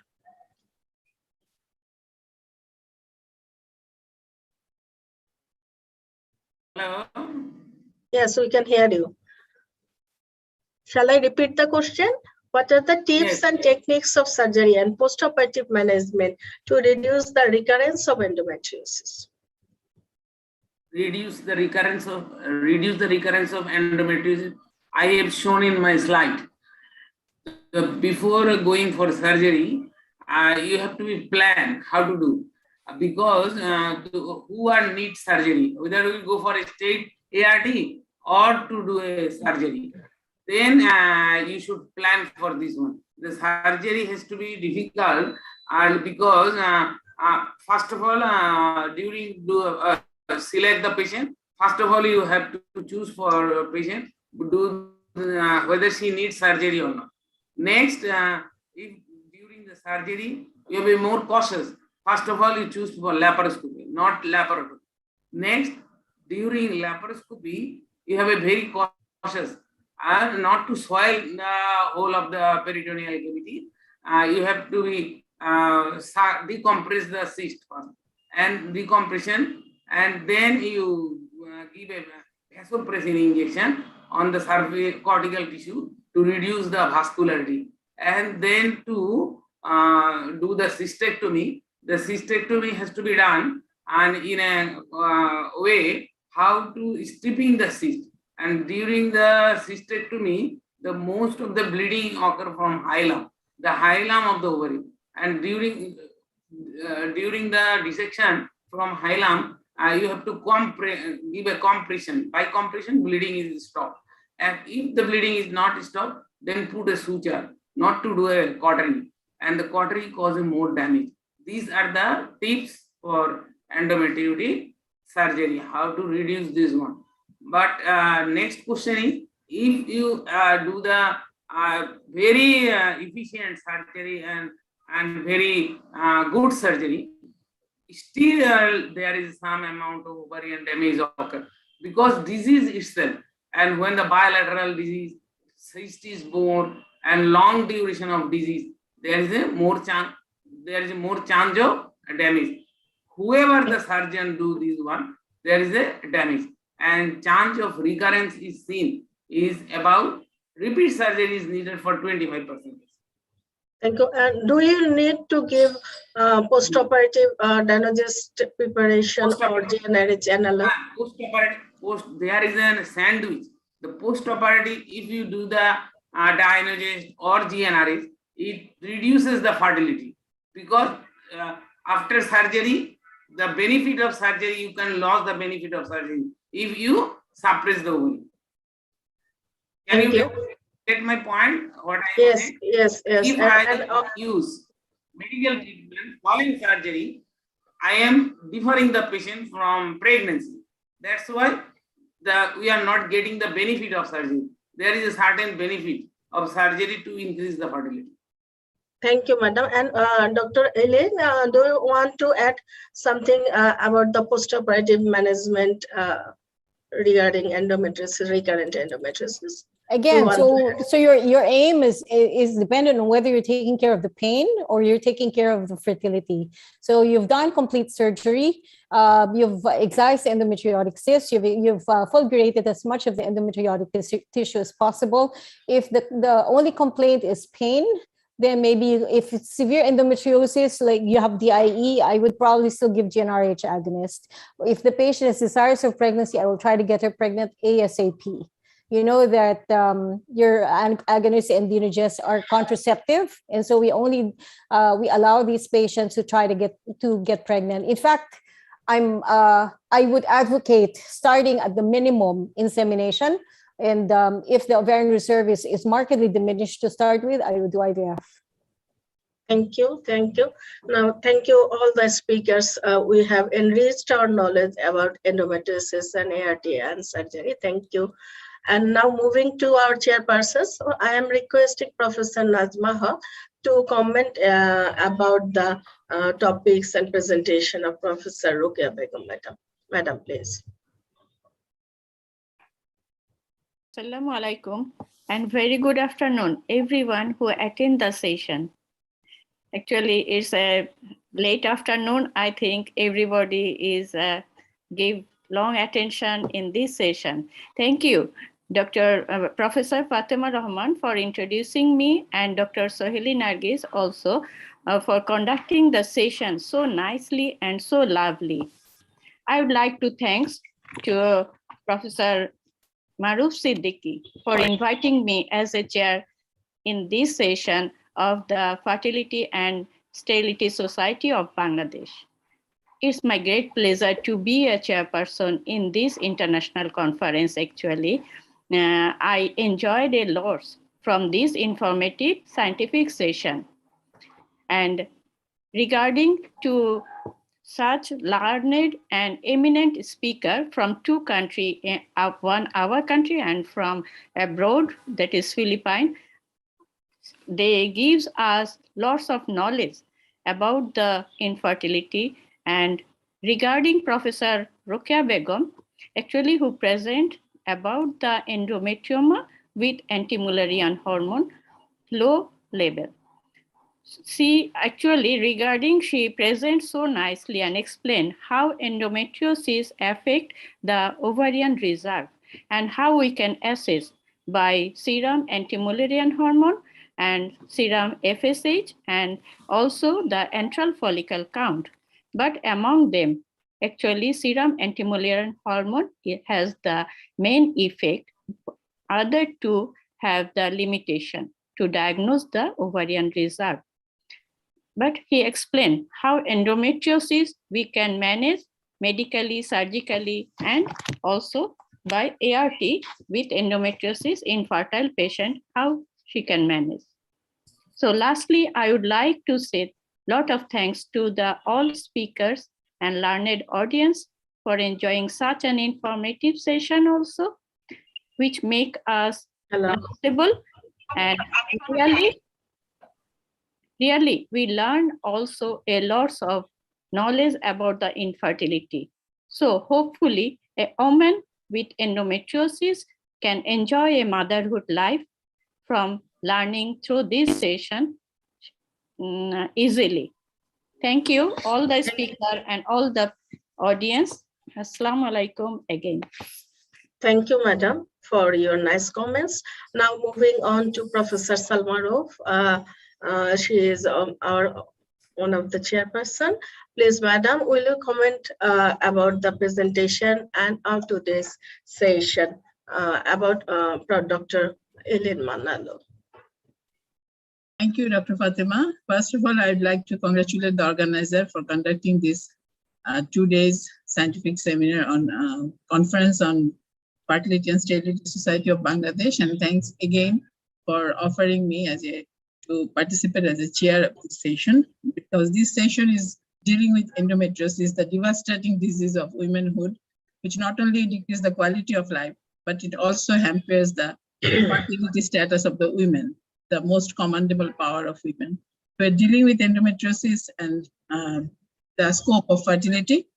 And I'd like to congratulate Professor Eileen Manalo And for her very informative presentation, she describes the whole thing, the scope of ART, and at the same time, how to select the patient and how to optimize the protocols. And she compares the different type of protocols which we could select for each patient.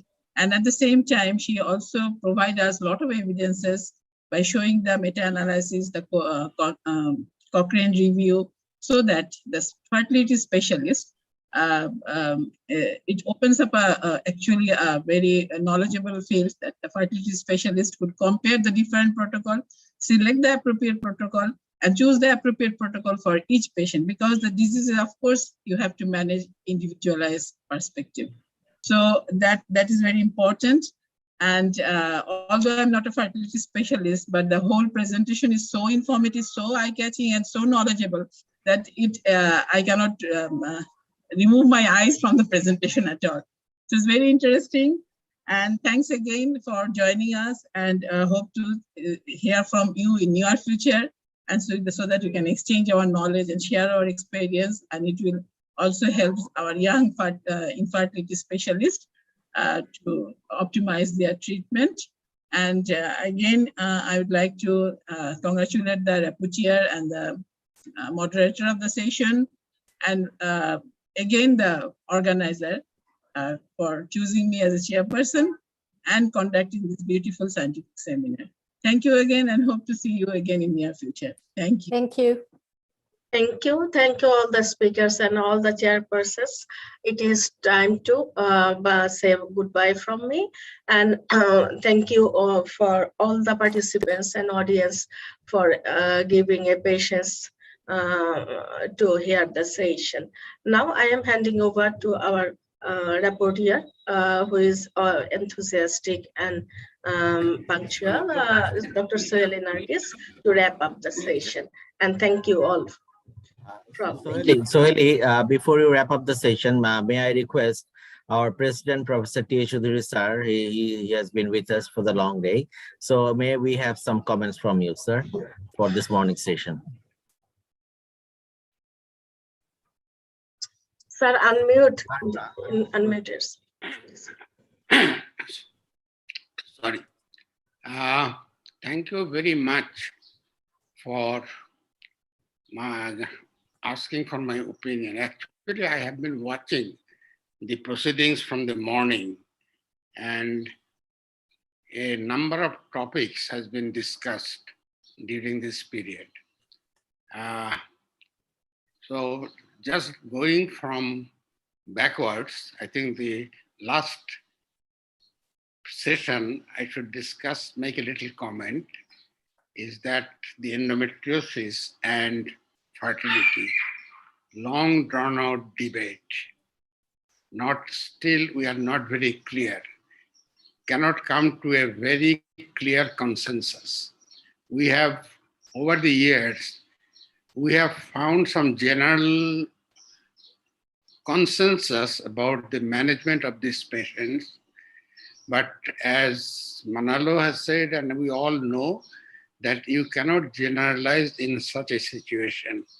You have to individualize each patient regarding her age, previous history of surgery, and previous fertility, ovarian reserve, and so many things.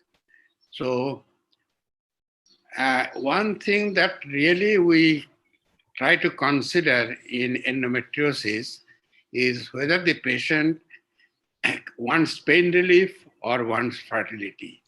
It is not that easy. The demarcation is not very clear, because lots of patients, they have got pain also and they want pregnancy also. So they are the cases that how you prioritize these cases. As here also the providers also has got a role, and I think a little bias also. A person who is basically surgically oriented tends to try surgery first, while the infertility specialist will be opting more for ART before any damage is done to the ovary. So you have to strike a balance. And this balance comes not only from your personal experience, but also what is going all over the world. As Manalo has shown that there are many, literature is huge. Actually, you cannot keep pace with the development in this field. So this is going on and on. And now the question is that even if you go for surgery, can you defer the recurrence? And that is the main concern of the surgeon. She doesn't want that the patient comes back in 1 year or 1.5 years with another cyst. So she wants to give some suppressive therapy. Whereas ART specialists will possibly think that the best fertility chances are soon after operation. So why not give her a chance? Others will think freezing will be a better option. So as problems are still situation is very confusing, but I think general consensus is that one should try for fertility at an age where the fertility is more likely, treatments are more likely to be successful rather than waiting too long. So what can we do? And size of the endometric or extent of the endometriotic lesion is also another problem. Some of them will demand surgery by themselves because of their extent, because of their symptomatology and so on.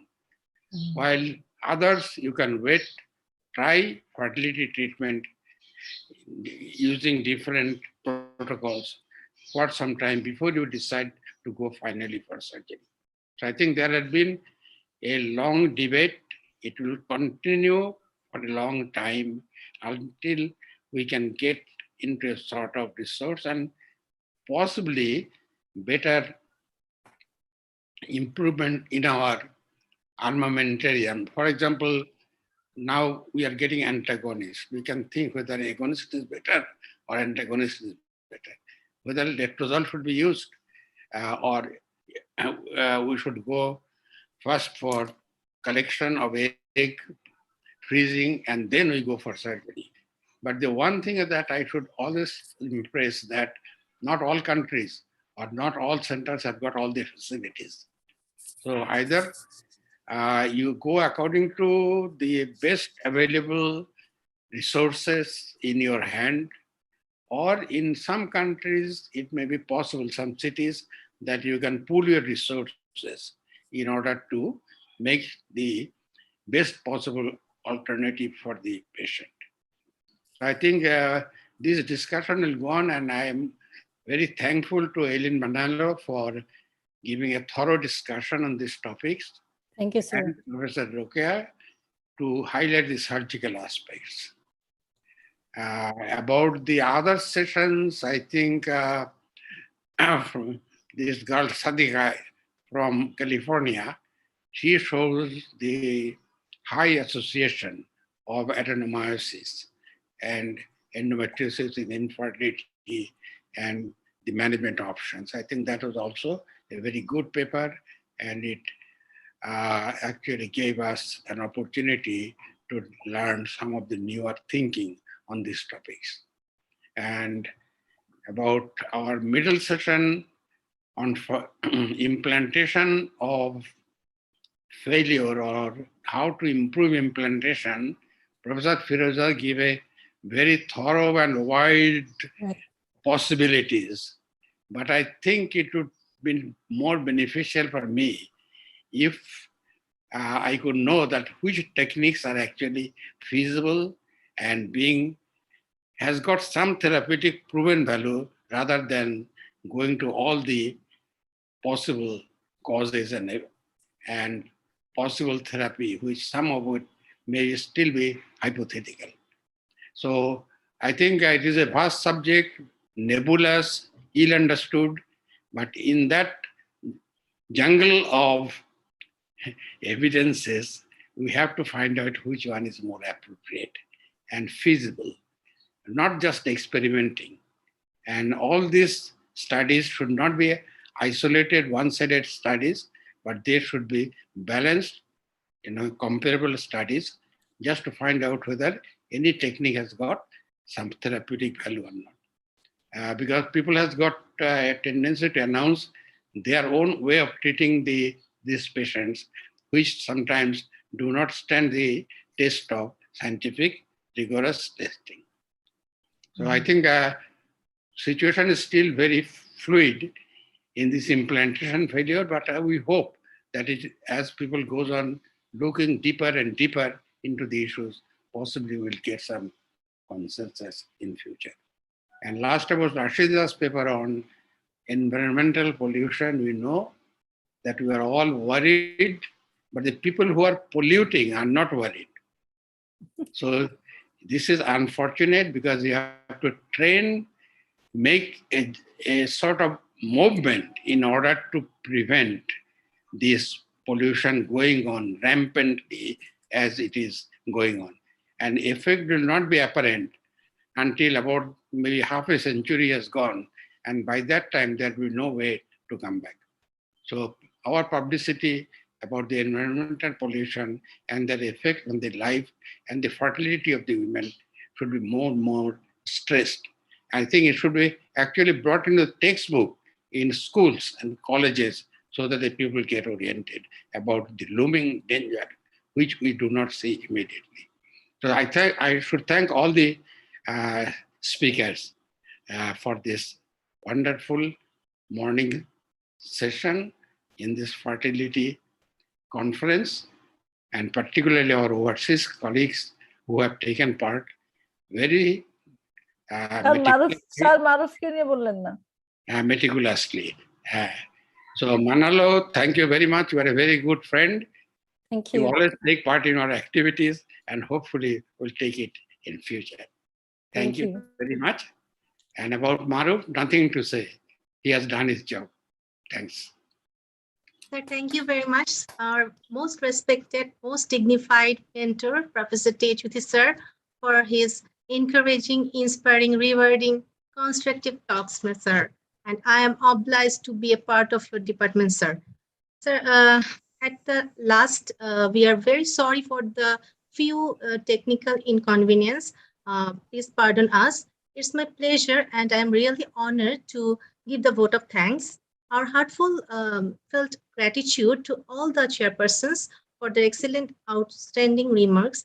Our special thanks to all the speakers, Professor Rokia ma'am and Professor Elena, for fantastic elaborating, time-demanding speakings. And my particular thanks to our dynamic moderator, Professor Fatima Rahman ma'am, who arbitrates the session very successfully.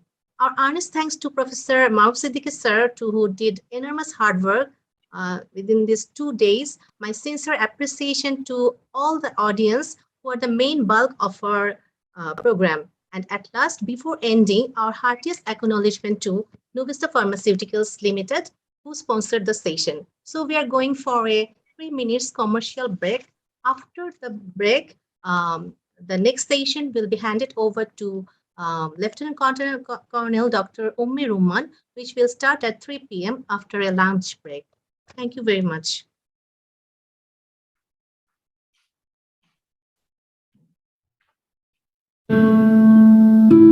We want a baby.